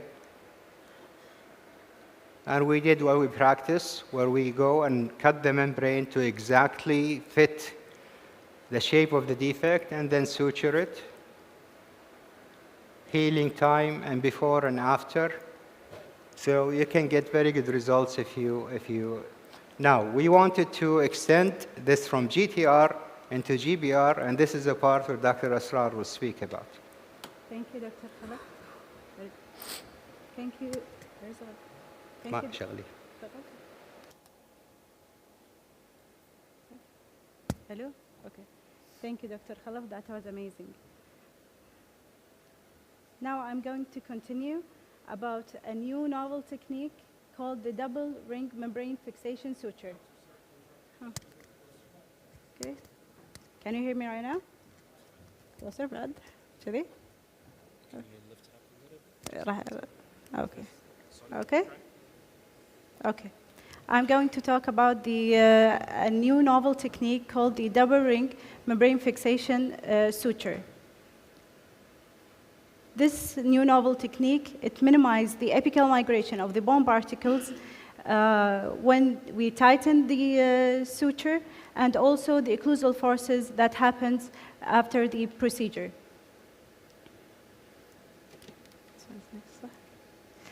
So, why do we use this technique? This technique for better stability for the posterior mandibular area to stabilize the bone graft itself. Now, as we can see over here, there is a defect between these two teeth.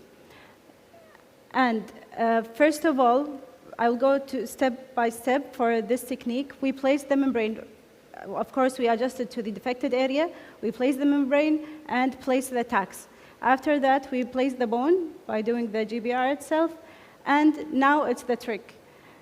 We take the first bite from the exterior surface of the membrane, and then we loop it around lingually. After looping it around, going under the contact area between this tooth and the neighboring tooth, and then we tighten the suture. After that, we go to the other side and repeat it. We can see over here, after doing this technique, the two notes, we try to make them in the same level. Why do we do that? For better stabilization of the membrane, and also for to just minimize the discrepancy of the alignment of the membrane itself. So this case was done by Dr. Fatima Al-Kandiri in Jahra Specialized Dental Center.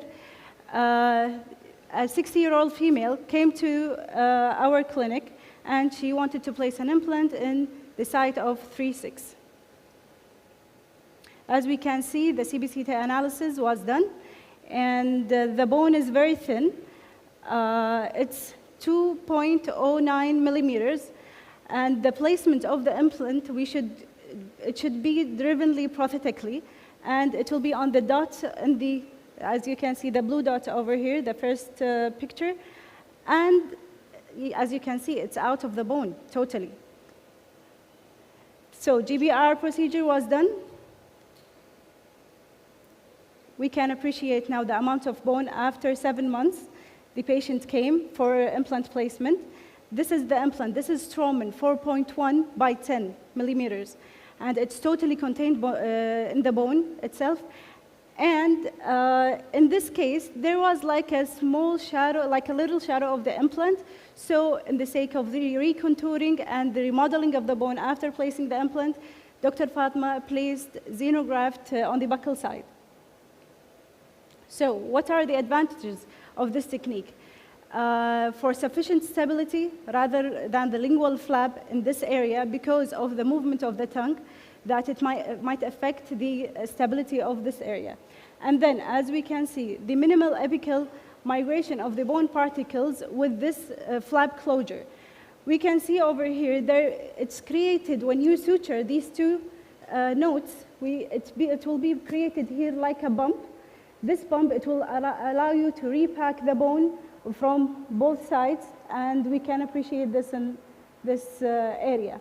And avoid the lingual tax in the mandibular side in the lingual area, because sometimes it's really like very bad visualization. You cannot like place it.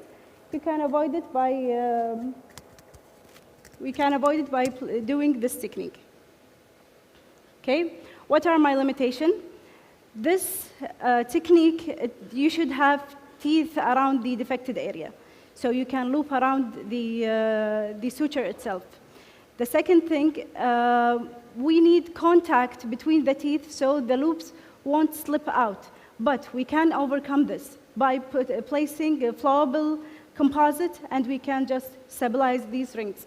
So we need further studies to confirm the efficiency and to compare it with other technique for membrane fixation. This study was introduced last September by me and Dr. Fatma in Monaco in the EAO Congress, and actually it was published in the COIR journal in the volume 36. And actually this wouldn't happen without Dr. Khalaf's guidance. Thank you very much, and I will leave you now with Dr. Khalaf to complete.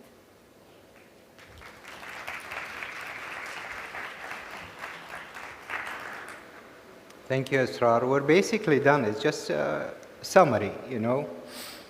So there are several alveolar ridge augmentation procedures available. They offer promise as a viable treatment modalities for patients in need of dental implants.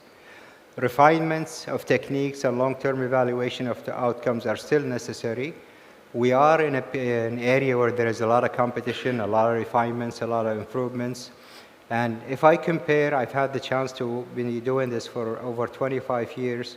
If I compare the simplicity, the quickness, the predictability of what we do now with what we did 20 years ago in terms of the material available and techniques and the knowledge available that we gained, it's much easier, much more predictable now.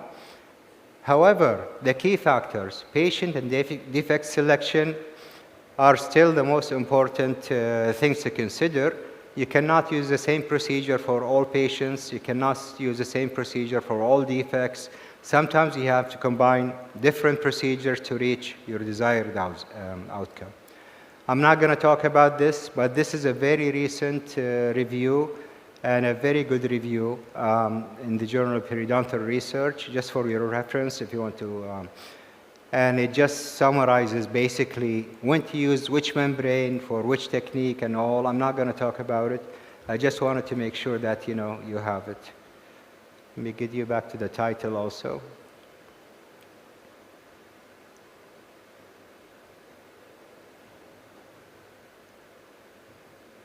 And finally, so many people to thank, but basically Dr. Fatma Al-Kendiri.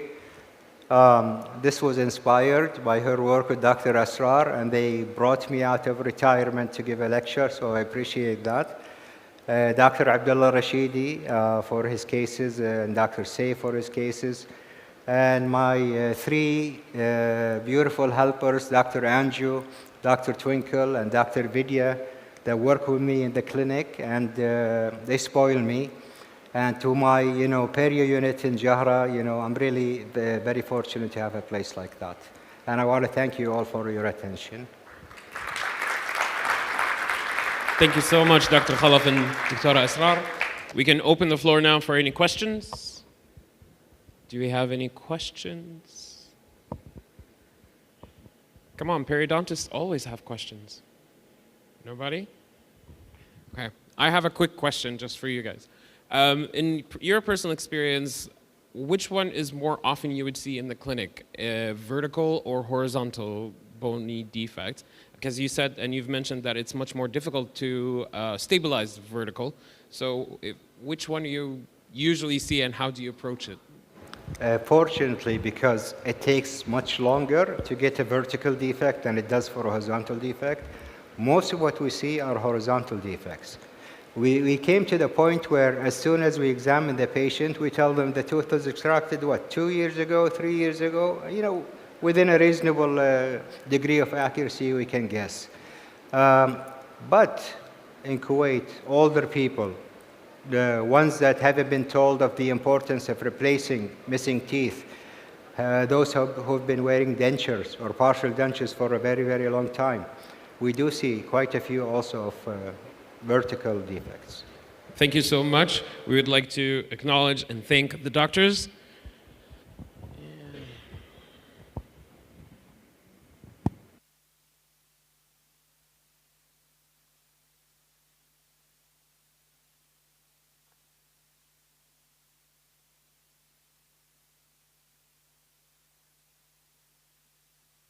Okay. A round of applause for our doctors, please, if you could join us in the middle. Dr. Khalaf and Dr. If you could come closer بس شوية, you can hold it. كيفك.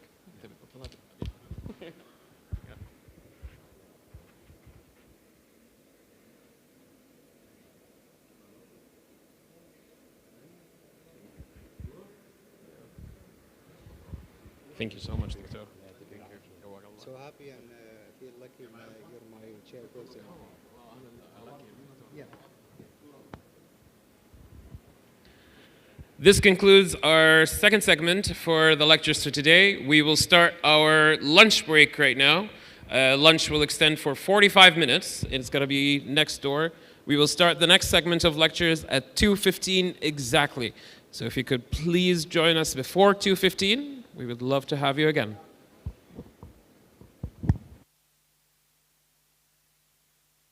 So, why is that happening? And to understand that, I feel like we have to dive more into the pathogenesis. So here's some key points of shaped, effective, evidence-based treatment. Why scaling alone may work for some individuals, why others may need surgical treatment, use of biologics or antimicrobial therapy below the gingival margin that causes inflammation. So plaque equals disease. Just the mere presence of it, we know it causes disease. And this theory was built upon, with anything with science, whenever we have a hypothesis, we like to test it and make sure it's true. So this paper, Experimental Gingivitis in Man, by, again, Harold Lowe and Els Thilaide, they wanted to read true to today. And then on the other end of it, by looking, again, my pointer doesn't work. Want to take a look at the actual bacterial composition during these stages. And what they found during the early stage, gingival health, it was mainly gram-positive rods and cocci. And then as the lesion progressed, that's when you start seeing clinical signs of acute inflammation.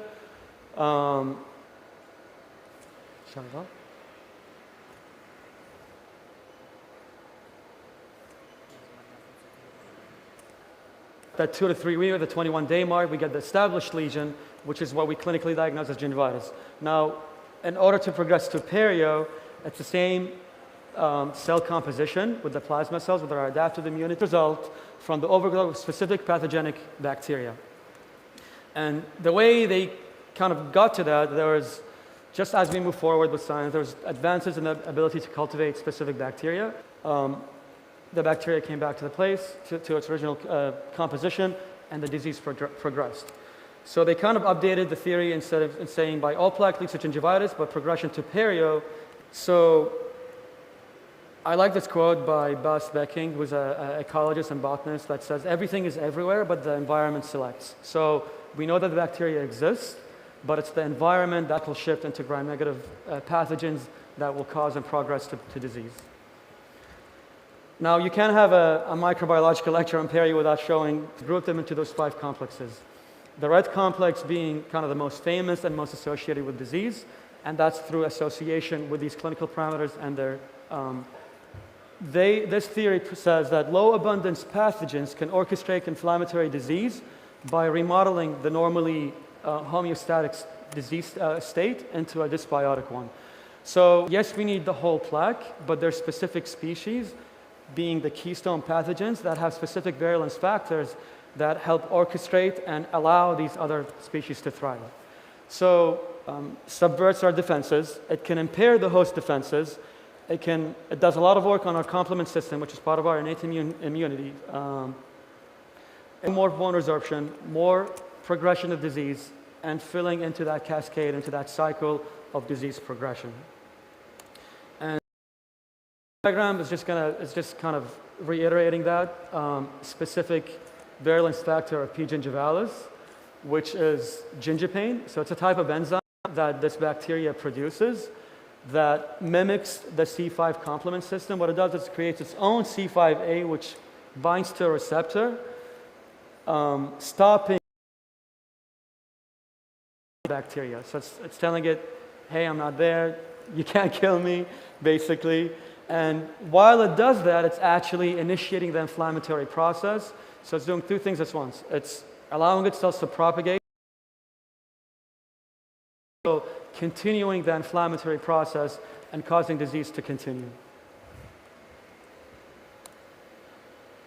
Now, I'm going to take a little shift from. So during my research, we did a submicrobial analysis of our own cohort. We had a group of patients that were grouped into periodontitis and healthy group. And our hypothesis was just to see if the microbial composition between the healthy and perio patients was different. But during our analysis, we found some interesting data. So we had 2 groups, perio group and a healthy group, 27 subjects versus 14. We collected plaque samples, tissue samples, blood samples.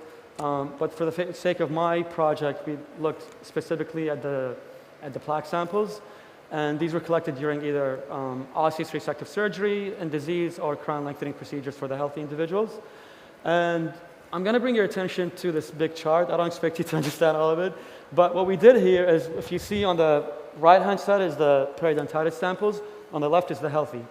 And then we grouped the abundance or enrichments of the bacteria based on P. gingivalis. So all these red graphs are representative of P. gingivalis, being it as a key one of the keystone pathogens. We wanted to see, is there a high association between all the disease sites with P. gingivalis, or was it not as important?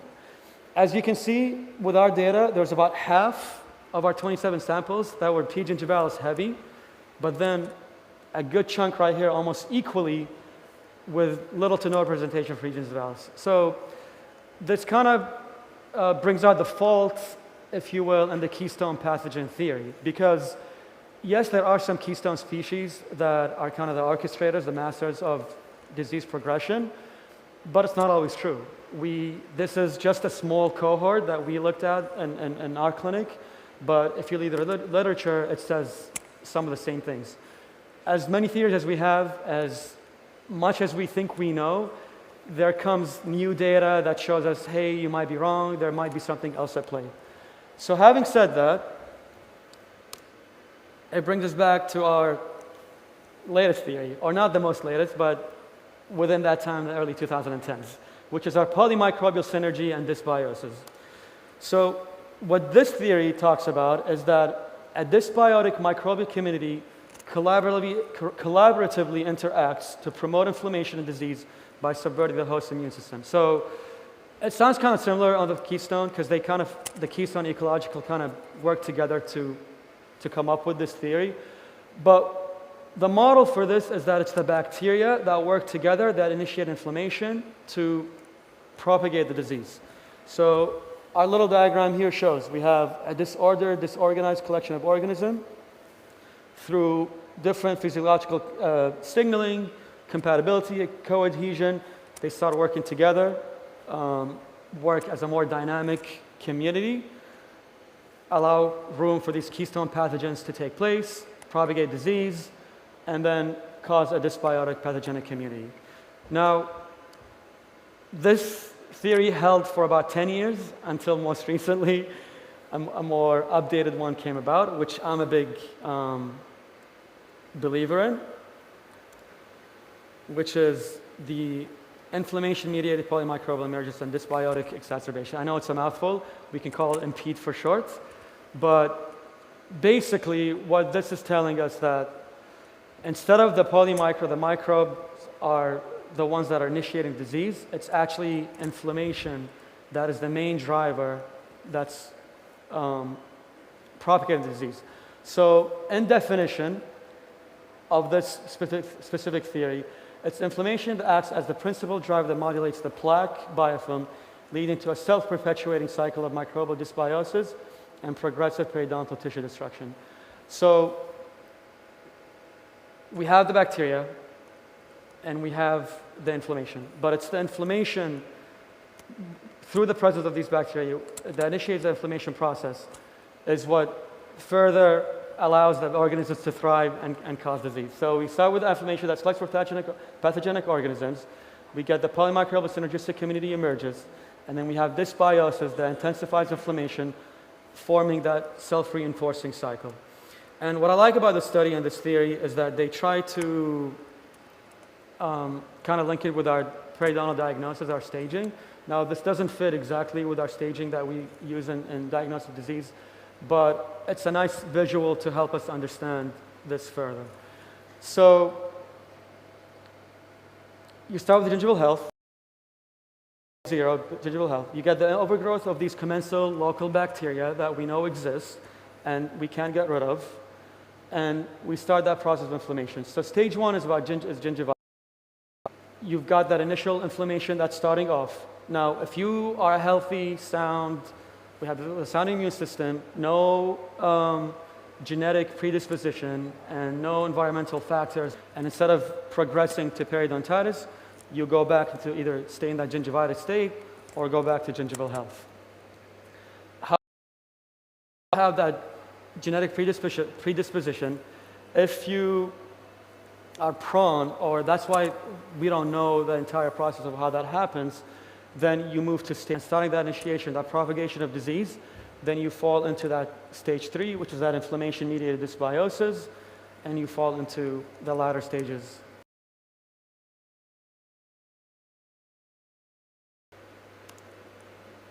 Now, when talking about inflammation, the reason I believe this most recent theory makes the most sense is because we see these same patterns. We have these inflammation-induced dysbiosis and systemic diseases, meaning diabetes, a neurodegenerative disease, Alzheimer's, obesity, IBS, smoking, cardiovascular, medication. If you've got cardiovascular disease, you take some kind of medication to halt it. In perio, we're not quite there yet. But we're trying to understand the significant and kind of related to periodontitis. Now, out of these, diabetes and smoking are the two biggest risk factors in periodontal disease. They have the most studies. They initiate a lot of pro-inflammatory cytokines and cells that, again, propagate that inflammatory process. It could cause immune, and then finally, increase of those reactive oxygen species and the advanced glycation end products and how they help propagate inflammation. Now, the same is true for smoking. We have, before I kind of end here, I want to leave you with this question. In periodontitis, is it microbial dysbiosis driving inflammation, or is the inflammation shaped?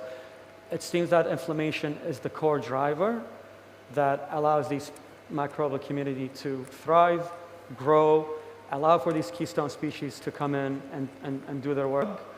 That is a host modulating drug that was hopefully to be used for periodontist patients, which leads me to diagnostics. We want to shift from more beyond plaque removal, which our colleagues think is all we do, scaling.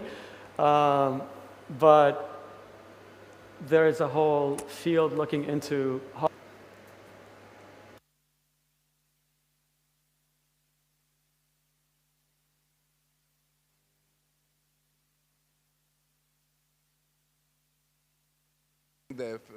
confirming the inflammation or finding solutions or different treatment modality for periodontitis in general. So where, if you're aware... Doing all the statistics part that I don't really understand.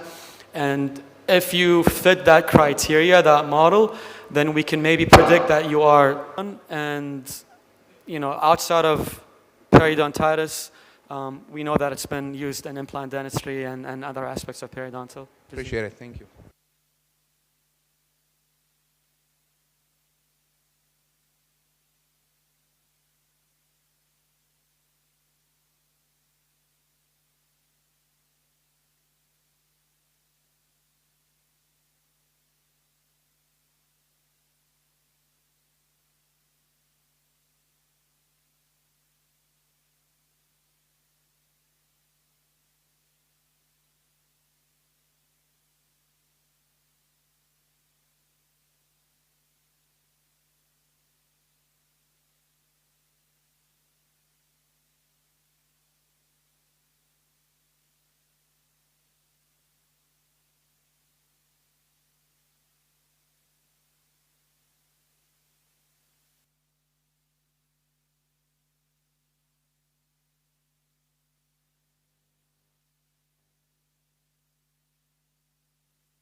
بكار صوت زين؟ ارفع الصوت يا بكار.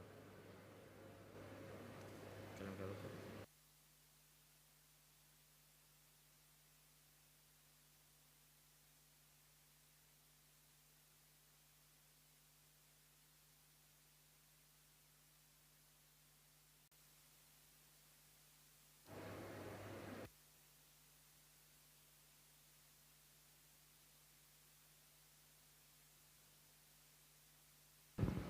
الو ليش طفل؟ عشان دخلته. مساكم الله بالخير جميعا. يمكن بكل مهنه في لها قوانين تجتمع كاملا، سواء انت يا انك تكون احد مزاولين المهنه طبيب او احد مزاولينها، او انك تكون احد المرضى. ويمكن من الضروري ان الواحد يكون مطلع 40% من مزاولين المهنه عندنا بالكويت ما عندهم اطلاع على قانون مزاولة المهنة، مو عارفين شنو اللي يحكمهم، شنو اللي ينظمهم. ووقع اني انا ابحث في هذا القانون او اكون احد اعضاء اللجنة اللي اقرت هذا القانون، يمكن ما كان عندي اطلاع وعلم. ولكن بعد ما اقرينا القانون شفت المصطلحات القانونية نوعا ما غير مفهومة، خصوصا بعض التعاميم اللي الوزارة عشان تحمي نفسها بعثت هذه القوانين او النقاط اللي فقط خاصه بطب الاسنان، راح نطلع منها يمكن نوعا ما ثقافه قانونيه، راح نطلع منها نوعا ما اذا طلعنا من القاعه اليوم ما راح يجيني واحد قانوني او واحد بالوزاره او بين اهلي وبين ربعي يسالوني عن بعض النقاط اللي تخص الطب بشكل عام وانا ما عندي اطلاع عنها، بعض المعلومات القانونيه. تمام؟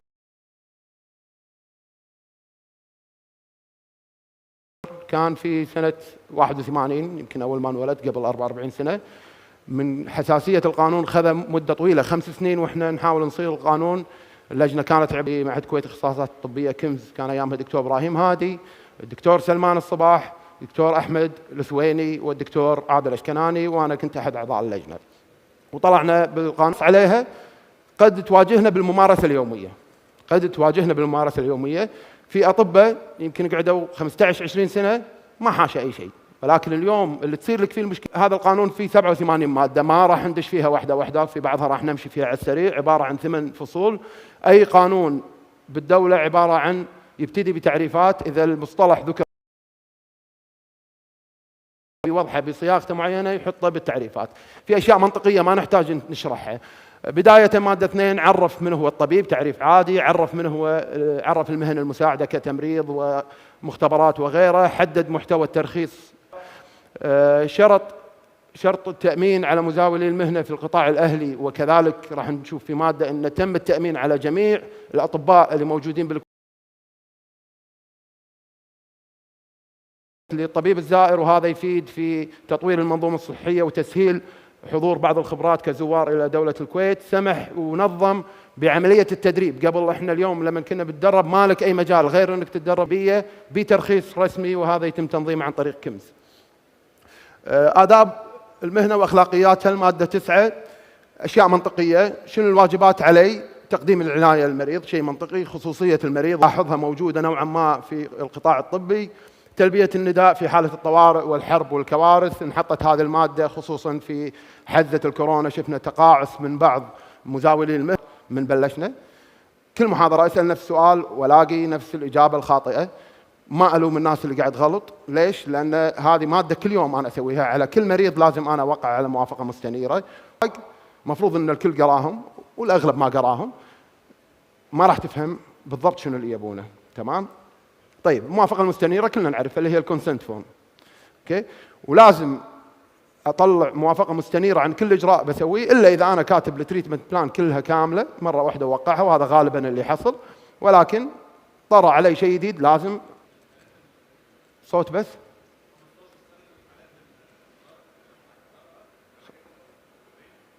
15 سنة الحالات الطارئة. اغلب مو عارف الإجابة الصح. الدكتور قرب يم الإجابة ولكن دخل فيها موضوع ثاني، قال الحالات الطارئة. المتعارف عليه 18 21. تمام؟ قبل ما نشوف الجدول راح نشرحهم ونفهمهم، بعدين نشوف الجدول. دون الخمس المتعارف عليها علاجات الرعاية الأولية، العلاجات اللي نسويها بالمستوصف. طبعا مو معنات كلمة رعاية الأولية يعني أنا قاعد أعالجه داخل المستوصف، إذا راح مستشفى ما راح أعالجه، لا أخاف من شيء إلا إذا كان الإجراء تجميلي. طيب لو إجراء تجميلي شنو اللي المفروض انه من اللي المفروض يوقع؟ ولي الامر؟ لا، الاب والام مع بعض. تمام؟ اللي يبي. تمام؟ في استثناء اذا كان الشخص متزوج حتى لو عمره 14 سنه هو ولي امره. اوكي؟ اي شخص متزوج يستثنى من شرط العمر. طيب من هو ولي الامر؟ لما نقول ولي الامر، من هو ولي الامر؟ يعني واحد دون ال 15 سنه.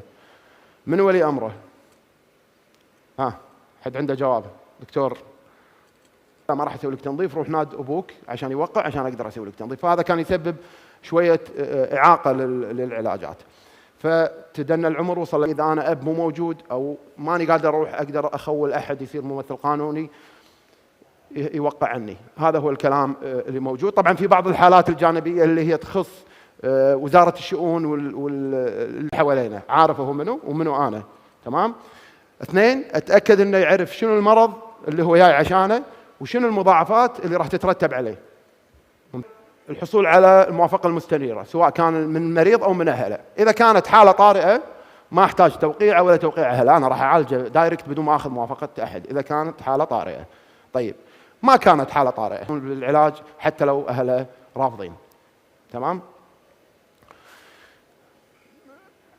مادة 13 الالتزام بعدم إفشاء أسرار المريض. يمكن كمعلومات عامة كلنا عارفين الجنح عندنا بالقانون توصل ل 3 سنوات سجن على الطبيب أو و3000 دينار، يا أو يا و3000 دينار. هذا الجنح أو 10,000 دينار على حسب حكم القاضي. هذه المادة تعتبر جناية، عقوبتها توصل 5 سنوات سجن و10,000 دينار. شنو هي المادة؟ اللي هي انه لا يجوز، اللي هي ما يمنع انا قاعد بالاستراحه قاعد اكلم زميلي عن حاله وفي دكتور ثاني قاعد هناك سمع الحاله وراح تكلم او تكلم عن اسرار المريض، هم هو راح يعاقب. مو معناته هو مو الطبيب المعالج للمريض ما راح يعاقب، لا معينه. شنو هي الحالات اللي حددها القانون؟ اذا تم الطلب منك من النيابه او المحكمه في تحقيق معين تتكلم، ابلاغ احد الزوجين بحاله الثاني اذا كانت راح تضره بشرط ان انا اخذ موافقه المريض نفسه في احد الامراض الساريه لازم ابلغ عنه.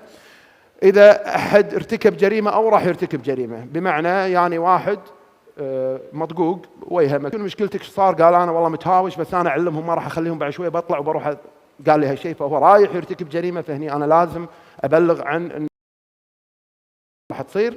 في حال الاعتداء على او العنف على الاطفال وكبار السن، شفت واحد من الاطفال وكبار السن معتدى عليه وعرفت انه تم الاعتداء، تبادل المعلومات وهذا شيء طبيعي بين الطاقم الطبي. اذا المريض وافق من نفسه كتابيا انه طلع معلوماته فهني خلاص سقط كل اللي طاف. المحظور انه ما يعالج المريض او يرفض علاجه، ما يجوز لك. انا لاحظت في وايد مرات الطبيب يجي له مريض يقول انا ما راح اعالجك، الا اذا طبعا كان الشيء هذا هذا موضوع ثاني. ولكن في ناس يقول هذا المريض ما يستحي على وجهه، هذا المريض احنا ما نتكلم انه هي غلط عليك، بس نتكلم ان هذا مو عاجبني، هذا كل شوي يدش علي، هذا كل شوي يكلمني، ما يصير هني انا ارفض علاجه. تمام؟ طبعا اذا كان برا اختصاصي ما راح اعالجه، والحالات الطارئه مجبر ان انا اعالجه في الحالات الطارئه.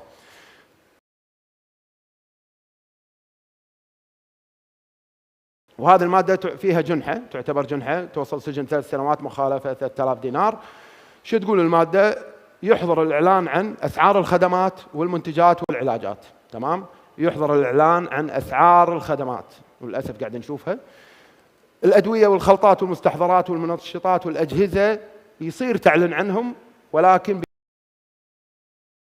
يخص قطاع الادويه اكثر. يجب الالتزام بآداب المهنة ومراعاة خصوصية المريض بالإعلان، وعدم ادعاء الأفضلية والأسبقية. بالكويت بهالتخصص أنا أول واحد بعدد هالحالات، أنا أول واحد متخرج من المكان. قاعد يصير الإعلان بشكل يوحي أو يوهم المريض بأفضلية فيها استمرار. ليش ما قاعد يتم مخالفتهم؟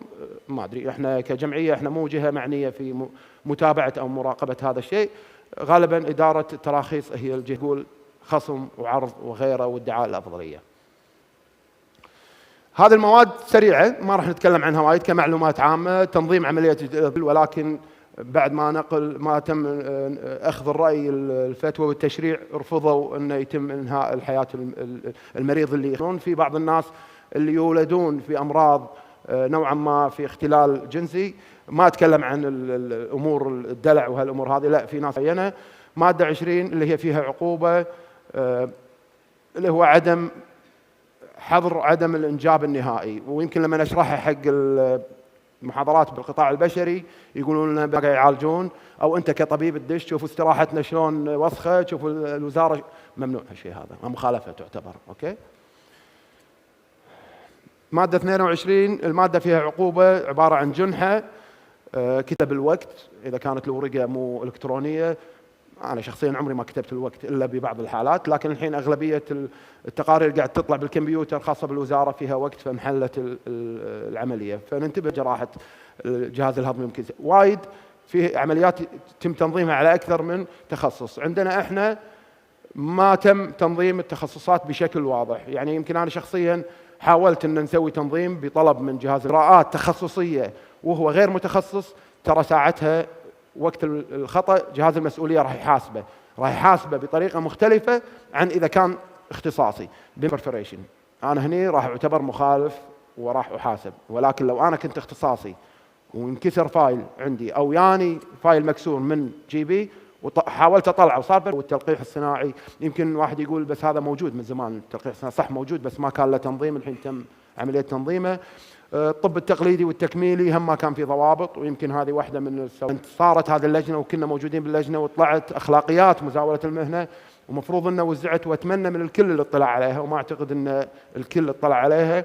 وهي واحدة من كل مريض لازم يكون عنده ملف وتحتفظ فيه، وحتى لو كان إلكتروني، ومن حق المريض أنه ياخذ تحاليله فحوصاته. المسؤولية الطبية يطلب ملفك، أوكي، النيابة تطلب الملف، أوكي، المريض ما له حق. طبعا لها فلسفة، لأنه ممكن وارد أنت بالملف تكتب أشياء عن المريض تبي تنقلها حق زميلك عادي، يعني مو معناته وقع لا قسما عليك تكمل العلاج، لا، أنا نص العلاج أنا من حقي أن أنا أوقف كمريض. أوكي. تزويد المريض ممثل قانوني بكل المعلومات لا يجوز إجراء. مادة 34 اللي بناء عليها خلينا نقول جهاز المسؤولية أو اللجان بجهاز المسؤولية تحتكم بناء على هذه النقاط. يعني جهاز المسؤولية وقت أجرى بحث أو تجارب غير مرخص في هالشيء هذا، إذا أنت تكون مخالف. أهمل أو قصر بمتابعة المريض ومعالجته، هذا مخالفة فيه، أنت مخالف. استخدام أجهزة دون علم أو تدريب عليه، جابوا لك جهاز ليزر وقلت خذ جهاز هذا وقمت وأنت ما عندك دورة فيه ولا تدري شلون يستخدمونه وحركت المريض.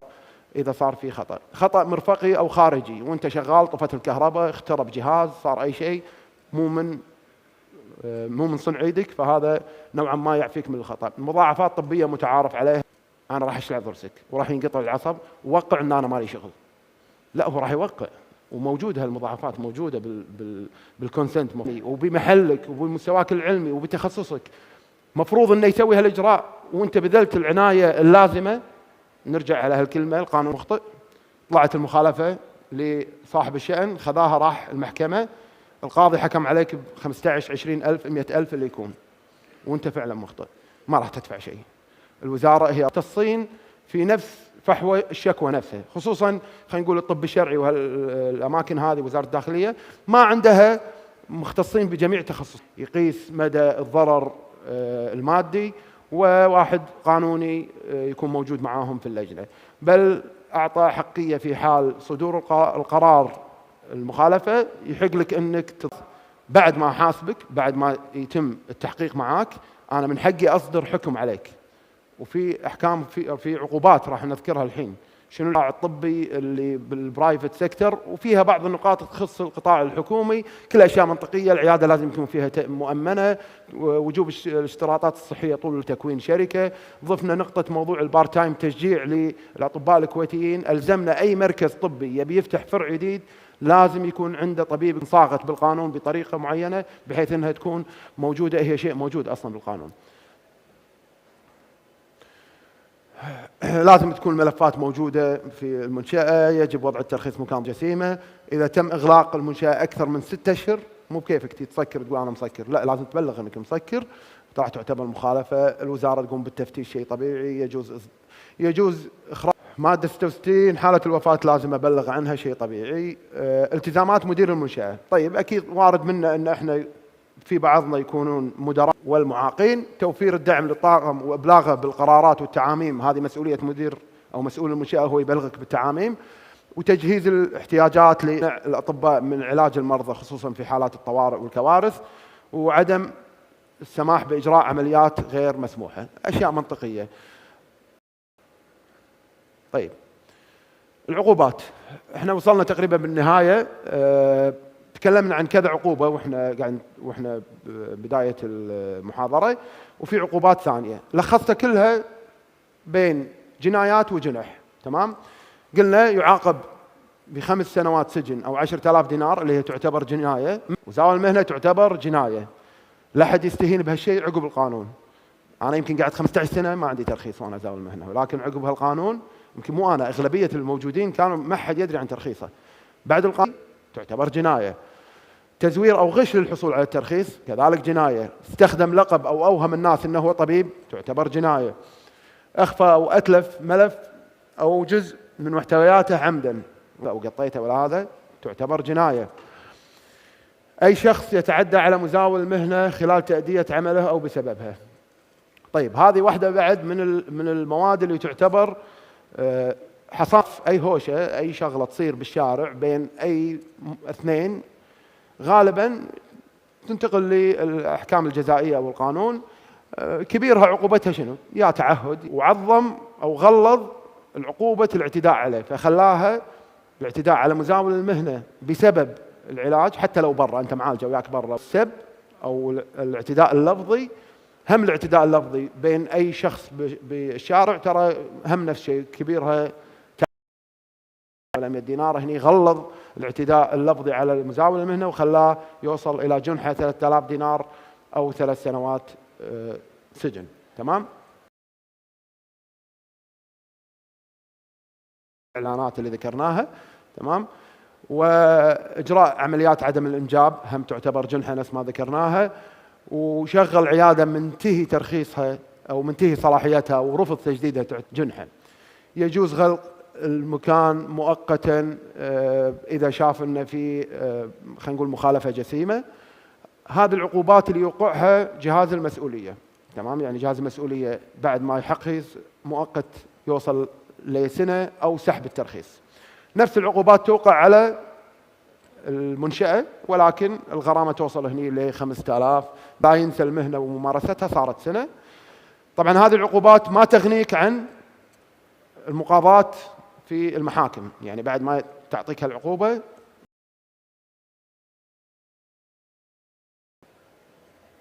إعطاء حصانة للطبيب من خلال التعامل مع النيابة العامة وليس أقسام الشرطة أو إدارات التحقيق. هذه يمكن المادة اللي هم تعتبر واحدة من المميزات للأطباء بالكويت. اليوم أي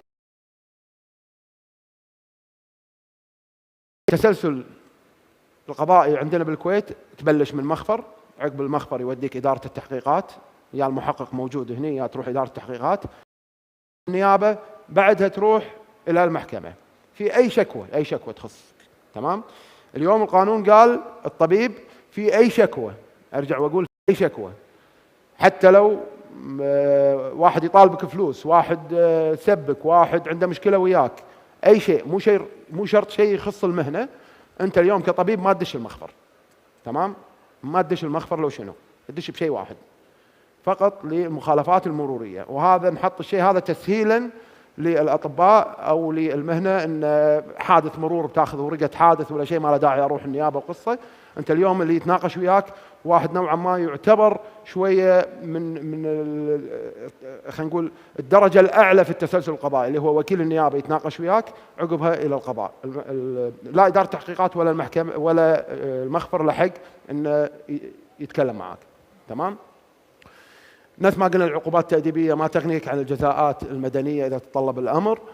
جهاز المسؤولية هي الجهة الوحيدة اللي يحقق وياك، ولا يجوز القبض على مزاول المهنة في المنشأة الصحية إلا إذا كان قاعد يرتكب جريمة بنفس الوقت أو بأمر من النيابة. قبل واحد مشتكي عليك حتى لو شيء ما يخص عملك، عليك فاتورة تليفونات، في شكوى إلقاء قبض، يدش ترى العسكري داخل المستشفى، وين دكتور فلاني، تعال امشي وياي المخفر.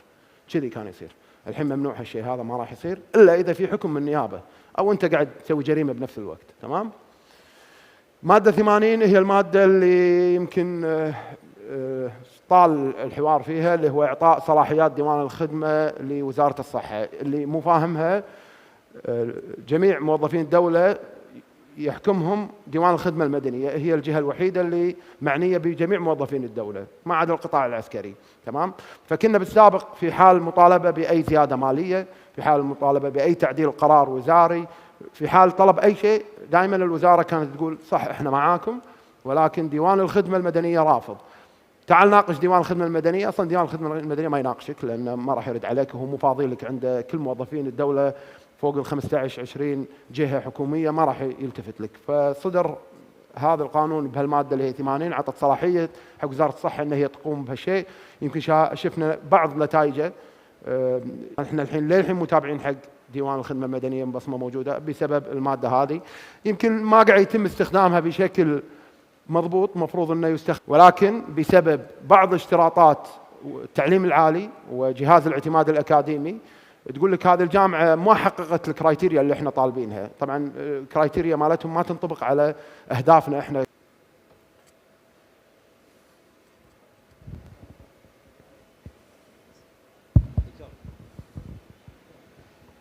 قولي سؤالك. على الأرض. سؤال مثلا الجناية لمنتحل صفة الطبيب، يعني أنا بدعي، وهاي هلأ ظاهرة بدأت تظهر عنا، بدعي إني طبيب أسنان، بكون مو حاصل على شهادة بكالوريوس. تكفيل بالقانون عندكم لهذه الحالات، ولا إذا في عقوبة حبس لازم يمشي فيها الحبس؟ تكفيل يعني بدفع كفالة وبطلع ما بقعد ولا يوم بالحبس. هذا بعرفش اللي بالوزارة، الوزارة اللي بالقطاع الخاص هو بكون بدفع اشتراكات لصندوق خاص للتأمينات. ما بعرف هيك عندكم، احنا هيك عندنا. وصف واضح للتخصصات. أنا أخصائية ريستوراتيف، بقدر أشتغل لطفل تحت GA بما أنه ما عندنا وصف وظيفي واضح للتخصصات المختلفة. ولكن لو صار معي مشكلة في العقوبة أكبر على غير زي كيف أخصائي الإندو والتجميل اللاجراحي البوتوكس والفيلر لأطباء الأسنان في الكويت، شو وضعه؟ يعطيك العافية. شكرا. طيب سؤالك صحية أنها تأمن عليه، هذا القطاع الأهلي، ولكن أي طبيب في دولة الكويت في القطاع الحكومي، سواء جامعة الكويت، سواء الجهات العسكرية، سواء وزارة الصحة، الحكم بالمبلغ. تمام؟ هذه واضحة. السؤال الثاني اللي هو في حال واحد انتحل شخصية طبيب،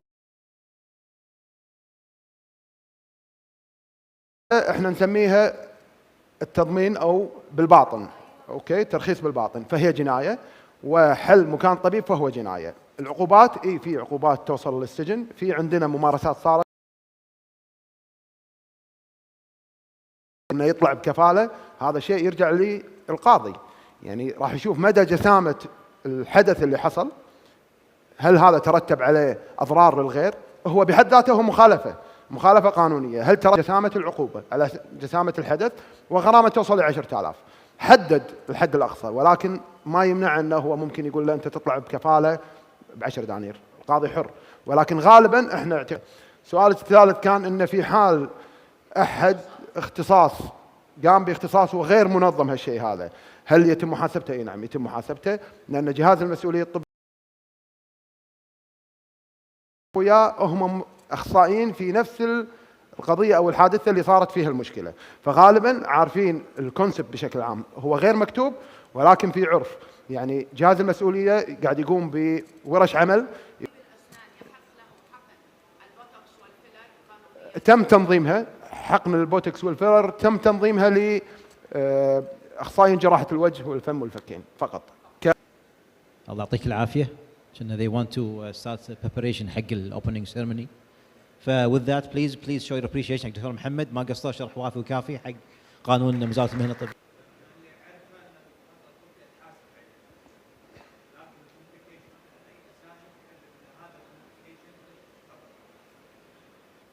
يعني المضاعفات احنا متعارف عليها ان هذه واحده من المضاعفات، ولكن الخطأ لما يتم التحقيق وياك، هل المشكله اللي صارت بيصير اي دايركت اخذ منك تفصيل في شيء دكتور؟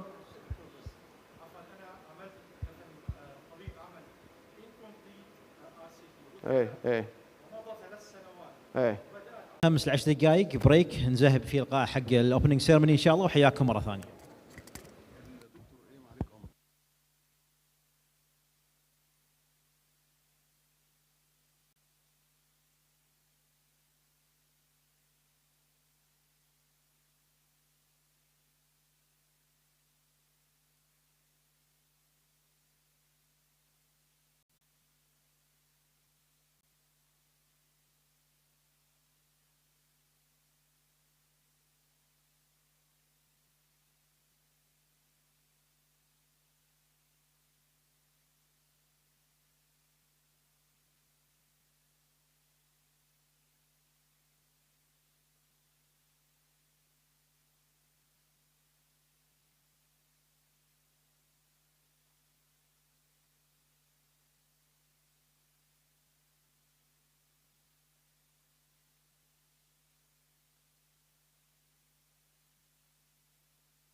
Trẻ quá.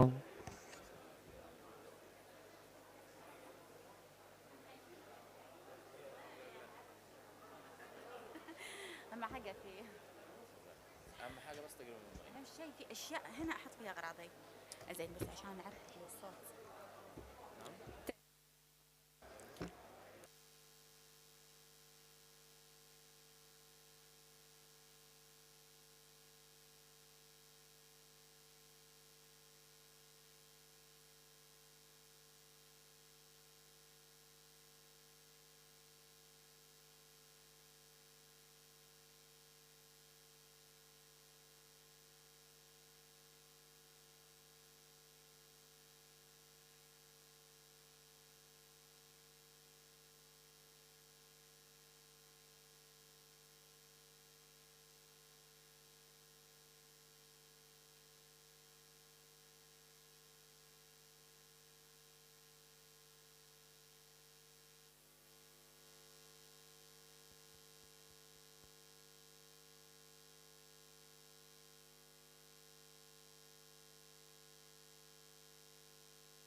السلام عليكم. التلاوة بقراءة حمزة إن شاء الله. أعوذ بالله من الشيطان الرجيم. بسم الله الرحمن الرحيم. ولقد كتبنا في الزبور من بعد الذكر أن الأرض يرثها عبادي الصالحون. إن في هذا لبلاغا لقوم عابدين. وما أرسلناك إلا رحمة للعالمين. قل إنما يوحي إلي أنما إلهكم إله واحد فهل أنتم مسلمون؟ فإن تولوا فقل آذنتكم على سواء وإن أدري أقريب أم بعيد ما توعدون. إنه يعلم الجهر من القول ويعلم ما تكتمون. وإن أدري لعله فتنة لكم ومتاع إلى حين. قل رب احكم بالحق وربنا الرحمن المستعان على ما تصفون. صدق الله العظيم.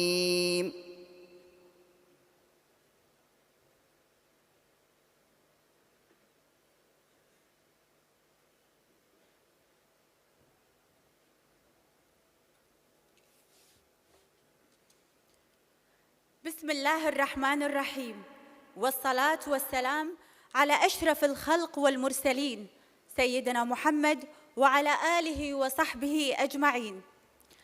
أصحاب المعالي والسعادة من القيادات الطبية والأكاديمية، السيدات والسادة، ضيوفنا الكرام من داخل وخارج دولة الكويت، الحضور الموقر، يسعدنا اليوم ويشرفنا أن نرحب فيكم في المؤتمر الوطني الثاني لجمعية أطباء الأسنان الكويتية، واللي يجمع اليوم نخبة كبيرة من الخبراء والمتخصصين والمهتمين بقطاع الصحة والرعاية الطبية. وهذا طبعاً التجمع الطيب في واحد من الأمسيات الطبية الجميلة اللي نفخر فيها بالإنجاز والعطاء. والآن أعزائي الحضور، نبدأ هذا الحفل مع كلمة راعي هذا المؤتمر معالي وزير الصحة الدكتور أحمد عبد الوهاب العوضي، والداعم الدائم للكوادر الطبية، فليتفضل مشكوراً.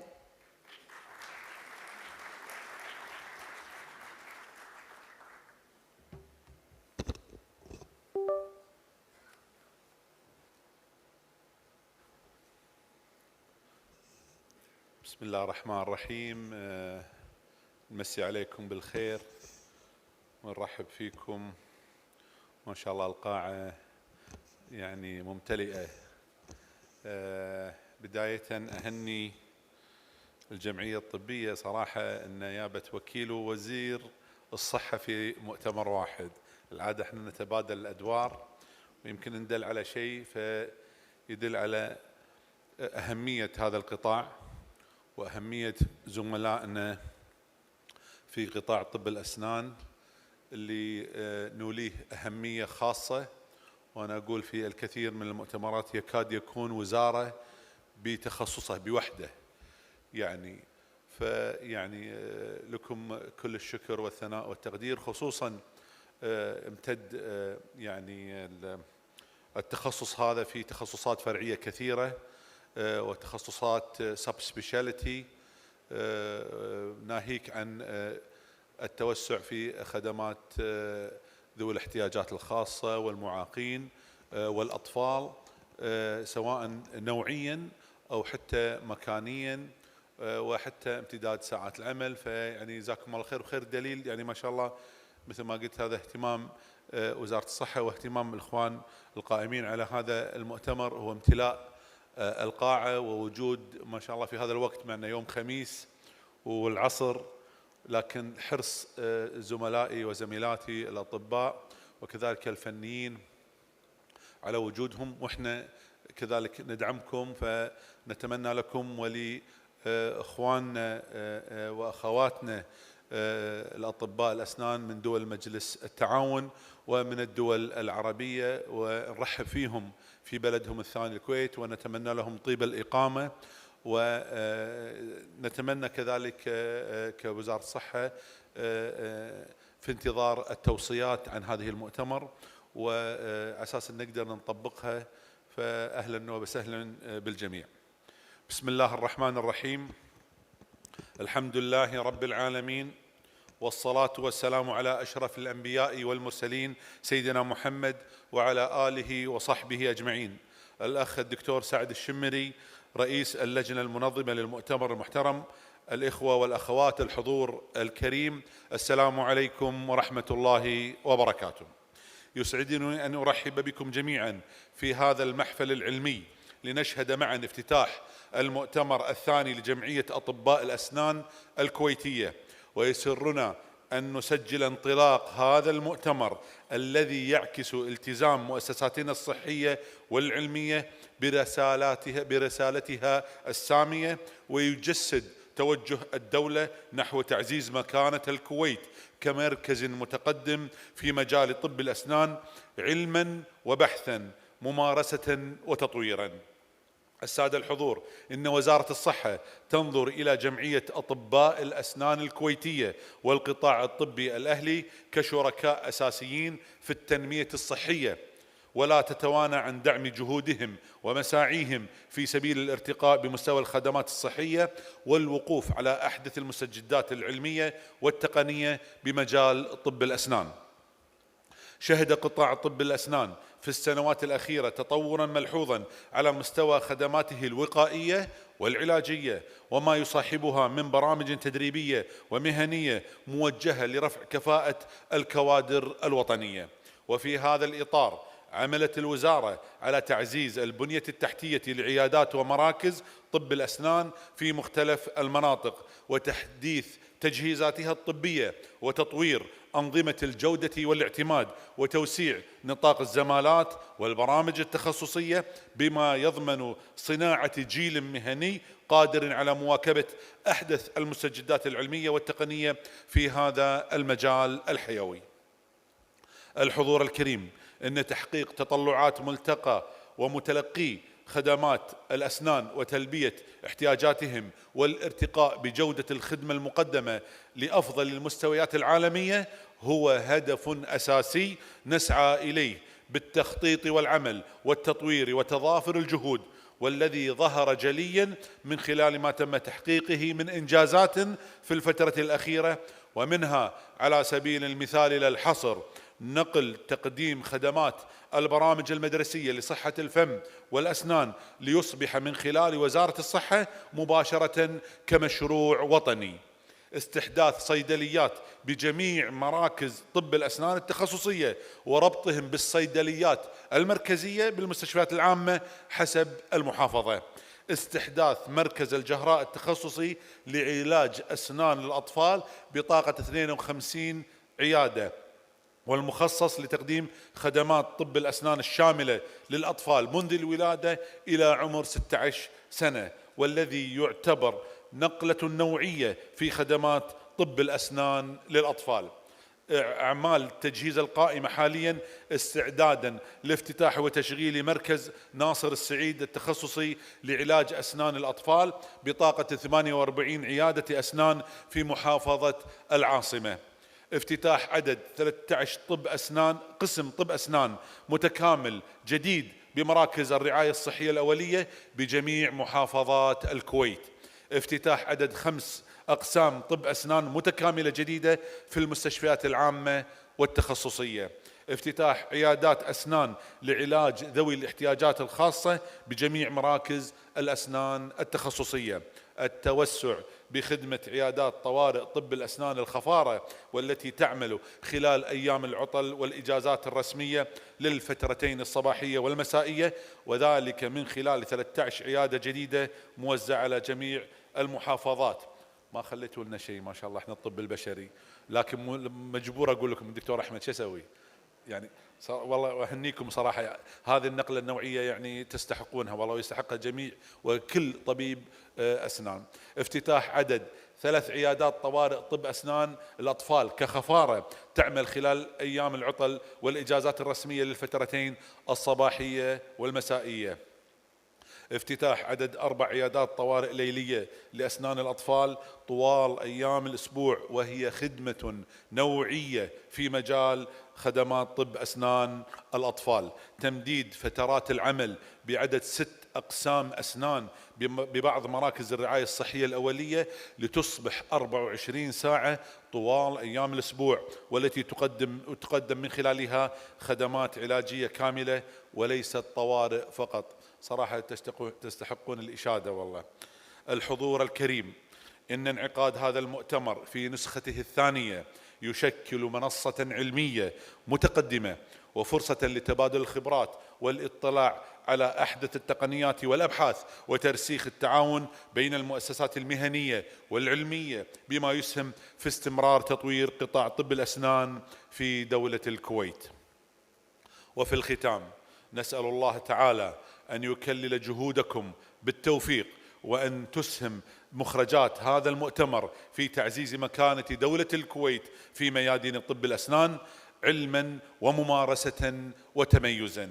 نسأل الله أن يحفظ وطننا الغالي الكويت من كل مكروه، وأن يديم عليه نعمة الأمن والأمان والاستقرار تحت ظل القيادة الحكيمة لسيدي حضرة صاحب السمو أمير البلاد المفدى الشيخ مشعل الأحمد الجابر الصباح حفظه الله ورعاه، وسمو ولي عهده الأمين الشيخ صباح خالد الحمد الصباح حفظه الله، وسمو رئيس مجلس الوزراء الشيخ أحمد العبد الله الأحمد الصباح حفظه الله.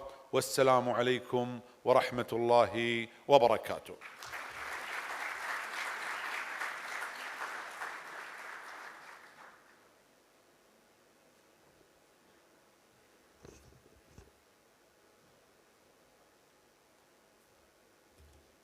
شكرا لمعالي وزير الصحة الدكتور أحمد عبد الوهاب العوضي على هذه الكلمة. والآن أيضا أعزائي الحضور مع كلمة لرئيس جمعية أطباء الأسنان الكويتية الدكتور سعد الشمري، فليتفضل مشكورا.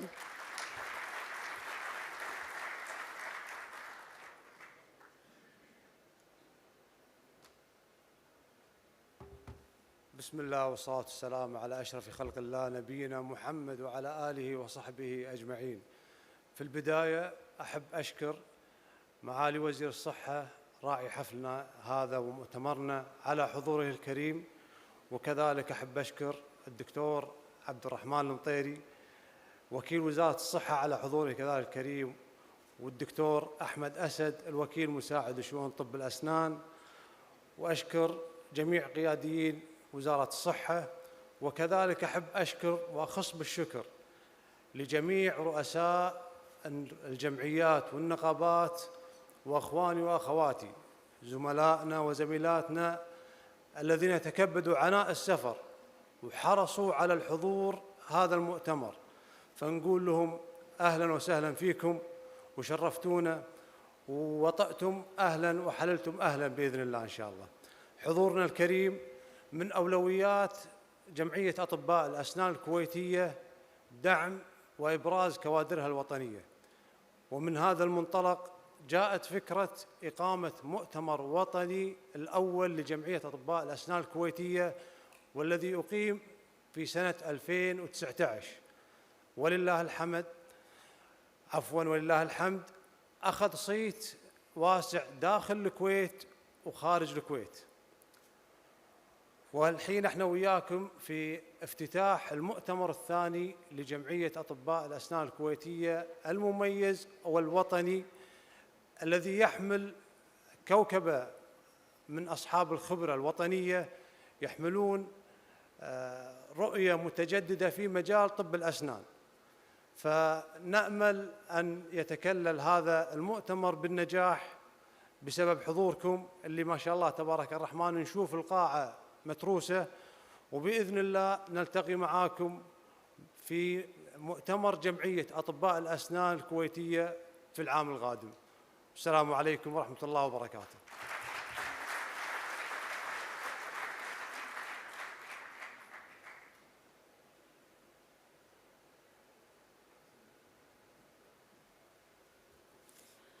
شكرا لطبعا رئيس جمعية أطباء الأسنان الكويتية الدكتور سعد الشمري على هذه الكلمة.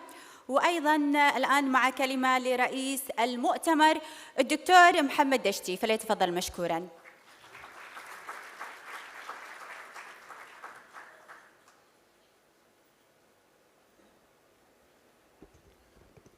بسم الله الرحمن الرحيم، والصلاة والسلام على أشرف الخلق والمرسلين سيدنا محمد وعلى آله وصحبه أجمعين.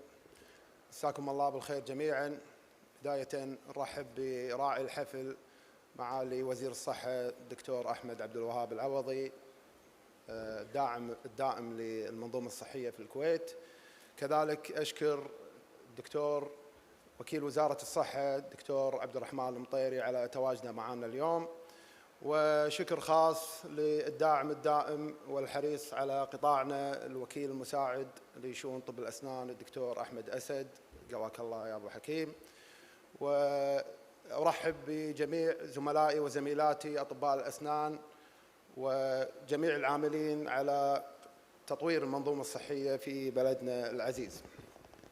كذلك رسالة ترحيب غالية لإخواننا وضيوفنا رؤساء جمعيات ونقابات طب الأسنان في الدول العربية الشقيقة، ونقول لهم حياكم الله ببلدكم الثاني الكويت، ونتمنى لكم إقامة طيبة بإذن الله. مؤتمر الكويت الوطني الثاني لجمعية أطباء الأسنان الكويتية هو تحدي نفس ما قال أخوي الدكتور سعد، ابتدأ قبل 6 سنوات. يمكن أذكر أول ما تخرجنا قبل أكثر من 20 سنة ودخلنا في المهنة مع أخواننا وزملائنا الأطباء، ابتدينا بحضور المؤتمرات. جرى العرف أن أغلبية المؤتمرات في الكويت أو في الدول العربية غالباً تكون محاضرينها من الدول الأجنبية، ويكون مطعم نوعاً ما في بعض المحاضرين من الدول العربية. ومؤتمراتنا كان بداية محاضرين كويتيين، وأمانة قمنا نشوف تميز المحاضرين الكويتيين في مؤتمراتنا المحلية. ويت الفكرة في 2019 يمكن بداية ما مسكت رئاسة مجلس إدارة الجمعية، قعدت مع إخواني زملاء مجلس الإدارة، كان أخوي سعد موجود وياتنا فكرة تحدي إن إحنا ليش ما نسوي مؤتمر أغلبيته أطباء كويتيين، بل زدنا التحدي قلنا لا، إذا بنخلي المؤتمر كله من أول يوم لآخر يوم بس دكاترة كويتيين. وخذنا هذا التحدي، وللأمانة يمكن بالسنة نفسها جرى العرف أن أي دولة عربية تقوم بعمل مؤتمر تدعي جمعيات الدول العربية الثانية، وهذا المتعارف عليه. لكن احنا هالسنة هذه أمانة تخوفنا أن احنا ندعي زملائنا في الدول العربية، تجربة أول مرة نخوضها، فتخوفنا أن ندعيهم. قلنا خلينا نشوف شنو راح يصير النتائج، وأمانة لقينا صدى طيب على المستوى المحلي والعالمي. ويمكن من بعدها شاهدنا أغلبية أطبائنا الكويتيين والمحاضرين ابتدوا يدعونهم دول العربية والدول العالمية، وقمنا نشوفهم بحصد كثير من الجوائز في أغلبية المحافل العلمية. المؤتمر الوطني الثاني اللي احنا القايمين فيه شهد تسجيل حضور أكثر من 2300 طبيب وطبيبة. عدد المحاضرين 34 محاضر ومحاضرة كويتيين. كذلك وجود بعض المنافسات العلمية مثل البوستر برزنتيشن والكيس برزنتيشن والاوديت وغيرها من المنافسات العلمية. أتمنى للحضور الاستمتاع في مؤتمرنا هذا. أتقدم بالشكر لزملائي أعضاء مجلس الإدارة على التنظيم، وشكر لأعضاء اللجان على المجهود الأكثر من رائع، وشكر خاص لرؤساء اللجان الدكتور فهد البصري والدكتور مهند العوضي والدكتور إبراهيم الكندري على مجهودهم الطيب. أتمنى لكم الاستمتاع في المؤتمر، وأتمنى التوفيق والنجاح في مؤتمرنا، والسلام عليكم ورحمة الله وبركاته.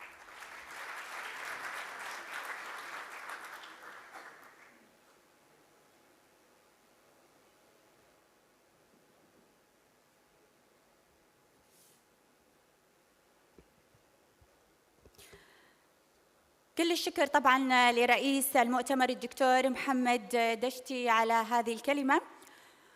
والآن رح ناخذكم في رحلة إلى الماضي الجميل وبدايات الطموح. رحلة بدأت عام 1974 حين انطلقت جمعية أطباء الأسنان الكويتية بخطوات ثابتة ورؤية كبيرة، رؤية تقوم على الارتقاء بالمهنة، دعم البحث العلمي، توثيق الإنجازات، وبناء مجتمع طبي قادر على مواكبة التطور العالمي. انطلقت جمعية أطباء الأسنان الكويتية لتبدأ مسيرة امتدت لعقود من التطور والعطاء. نعود إلى البداية، إلى من شهدوا لحظة التأسيس الأولى. تأسيس الجمعية في سنة 1974، فكانت الفكرة أن احنا كنا أحد أفرع الجمعية الطبية، فازداد عدد الكويتيين. طبعاً ذاك الوقت العدد الكويتيين كان قليل، يعني يمكن 24 أو 25 طبيب. فكنا يعني من هدفنا أن تطوير طب الأسنان، لأن يمكن كنا أحد فرع الجمعية الطبية، ما كان ذاك الناس اللي يشتغلون حق طب الأسنان. بعد ما فتحنا الجمعية، لا والله بدينا نطور من طب الأسنان، بدينا مثل مؤتمرات راح تفتح، محاضرات، ندعو ناس حتى من نفس الموجودين، إذا يبي يعطي محاضرة اليوم راح نعطي محاضرة في طب الأسنان. تطورت الجمعية بعد تأسيسها واتسعت رؤيتها لتواكب احتياجات المرحلة الجديدة. بدأ العمل يتنظم وظهرت ملامح الجهود الجماعية لتبدأ مرحلة جديدة من البناء والتخطيط. بدينا ننشئ لجان علمية ولجان اجتماعية ولجان إعلامية، ونعطيهم الدعم المادي، مطبوعات، أنشطة. فهذا كان الجانب الأساسي. واهتمينا كذلك في التعليم المستمر، قمنا نعمل أنشطة علمية، ندعو زملائنا الأطباء الخريجين اللي عندهم تخصصات أن يعطون لنا دورات وأنشطة ومحاضرات علمية. لكن المسيرة لم تخلو من التحديات، ففي لحظة استثنائية واجه فيها العالم الجائحة. برز الدور الإنساني والمهني لأطباء الأسنان ليؤكدوا أن رسالة الطبيب تتجاوز حدود المهنة. قبل عملية الإجلاء الكبير اللي تم بمطار الكويت، تم التواصل معنا كجمعية أطباء الأسنان الكويتية، وبلغنا بأن فريق الصحة العامة اللي كان ماسك عملية الإجلاء انسحب من عملية الإجلاء، وثاني يوم كان راح يكون الإجلاء. ويمكن خلال 3 ساعات مع الفريق اللي موجود معنا قمنا بالتواصل مع زملائنا الأطباء، وجهزنا الفرق كلها متكونين من أكثر من 400 طبيب لعمل عملية الإجلاء الكبيرة اللي كلنا شفناها بالتلفزيون لمطار الكويت. وبعد أعوام من العمل والعطاء، تواصل الجمعية اليوم مسيرتها بثقة وثبات، محتفية بإنجازات الماضي وماضية نحو مستقبل يليق بطموح أطباء الكويت. تأسست الجمعية سنة 1974 على 23 دكتور ودكتورة. حالياً احنا 2025، عدد الأطباء فيها 7569 طبيب. ومن إيماننا في أطبائنا، احنا اليوم في المؤتمر الوطني الثاني لجمعية أطباء الأسنان الكويتية. 50 عاماً من العمل والعطاء جعلت من الجمعية نموذجاً في التنظيم والتطور، وملتقى يجمع أجيال الأطباء تحت هدف واحد: الارتقاء بطب الأسنان وخدمة الإنسان.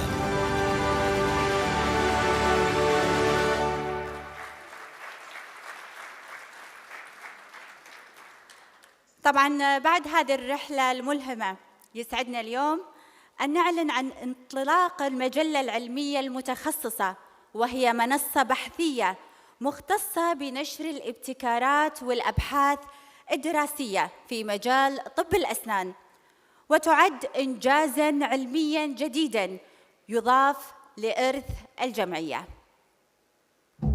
كل رحلة تبدأ بفكرة، وفكرة التميز لا تعرف التوقف. في عالم يتغير كل يوم، يبقى من يصنع المعرفة هو من يقود المستقبل. هنا تلتقي التجربة بالبحث والشغف بالعلم، ليولد إنجاز يحمل هوية الكويت ويمضي بخطوات واثقة نحو المستقبل. انطلاقة المجلة العلمية لجمعية أطباء الأسنان الكويتية.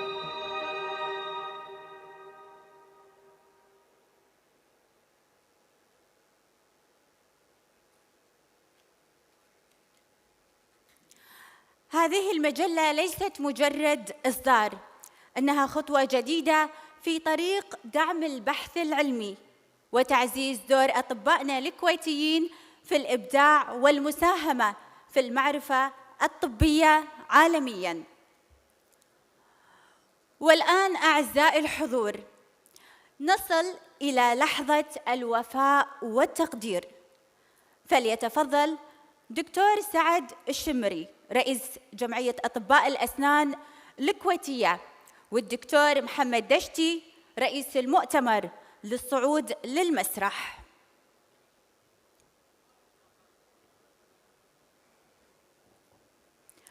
وليتفضل معالي وزير الصحة الدكتور أحمد عبد الوهاب العوضي لأخذ طبعاً صورة تذكارية وللتكريم.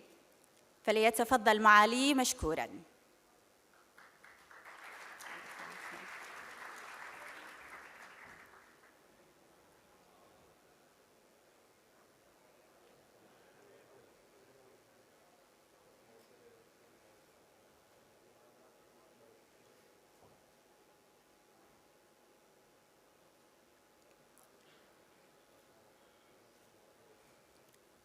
فليتفضل الدكتور عبد الرحمن المطيري وكيل وزارة الصحة للتكريم ولأخذ صورة تذكارية.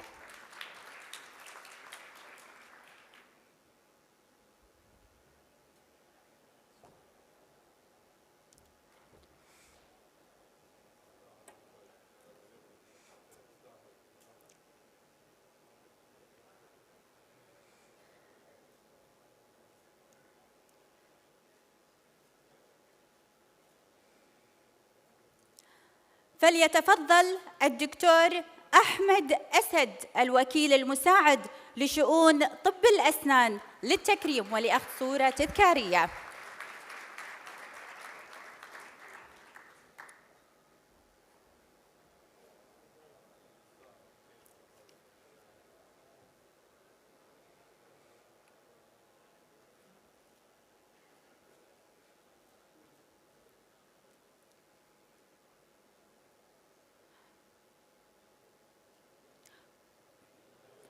شكراً لمعاليكم.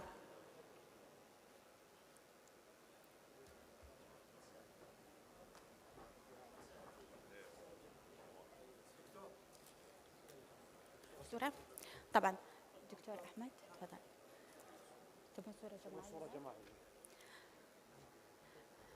فليتفضل معالي وزير الصحة الدكتور أحمد عبد الوهاب العوضي لأخذ صورة جماعية.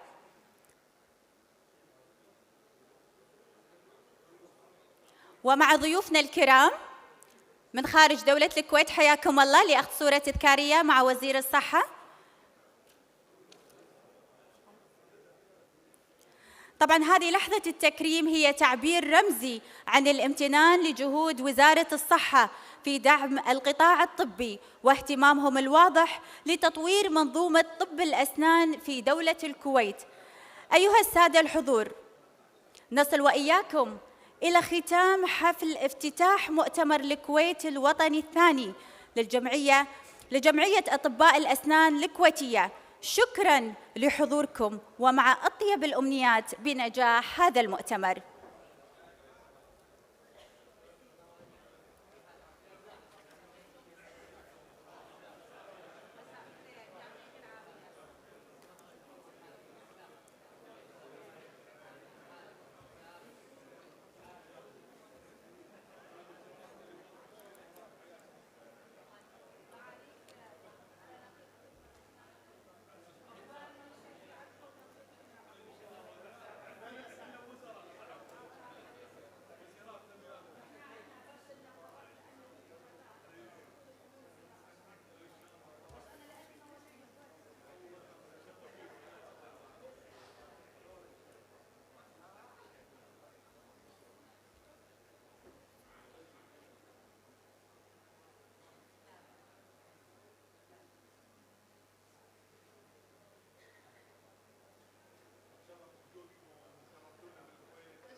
It's about individuality, it's about probability, and it's always about understanding biology.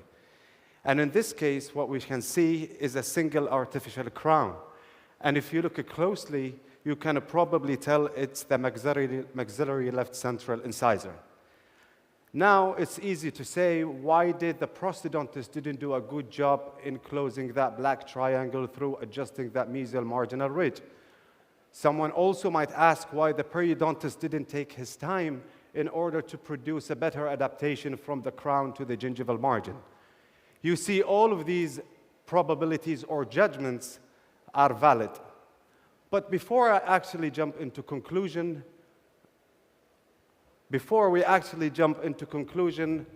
what if I told you that to start with, in dealing the patient with a situation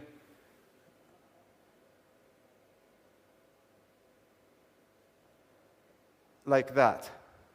Now, the perception changes, and instead of focusing into the crown or the margin of the gingiva or the contour or the shape of the crown, now we start and appreciate the amount of the rehabilitation and the reconstruction that this case would require and the reality of what we do as a clinician in everyday basis. Please allow me to introduce you our case for the day, which belongs to Mr. Abdullah, who was referred from the polyclinic for extracting the upper left maxillary central incisor.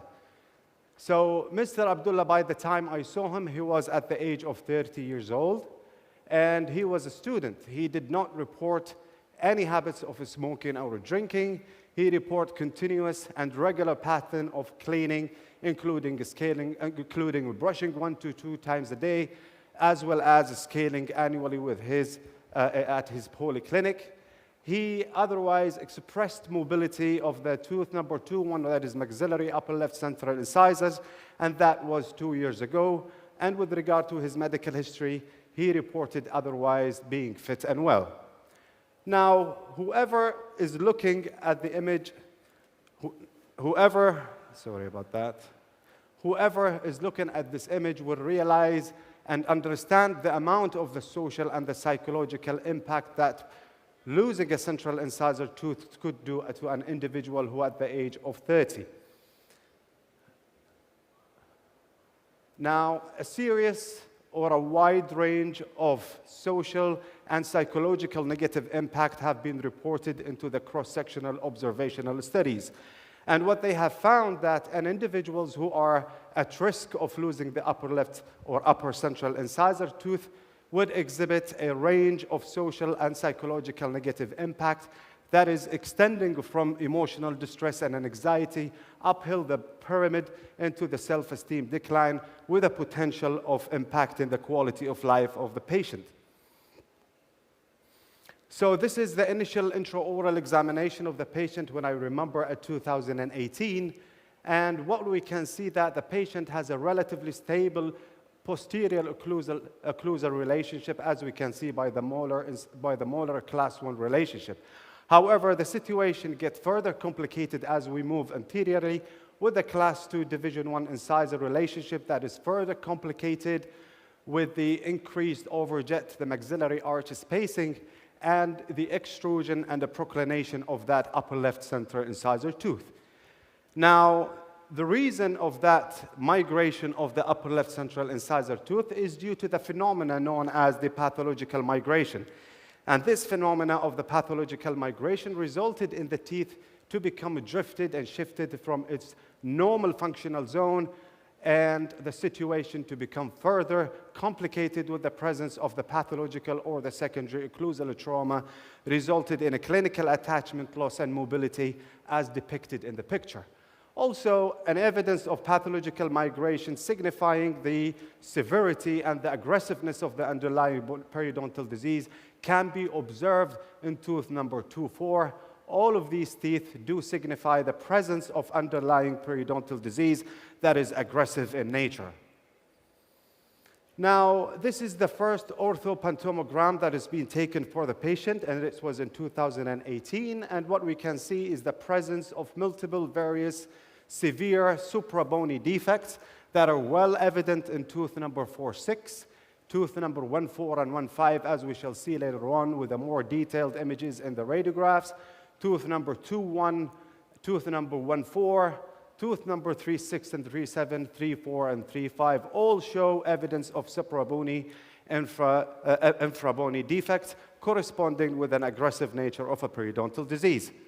And if we were to magnify these defects, these infrabony defects through the series of radiographs, and what we can see that these suprabony defects, infrabony defects rather, would correspond to a 50% of interproximal bone loss into the affected sites. And since we have more than 30% of the teeth involved with a similar pattern of the severity, and despite having a molar-incisor relationship, all the premolars seems to be severely affecting. And this will definitely signify the presence of generalized pattern, severe periodontal disease with aggressive nature. This is the periodontal examination that we did carry out, again in 2018. And what we can see is the presence of the generalized pattern of bleeding or probing, indicating a general inflammation of, in the patient. And also what we can see is the generalized deep probing pocket depth that is ranging between 6 to 11 millimeters, with the deepest pocket located in tooth number 1-4, 1-5, 2-1, and 2-4. Similarly, for the mandibular teeth, we did carry out the periodontal examination by means of charting, and what we have found that presence of a generalized bleeding or probing with generalized probing pocket depth that is ranging between 6 and 10 or 11 millimeters, with the deepest pocket located in tooth number 4-6, tooth number 3-4, 3-5, 3-6, and 3-7. Now, and if we put all the clinical and the radiographic findings together in order to be able to establish a diagnosis, what we can find that we are and imply our clinical and radiographic finding into the plethora of evidence that has talked about the etiology, the epidemiology, the classification, and the pathogenesis of periodontal disease. And what we can see that we are within the two most famous entities of periodontal disease, that is either chronic or aggressive periodontitis. However, since we are within the age of a less than 35 years old, with a minimal amount of a plaque and calculus inconsistent with the level of the destruction, as we have seen through these infrabony defects depicted by the vertical defects into the radiograph, we can also see a rapid attachment loss and bone loss, since this individual is at risk of losing multiple teeth at this age. And of course, with the exception of microbial testing due to its subjectivity and due to its cost, we can confidently come with a diagnosis that is generalized aggressive periodontitis. However, this classification system is no longer being used. It's an old classification, and it's been developed into a new classification system in the workshop of the AAP in 2017, with a new periodontal classification is being released in 2018. Sorry about that.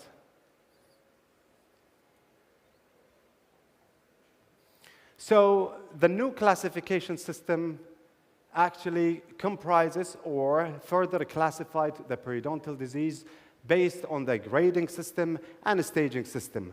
The staging system would therefore further describe the severity and the complexity of the disease, whereas the grading system describe the presence of the risk factors and describe the rate of progression of the disease, as well as the presence of molar incisor pattern. And if we are to imply or apply our clinical and radiographic finding into the new classification system, we can find ourselves confidently lying within the stage 4, since we have a clinical attachment loss of 5 millimeters in more than 30% of the teeth with a molar incisor pattern.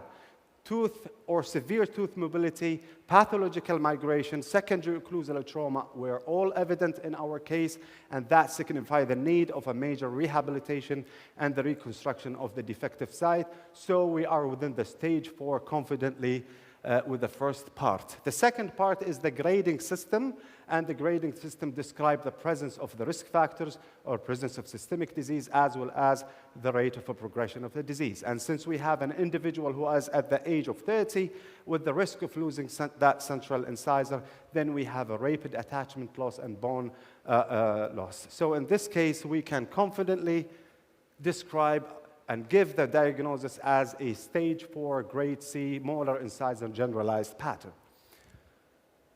So management of these cases shouldn't be jumped into extracting these hopeless teeth and replacing the implant immediately. And this is primarily due to two major reasons. The first reason is the amount of the rehabilitation and the reconstruction that the case do require, and number two, because of the serious of the biological complication that can happen in placing the implants in periodontitis patients. Serious systematic reviews and meta-analysis do actually study this phenomena, and what they have come up with is that when the implant is placed in periodontitis patient, they exhibit double the amount of the implant failure, triple the risk of developing peri-implantitis, and as well as the marginal bone loss with a weight mean difference of 0.7 millimeters more within the periodontitis patient. And this is, of course, despite being clinically minor but statistically significant, implant survival are in favor of the healthy group when we compare it to the periodontitis group. Therefore, our objective of the management of the case will be always to control the disease progression. And this is only can be done through mechanical debridement of the teeth in order to shift the the pathogenic microbiota from a disease state into the healthy state through the complete elimination and eradication of the subgingival plaque and calculus available in the pocket. The second objective of the management is to reduce the pathogenic microbiota, and in this objective, we tend to use antimicrobial agents in form of chlorhexidine or in form of systemic antibiotics, and this is, of course, in order to be able to tackle the microbial pathogens such as the Agrigobacter actinomycetum communicans and the Porphyromonas gingivalis, which tend to be aggressive in nature and provide the stubbornness when they are in the subgingival connective tissue of the periodontal pocket. And also restoring and maintaining the function of the dentition is a very important step, and this only can be done through the surgical intervention to correct these infrabony defects as well as the orthodontic management. Prevention of the disease recurrence is the most ultimate objective of the treatment, and this can only be done through the supportive therapy, and this is all collectively will help us to improve the quality of life of the patient and enhance the prognosis of the teeth and implant to be placed. So classically, our treatment plan should be composed of three phases. That is the initial cause-related therapy, the corrective therapy, and the supportive therapy. Within the initial cause-related therapy, we are looking to reinforce the oral hygiene. And yes, of course, although there is a minimal plaque and calculus associated with the level of destruction, however, it's always a good starting point to modify or enhance the hygiene of the patient. Non-surgical mechanical debridement and disinfection is key. Systemic use of antibiotics such as amoxicillin and metronidazole. We also need to reevaluate the sites after 4 to 6 weeks in order to determine success and identify the sites that show residual deep pockets and hopeless teeth also in order to be including them in the next phase of the treatment. Also, it is always prudent to consider a second round of non-surgical therapy before actually we go into the corrective phase. Extraction of wisdom teeth to facilitate optimum hygiene is always a good idea at this phase. So we went ahead with a full mouth scaling and root planing with the disinfection protocol that is developed by Quaranen And what does Quarantin tell us is that we need to finish the scaling and root planing in a window of 24 hours for the maxillary and the mandibular teeth. This is in adjunct with an excessive use of antimicrobial mouthwashes such as chlorhexidine with a 0.2% in concentration. This is to make sure that we cover as much areas as possible in order to eradicate the microbial pathogens and virulence factor that are not only shown to be in the subgingival pocket, however, they do locate on the tongue, on the tonsils, into the cheeks, and into the gingival margin. So a stringent use of chlorhexidine as well as the deep scaling and root planing is key. Then we further modified this protocol into the Guerrero's protocol in 2005, which signified the use of systemic antibiotics in the form of amoxicillin and metronidazole with a 500 milligram concentration in order to enhance the concentration of the antibiotic within the gingival clavicular fluid in order to be able to tackle the bacterial pathogens within the subgingival pocket. So re-evaluation after 4 to 6 weeks in order to determine success and in order to wait for that long junctional epithelium to happen and finish our repair. And then also prudent that during the evaluation in 4 to 6 weeks, we will identify the teeth who will continue the journey through the corrective therapy and through the surgical correction. Extraction of thread molar teeth has also been done in this case in order to facilitate professional and home cleaning. Now, we get into the corrective therapy phase after the evaluation that happened 4 to 6 weeks, and in this case, we determined, or we decided to do the correction of the infrabony defects by means of guided tissue regeneration and periodontal regenerative therapy. The evaluation for periodontal stability is always required after any surgical intervention before actually put the patient in the orthodontic treatment and expose the teeth to excessive forces or even normal forces for movement. Extraction of tooth number 21, that's maxillary upper left central incisor, and consider immediate implant therapy with soft and hard tissue augmentation. So this is the first site that we need to consider after the initial cause-related therapy is finished. And this belongs to tooth number 4-6, that is the mandibular first right molar. And if we would take the clinical angiographic parameters, what we can see is that tooth number 4-6 exhibit a severe probing pocket depth that reads at 11 millimeters with a plus bleeding or probing. No furcation was detected and the recession was negligible at this case. It's a little bit terrifying at the beginning. And we went ahead and we created our sulcular incision targeting to preserve what is available interproximally, bisecting the interproximal gingiva into 2 halves, one that goes into the buccal side and the other one that goes into the lingual side, without compromising the interdental papilla, because it's an excellent source of periodontal regeneration during periodontal regenerative therapy. So we went ahead and reflected our full thickness mucoperiosteal flap, and this is the type of the defect that we are encountering. We are encountering a combined circumferential 2-wall defect that is at the most coronal aspect of the osseous defect, and the 3-wall defect that is at the base of the pocket, at the base of the defect. However, what do we know and what do we understand about the significance of walls and how are they related to periodontal therapy? Now, Cortellini and Tonetti in 2015 examined this phenomena and examined this relationship. And what they have come up with is that the more the number of the osseous wall defect, the better the regenerative potential by means of radiographic bone fill and by means of a clinical attachment gain, which means that the more the defect of the wall, the more the containability of the graft, the more the clot stability, and the more blood supply into the defects. And these results has been seen to be statistically and clinically significant when it comes to optimum periodontal regeneration.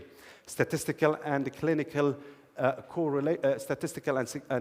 significant difference also been found within the different type of the defects, indicating that the more wall of the defect, the better the regenerative potential.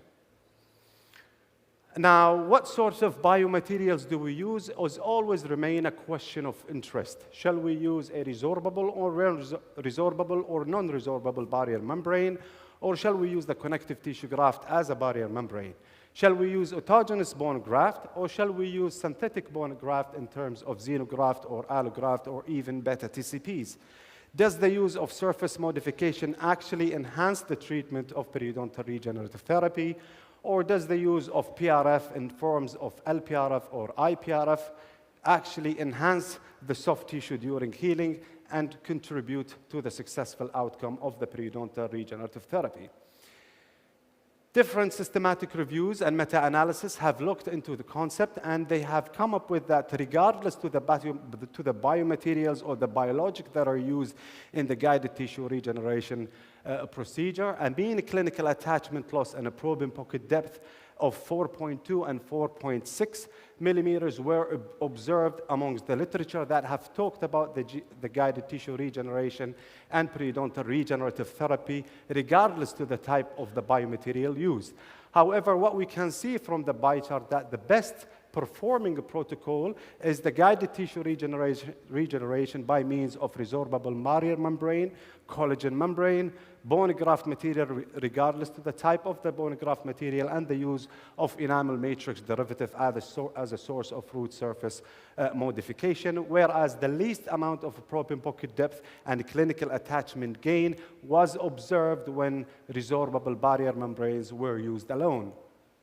This means that the best performing protocol is the combination of protocol. However, it remains the most important and a predictable value for periodontal regeneration is when we deal with the ideal defect, and that is either the 2 or the 3 wall defect, which means that the number of the walls is the most or the uttermost important indicator for the periodontal regeneration when it comes to the periodontal regenerative therapy by means of guided tissue regeneration.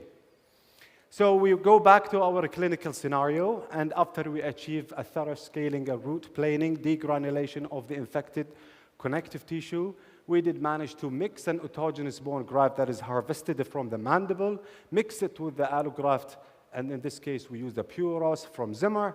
Collagen membrane and a form of a cross-linked was used in this to provide a space maintenance for the grafting materials within the defect.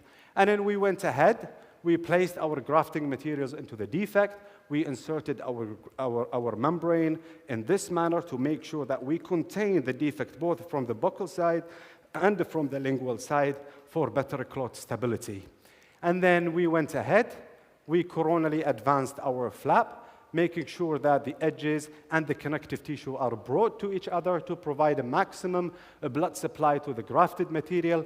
And please be sure that the flap securing and adaptation should be tension-free in order to avoid any premature exposure of the graft. In this case, we have used the vertical internal mattress suture with a L'Oreal modification in order to coronally advance the flap and overcorrect the defect. And then this is the clinical parameters of pre versus post. So we have started a defect with an 11 millimeters, that is with the bleeding on a probing and no recession detected.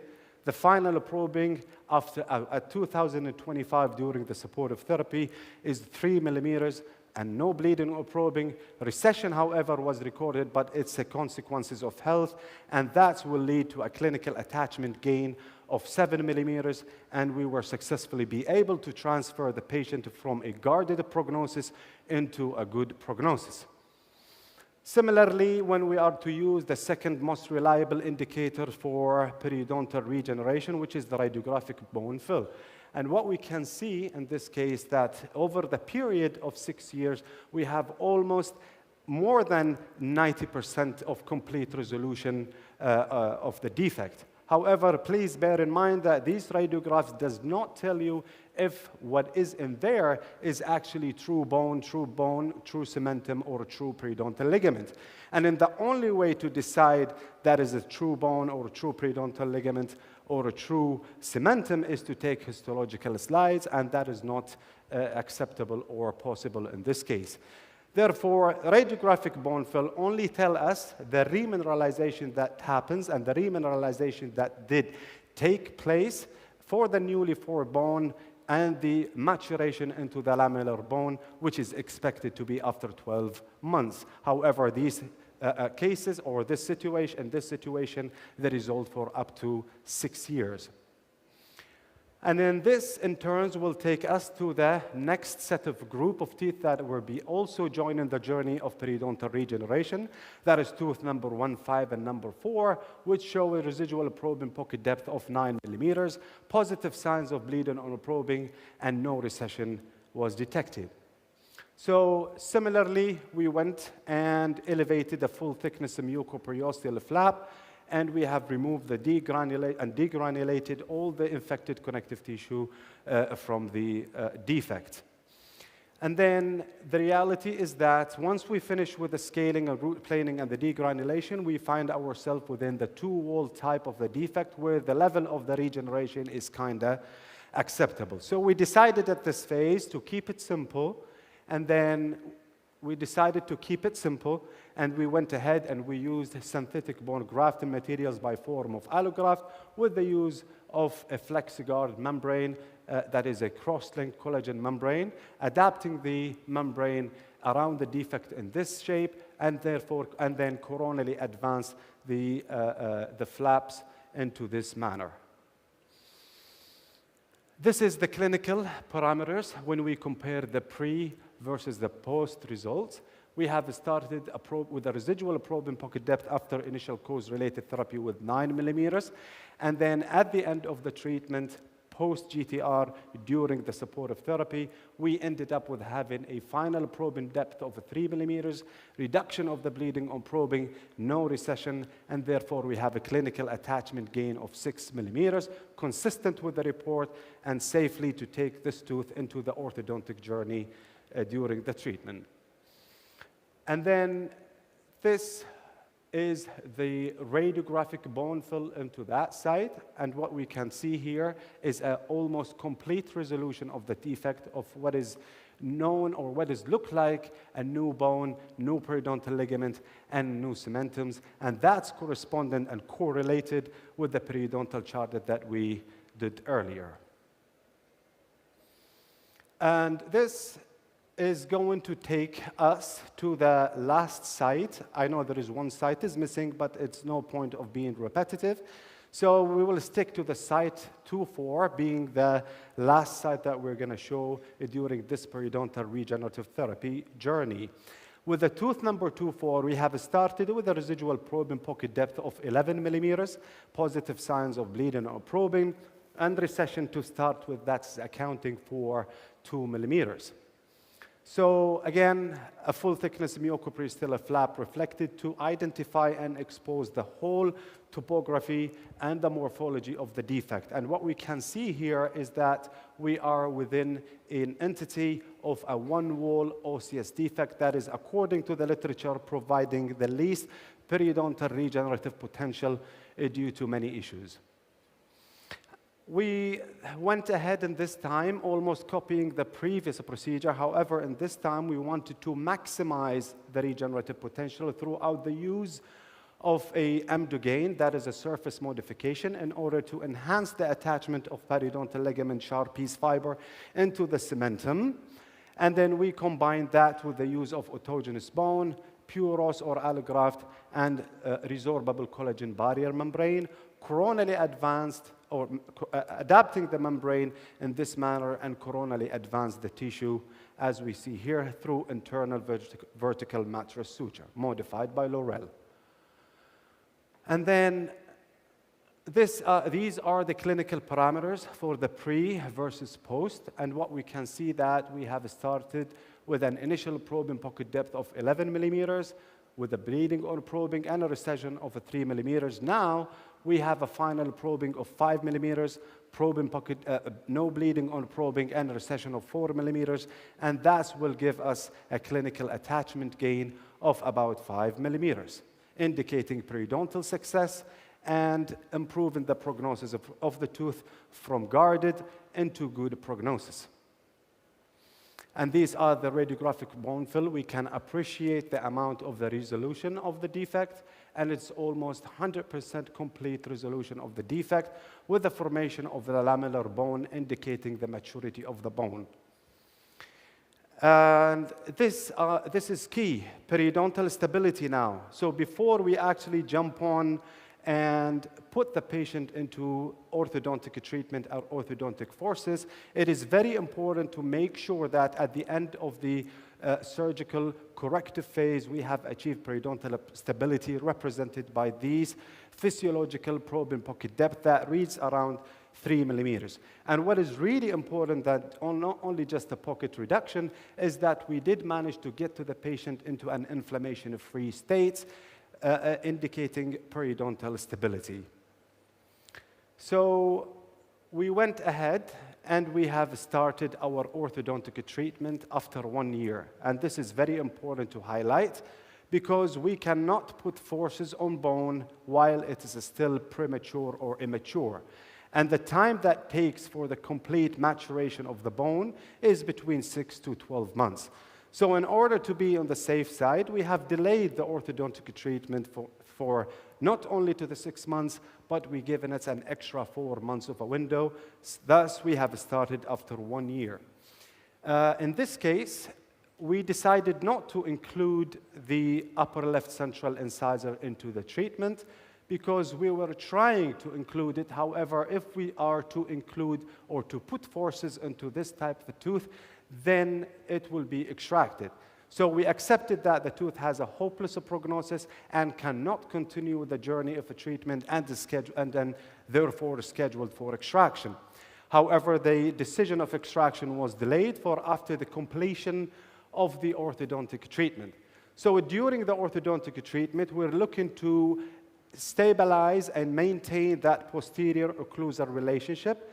We are also aiming to correct the malocclusion in the anterior region, and we also did manage to close these spaces which act as a local plaque and calculus retentive factors, and we have put the teeth that have drifted and migrated as a result of the periodontal disease back into its place, and then achieving a stable anterior and posterior occlusion.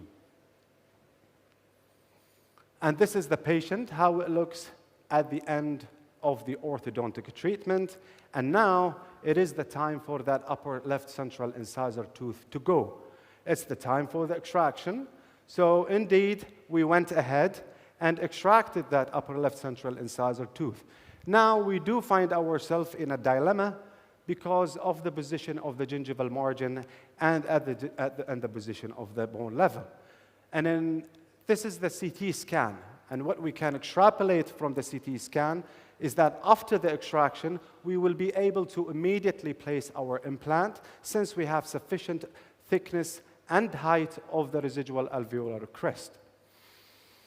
So this is the full thickness flap reflected, and the osteotomy was made at initial stages.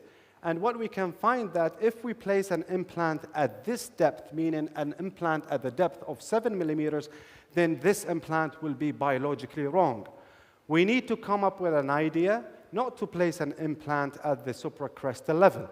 We need to establish a new bone level by means of a new implant platform without compromising the periodontal health of the future implant. So what did we do? We went ahead and placed the implant immediately, accepting that we have an exposure of 2 millimeters of bone. And the advantages of this is that we will be able to maintain a good distance and a relationship between the implant platform and an adjacent teeth. And then alternatively, we went with a guided bone regeneration in terms of a horizontal and a vertical augmentation in this manner. And then we safely secured our flap in a coronal advancement manners also with a little help of the collagen plug to close any openings at the alveolar crest level. And this is the healing after 1 week, and that's the healing after 4 months. And then, sorry about that, we went ahead and as I said, we placed our implant immediately, and this is how implant looks like into the orthopantomogram and into the periapicals. And then it's the time for some phenotype modification in order to restore the integrity of the lost connective in order to restore the integrity of the lost soft tissue, as well as in order to thicken the quality of the soft tissue around the future implant, of course with a little help of the connective tissue graft from the tuberosity. We created a vestibular incision within the mucosa in order to be able to sling that connective tissue graft through the vestibular incision all the way to the palate, targeting not only the horizontal aspect, but also the vertical aspect of the site. And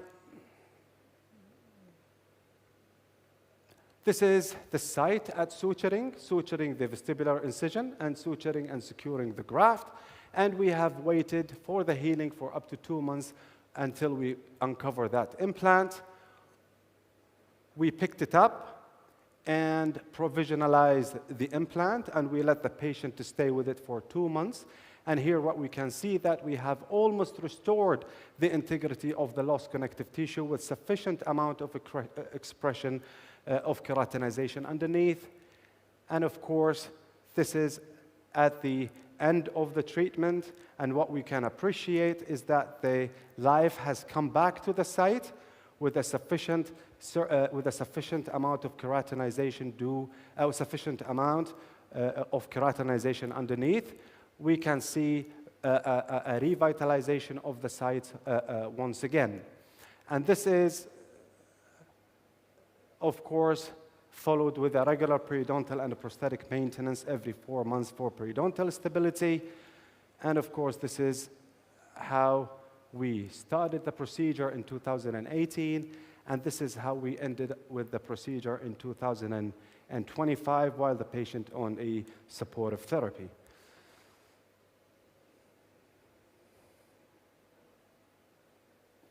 And thank you so much.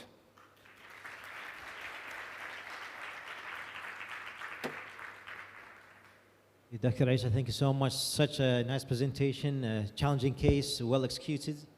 We have one question, please, due to time. If anybody have a question, one question only, please, from anyone. Where's the question? Any question? No? All right. I think everything was very clear and crystal clear for everybody. So with that, please. Thank you so much. Join me to just appreciate Dr. Isa Wazan with our appreciation certificate.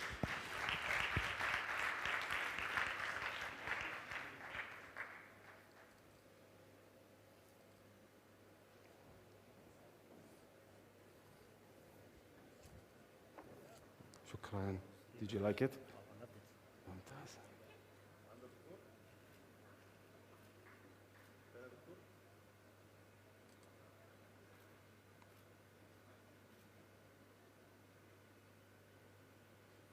Thank you so much.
This is open. This is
Okay everyone, this is the last lecture for the day. يعطيكم العافية والحضور للحين موجود ومواصل من الصبح.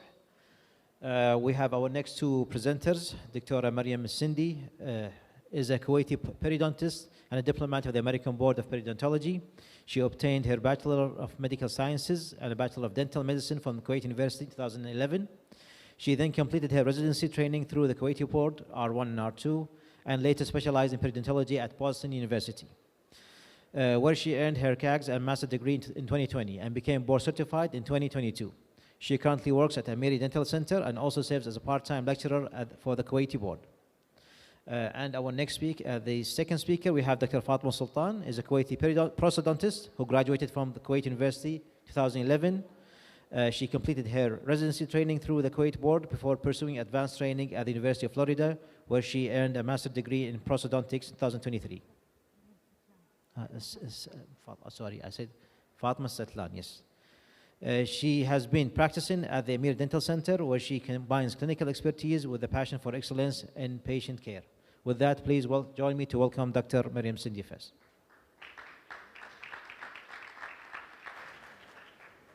يعطيك العافية دكتور.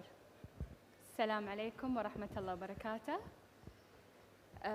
I see familiar faces. Thank you for attending. Dr. Jaber, my faculty, thank you for attending. So every implant we place represents patient trust and expectation. You can hear me, صح?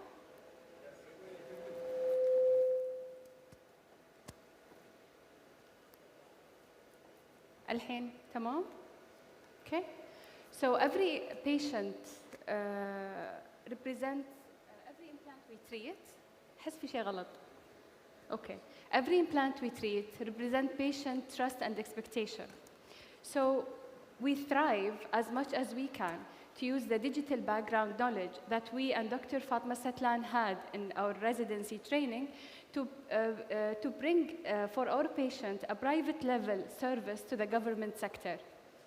With digital planning, we can honor the trust and expectation of these patients by giving them optimal results and safe outcome. And prosthetically driven implant placement is an approach that ensure optimum outcome.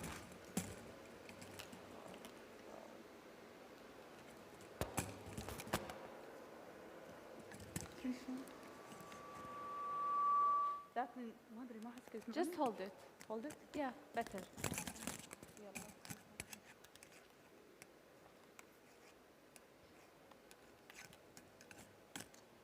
Prosthetically driven. Yeah, better.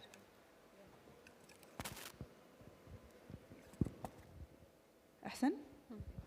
Prosthetically driven implant placement is an approach that ensures optimum outcome, patient satisfaction, and eventually reduce complication. It's been reported that 10% out of implant patients comes back with aesthetic complication, either don't like the appearance or it's highly anesthetics. Natural and aesthetic restoration, implant restoration, has to emerge from the tissue. If the implant was placed too buccally, that will shorten the emergence distance and sharpen it and will make the crowns look bulky. On the other hand, if it's placed shallower than the zenith of the adjacent teeth, that will lead to drastic aesthetic result and discrepancy in the gingival mucosa level. So with the periodontal outcomes, starting with prosthetic design. Usually prosthetic design is one of the local predisposing factors for the initiation and progression of periodontal disease. So we need a healthy peri-implant tissue in order for the implant to succeed and survive. Regarding the 3D position of the implant and the soft tissue quantity, it's influenced the emergence profile. So apicoronal, either placing in relation, the implant should be placed in relation to the adjacent teeth, as well as to the zenith of the future crown. So if we place it too deep, it's going to be hard for the prosthetic dentist to restore it, right? But if we place it too shallow, it would be difficult as well for them to to limit their prosthetic option, sharpen the height of contour of the crown, the future crown, and it will make it difficult to go to the critical zone. Regarding the buccolingual aspect, we need to locate the shoulder 1.5 to 2 millimeter away. So we want to stay in the B and C zone. If we are A or D zone, it would compromise our end result. So if we place it more palatal, as you see, we would have exaggerated palatal contour and potential for functional and phenotics in the future for the crown that's supposed to be placed. And if we place it too much buccal, we're going to risk the buccal soft tissue, the appearance of the implant, thin buccal bone, and soft tissue recession. Also, mesiodistal location, 1.5 millimeter from a tooth and 3 millimeter between implants. However, with the implant platform switching, we can do the inter-implant distance 2 millimeter. So this is a case that we placed and digitally planned, and the X-ray, the PA, is 1 year after. You can appreciate that the bone is still stable. So this is success. Okay, plaque accumulation. It is very important for us, after finishing everything, as Dr. Al-Wazzan said, that we need to go through maintenance protocol and maintenance visit. So in order for us to be able to probe, diagnose, clean, and for the patient to clean it, we need to have good prosthetic design. Entire surface has to be cleansable, allowing for a proper personal cleaning and diagnosis for probing and for professional plaque removal. The creation of a proper contour can be challenged with restoring multiple teeth, especially and most often when we have larger alveolar defects. Creating a prosthetic design with ridge lap design will make an impression that will trap the plaque and eventually will lead to difficulty and challenging in cleaning and maintaining. And moving to the prosthetic outcome, in order to ensure less prosthetic complications, we need to select the abutments, the attachments, and the location, as well as the position of the implants, and other clinical considerations such as space, volume, and opposing structure from the planning phase. This is a case that came complaining from attributable fracture from her implant-assisted RBD open examination. We could see that this implant was placed buccally and shallow. Unfortunately, we were able to overcome this complication by changing the prosthetic design, and but unfortunately, not always we could save the day without either burying the implants or removing the implants. Whereas if we have a proper planning from the beginning, selecting our implant and a prosthetic design in the end, we will have an easy, straightforward transit the patient into an acceptable and satisfactory outcomes. Now, we would like to use and utilize the new technology in order to move from analog way, from diagnosis to implant planning through radiograph and eventually freehand surgery into the digital outcome. So we digitalized everything now, digital photos, digital scan, and then we superimpose it with the CBCT in order for us to plan the future crown as optimal and as stable result as possible. Digital implant planning, key is prosthetically driven. So what we aim for is we place the crown first, and then according to the crown position, to the available bone, we would place our implants. So the future crown dictates our implant position, not the bone. Having CBCT give us the upper hand of pre-surgically diagnose, treatment plan, place the implant, and visualize the future crown. Accuracies, it's a paramount that we need to be away from vital structures 2 millimeters. Why? Because they found that in linear measurements for the x-rays, we would have deviations. So it is best to have 2 millimeters away from vital structures. Okay, so is it always the same as we plan it? Like we plan for the implants and we place it. Is it always the same? This study, the systematic study, was done for freehand placement of implants. Comparing the angular deviation, they found it ranged from 2 millimeters to 16. It's a huge gap. For the coronal and apical, it ranged from 2 to 3 millimeters. Guided implant surgery. For the guided implant surgery, we have two paths. We have the dynamic and the static. The keyword for the static guide is template-based. So this is the keyword. Okay, it doesn't show. Anyway, it is template-based. Okay? Moving forward, with the static, we would have accuracy. Oh, sorry, طاح. We would have accuracy, primary stability. أنا آسفة. في issues بالمايك، مو متعودين على التعلق. إنزين، عندنا accuracy. We would achieve accuracy, like wherever we plant the implant, we would have see it in the CBCT later. Primary stability, reduce or eliminate hard tissue deficiencies, of course, as much as we can, and patient-reported outcomes, which means flabless versus flab approach. So every story has its dark end, and static computer-aided surgery comes with its own disadvantages. These templates are bulky and they will require space. So if you have a limited mouth opening, for the molars, it may not be applicable. If we have a limited mesodistal space, also it may be a contraindication. It will require time, it costs, and the clinician has to undergo certain training, and with the training comes the learning curve with its own difficulty at the beginning with the frustrations. And the last one is the most reported complication out of that static guide. It may be unfit or unstable. And in that point, if we did a limited intraoral operative, we may be lucky, but other than this, we may just disregard it and go with the analog way. We have 3 types of static computer-aided surgery guide.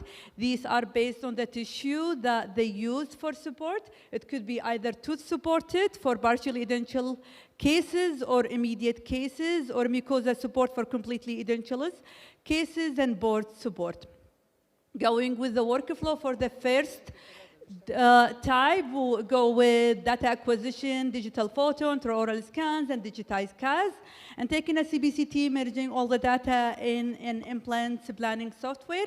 Then we'll design our guide fabrication, and then execute the surgery. Meet our lovely patient. She came in with complaining of multiple missing teeth, both in the maxilla and the mandible.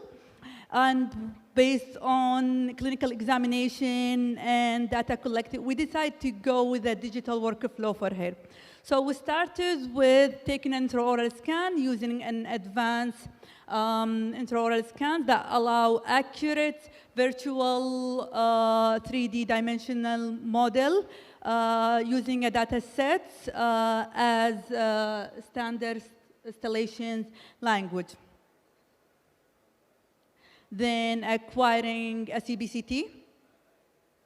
Now, in order to merge the CBCT into oral scans, we need a common language, and these common language are 3 registration points. For the dentate and the partial edentialism case, we rely on teeth, distinguish anatomical factors, either in the teeth or something that we could see both in the CBCT and in the intraoral scans. Taking more than 3 registration points does not affect the accuracy, and this steps is crucial, critical, as any error will lead to the deviation of the implants later on. Now, taking a small field of view versus taking a large field of view. If we have a well-distributed teeth surrounding the implant's position with no artifact, it's advisable and acceptable to take a small field of view. However, when we have multiple missing teeth and artifacts, large FOV is advisable for a better and accurate registration. Once we collected all our informations, we virtually designs our teeth. And for this case, we decided to extract lower left 6 and then having an implant-supported FPD replacing upper right premolar, premolars and molars, and single crowns for upper right canine, lower premolar and molar, left and right, and upper premolar. Now for the implants and planning. So we started with the implant planning after the wax-up. Usually what I follow, the crowns that are placed by the restorative dentist, the digital wax-up. As much as we can, after placing the implants, we would have to parallelism, both of them. So we facilitate the path of insertion for the dentist, for the restorative dentist. This patient, we wanted to avoid as much grafting as possible, even though we could not do that for the lower right side because she had a knife edge bone, so we needed to graft that side. Other areas we could do internal sinus lift, implant placement, implant with simultaneous bone grafting, and extraction with immediate for the lower area. So this video moves on for our planning. Also, we want to make sure that the sleeve does not hit any of the tooth structure or the mucosa. Why? So when we place the implant in the patient mouth during the surgery, we would not have any interferences or impinging. So, so the video moves on. Starting, then next, we would plan our surgical guide after placing the implants. So usually what we should know is the support and the stability. Support and stability comes from number of teeth. So the higher the number of teeth, the better. Posterior versus edentulous span, anterior, sorry. If it was the edentulous span, if it was anterior relying on posterior, we're having more accuracy and less deviation as opposed vice versa. Regarding the length of edentulous span, the longer the span, we need other fixation, like fixation pins and screws. The second one is sleeves. Height of the sleeve. The higher, the more stable. Sleeve distance from implant platform, the shorter, the more accurate, and sleeve versus sleeveless. So this, we have conflicting report regarding the sleeve and sleeveless approach. However, we go by manufacturer advice. Inspection window are a tool used to ensure that we have a proper seating of our guide. It better be placed bilaterally to the implant site. Overuse of the feature will weaken the template, so we have to be careful. We can reinforce the template with bar and bridging elements, but we have to make sure that we have a proper path of insertions. Now for the thickness, it's based on manufacturer's technique. Offset from teeth to the guide need to be 0.15 millimeter. And then sleeve offset need to be calibrated based on manufacturer's technique used, and it need to be calibrated routinely. Moving forward with all the information, we decide our guide, outline the area, and then placing our inspection window bilaterally and adding a bar for support.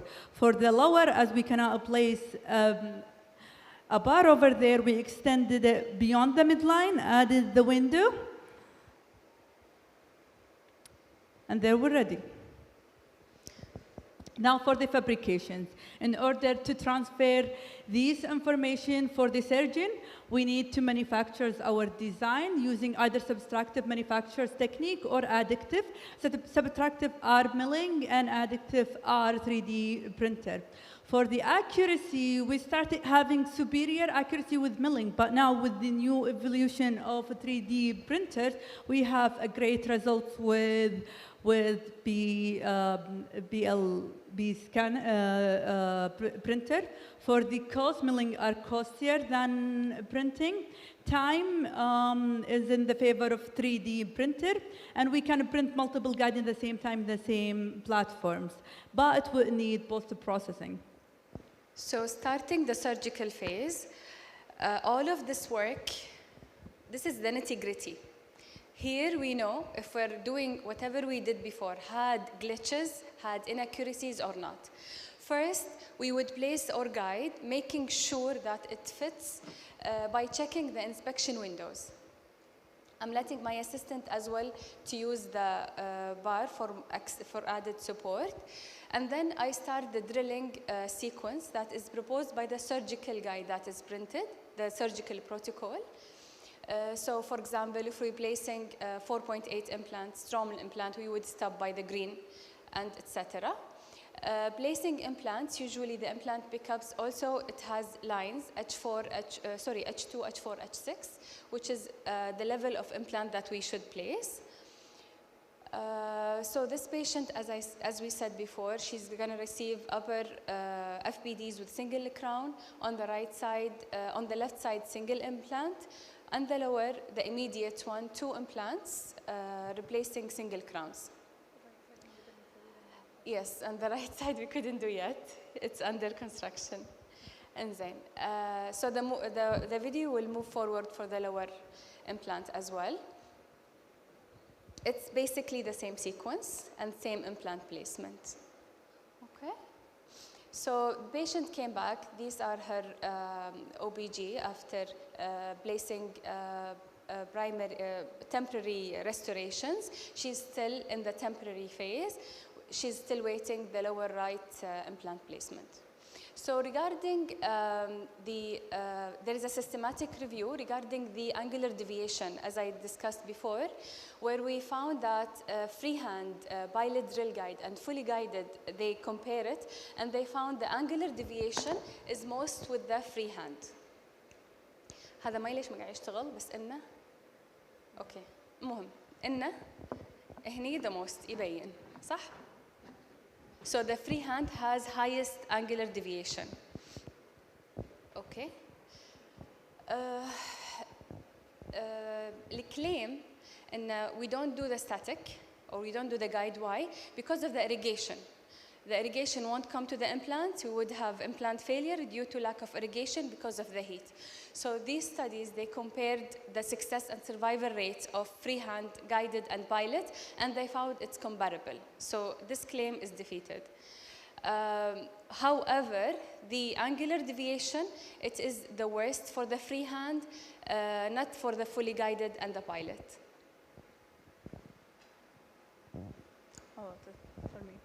Now, for the three-dimensional body deviation, which is coronally, we exhibit the same pattern, however, with less drastic value.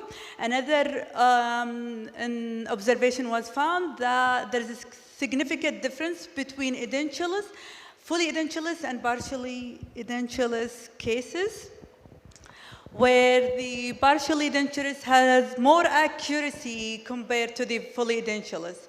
Now, for the apical, it was the same, however, with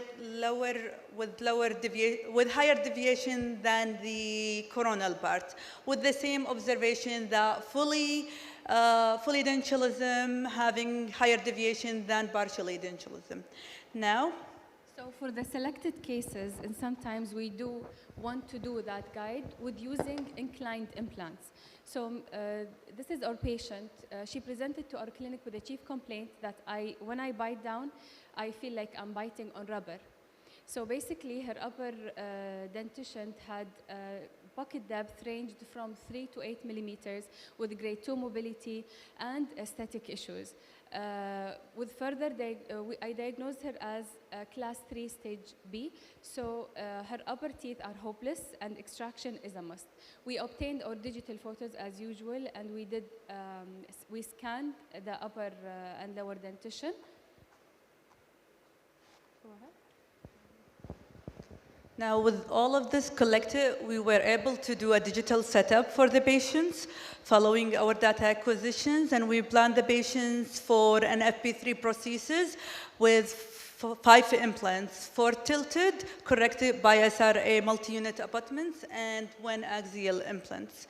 And we can visualize that we selected our implants from the beginning. We selected the abutments and corrected the angles, knowing all of this information. Eventually, we were able to design a guide after virtually extracting the teeth that are gonna have the sites of the implants. We outline our area. As you can see, we included 3 teeth for added support and the palate, and then having our inspection window bilaterally as we could, and a fixation bin for the longest span edentulous area in the interior. And then fabricate it for the surgery. Starting with the surgery, so we started with clearing the teeth that are not part of the surgical guide stability. So we left only the teeth that we would use for the stability, and Dr. Fatma added extra pin for the support of the teeth, of the guide. In this case, we placed, after cleaning the sockets, extracting, I placed the guide, inspected the windows, make sure everything fits, drilled for the fixation pin. Thank you, Dr. Fatma. And then, as always, I started with the drilling protocol that was proposed by the planning software.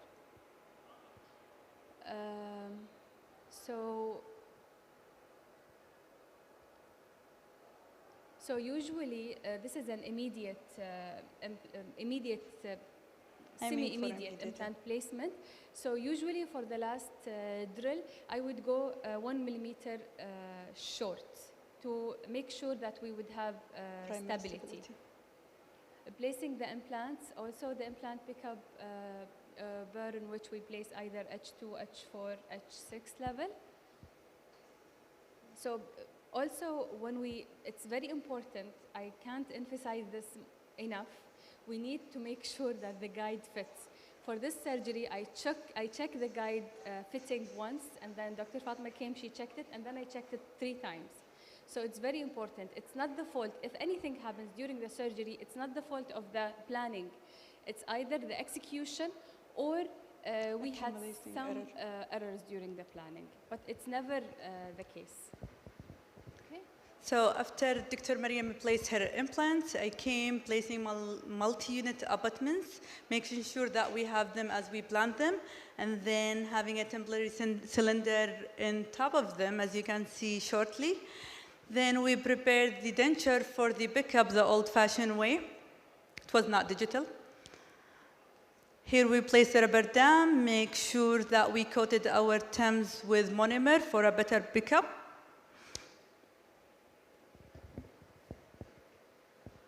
Picked up the dentures and eventually delivered it the next day for the patients and giving her oral hygiene instruction and post-operative instruction. Moving forward with the next type is the mucosa support for a completely edentulous cases. And usually in cases where we're not gonna do a flap or an extensive flap.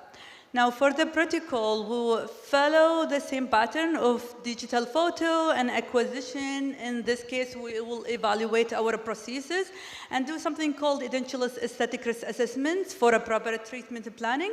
Then a dual scan protocol, implant planning software, following the same pattern of design fabrication for the execution. First, we will evaluate the dentures, VDO, fitting, everything. If the patient does not like the last outcome, which is gonna be closer to what we had, we have to correct it now and plan it accordingly. Now, this is another evaluation which is called lip, tooth, and ridge. It has two aspects. The first aspect is the lip dynamic, whether we have a low lip profile and low facial display, or we have higher display where we show the teeth and the ridge. The second aspect is structures space, and it is the space between the teeth to the ridge. And if we have any lost structures, whether it's horizontal and vertical, in the cases when we have combined higher lip, high lip and also a lot of structures lost, we have to think multiple times and know what we are going to deliver for the patients before moving forward with the fixed prosthesis. Another tool for assessment is edentulous aesthetic risk assessment, and it's evaluate the flanges, the facial features, smile design, and for that, we could use this technique of removing the flanges, taking pictures of the patients, showing her how it's gonna look with a fixed prosthesis from the beginning if she's aiming for a fixed prosthesis. Now, moving for the dual scan protocol, it's a protocol used for two objectives. The first objective is actually to overcome the limitation of intraoral scanning in terms of scanning and edentulous arches. And the second objective is for registration method. We use a fiduciary marker, which is a radio opaque pointed stickers, in order to improve the accuracy of data registrations and merging. So the protocol is check your denture, make sure it's fitting. If it does not fit, either use a light body and then have these fiduciary markers text on the dentures. You needed 3, you can add more, but 3 is sufficient. And then take 2 sets of CBCT, set of the dentures, and then set in the patient wearing the denture in occlusion for a proper seating. Now, when we have 2 DICOM files, we will import both of them. As you can see, we will segment them as where we want them. And then we will match these fiduciary markers that we can see in both of them. Once we match all our markers, we will make sure that we have a proper merging and we have a proper seating of the dentures.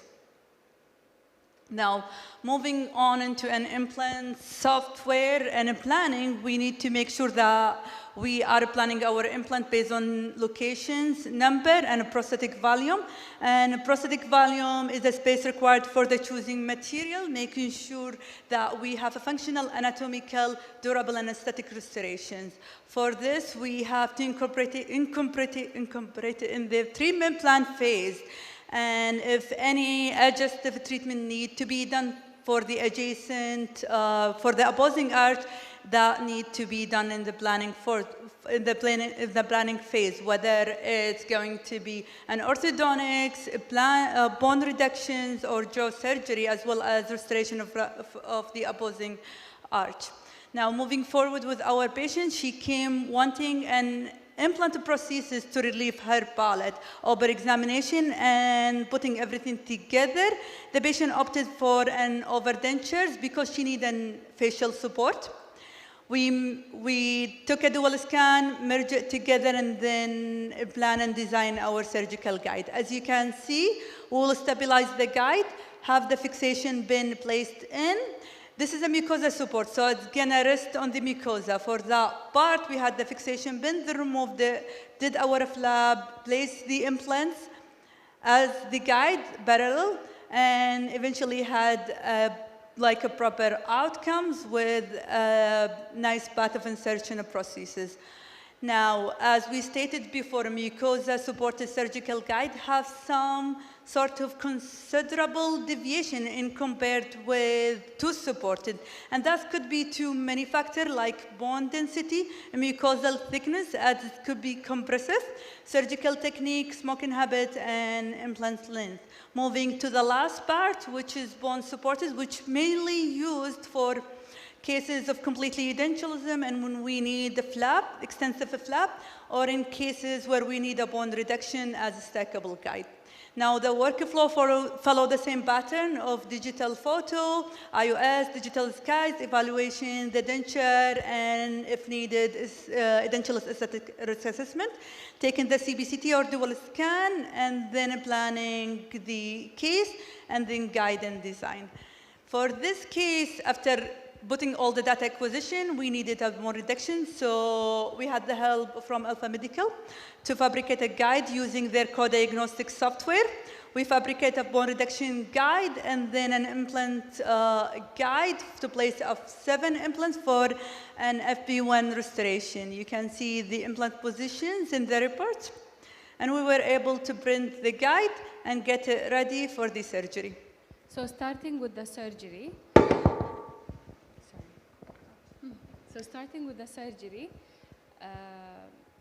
we first stabilize the guide, the mucosal part, with the bone reduction guide. We placed and drill for the fixation pin, and then we would place the bone reduction guide on the fixation pin after reflecting the flap. And then I used piezo. I use piezo for the procedure to less bone necrosis and copious irrigation. I started with the drilling protocol by adding first the implant guide first, and then starting the drilling protocol to place the implants where we want to be. As I said, if we're going to place 4.1, we would stay at the red burr, 3.3 would stop at the yellow burr. And then we would place our implants according to the plan H2, H4, H6.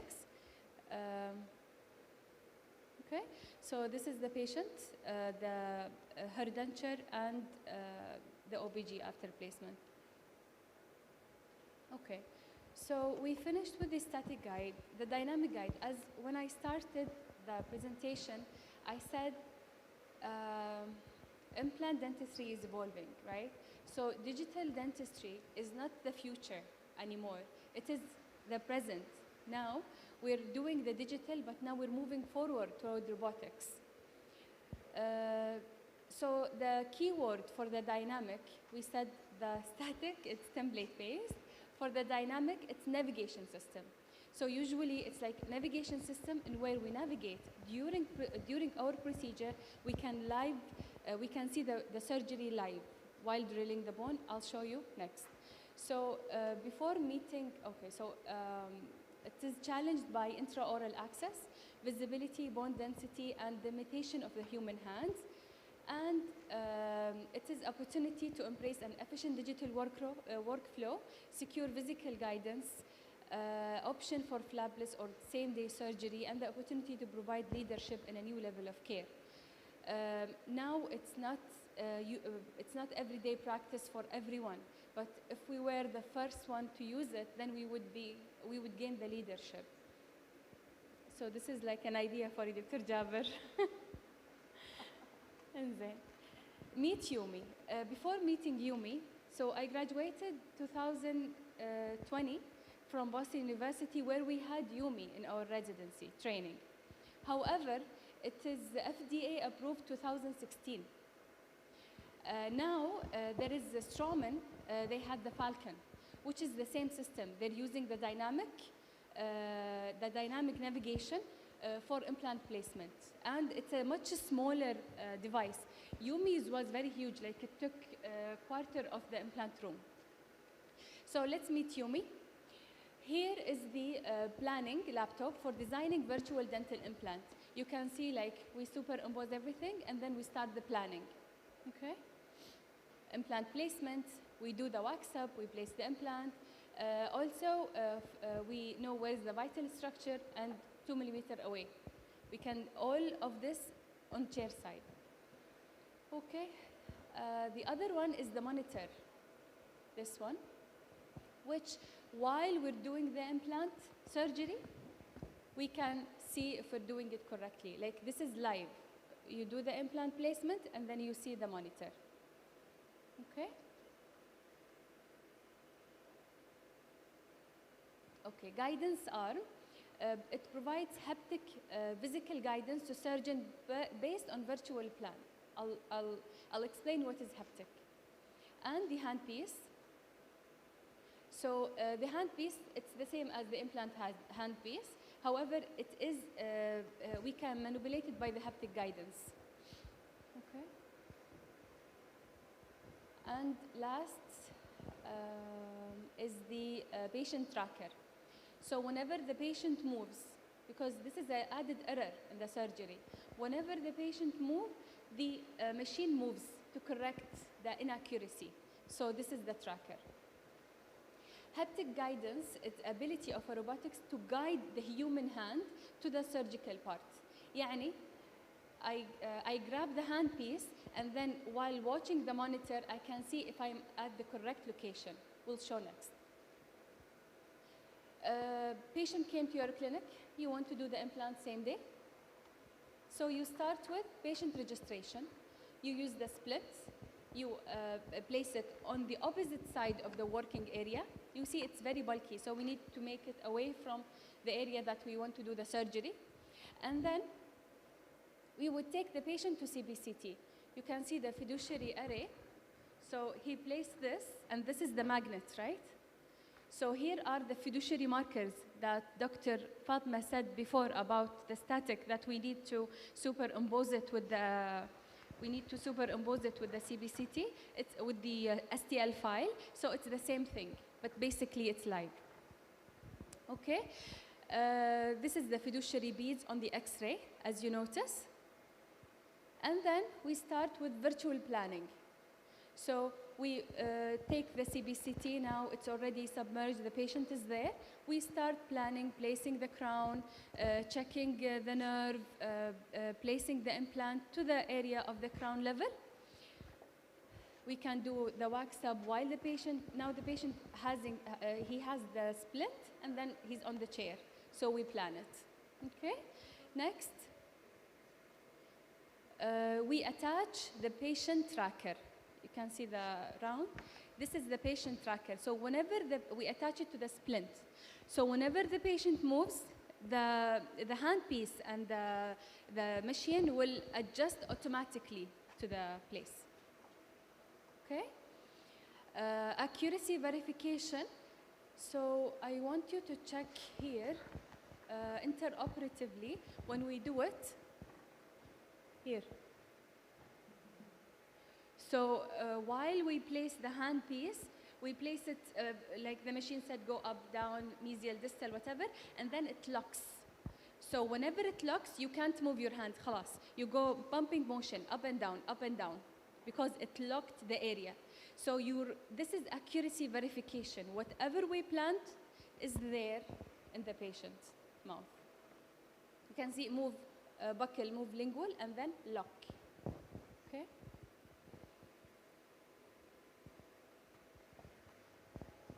the haptic guidance, as I said, it will provide angulation control, location, and depth control. The only thing that if you apply too much force on the handpiece, you will make it away from its lock zone. So it's like a learning curve. You need to know what force you need to apply on the handpiece while doing the bumping motion.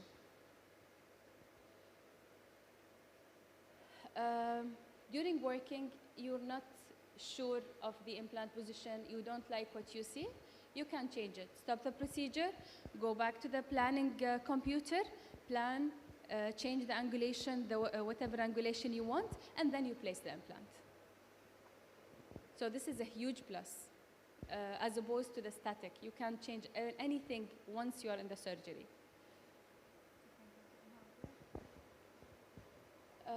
For the restorative treatment, then you finish, you remove the splint, the surgery is done. Either you go to the restorative phase or you wait, healing abutment, whatever the case needs. But you can see that it is, now for example with the Falcon, it is much smaller.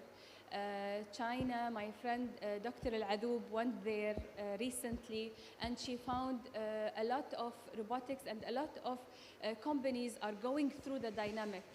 So it saddens me, but inshallah, we're going there with the help of Dr. Jabbar, inshallah. For the dynamic computer-aided surgery, it is accurate. The accuracy level, it is similar and comparable to the static. However, it needs, as I said, learning curve. You need, the experience level of the surgeon is a must to be able to do it accurately and correctly. Okay, so take home message. طولنا عليكم. سموحة. Digital planning software allows for optimal visualization of the clinical case by creating 3D virtual planning. Yeah. And we achieve higher level of accuracy with user guided surgery. The accuracy of a static template is affected by accumulation errors relating to data acquisition, digital processing, manufacturing accuracy, type of tissue support, and the surgical process itself. So please don't blame the static guide or the dynamic guide. Don't blame don't blame the processing or the tool. Don't blame the tool. Blame yourself if there is error. And learn from it. Now, for complex clinical scenario where we have bone, poor hard or soft tissue in terms of quality or quality, that cannot be solved by only applying a static or a guided surgery. We need to do grafting and all of that. And thank you.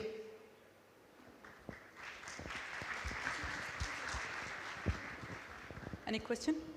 Yes, any question? And thank you all for being here. Any questions? Okay, I guess not. I would say the presentation was well clear, very nicely documented. يعطيك العافية دكتور. يعطيك العافية يعطيك دكتورة. العافية. Please show your appreciation for Dr. Maryam and Dr. Fatima.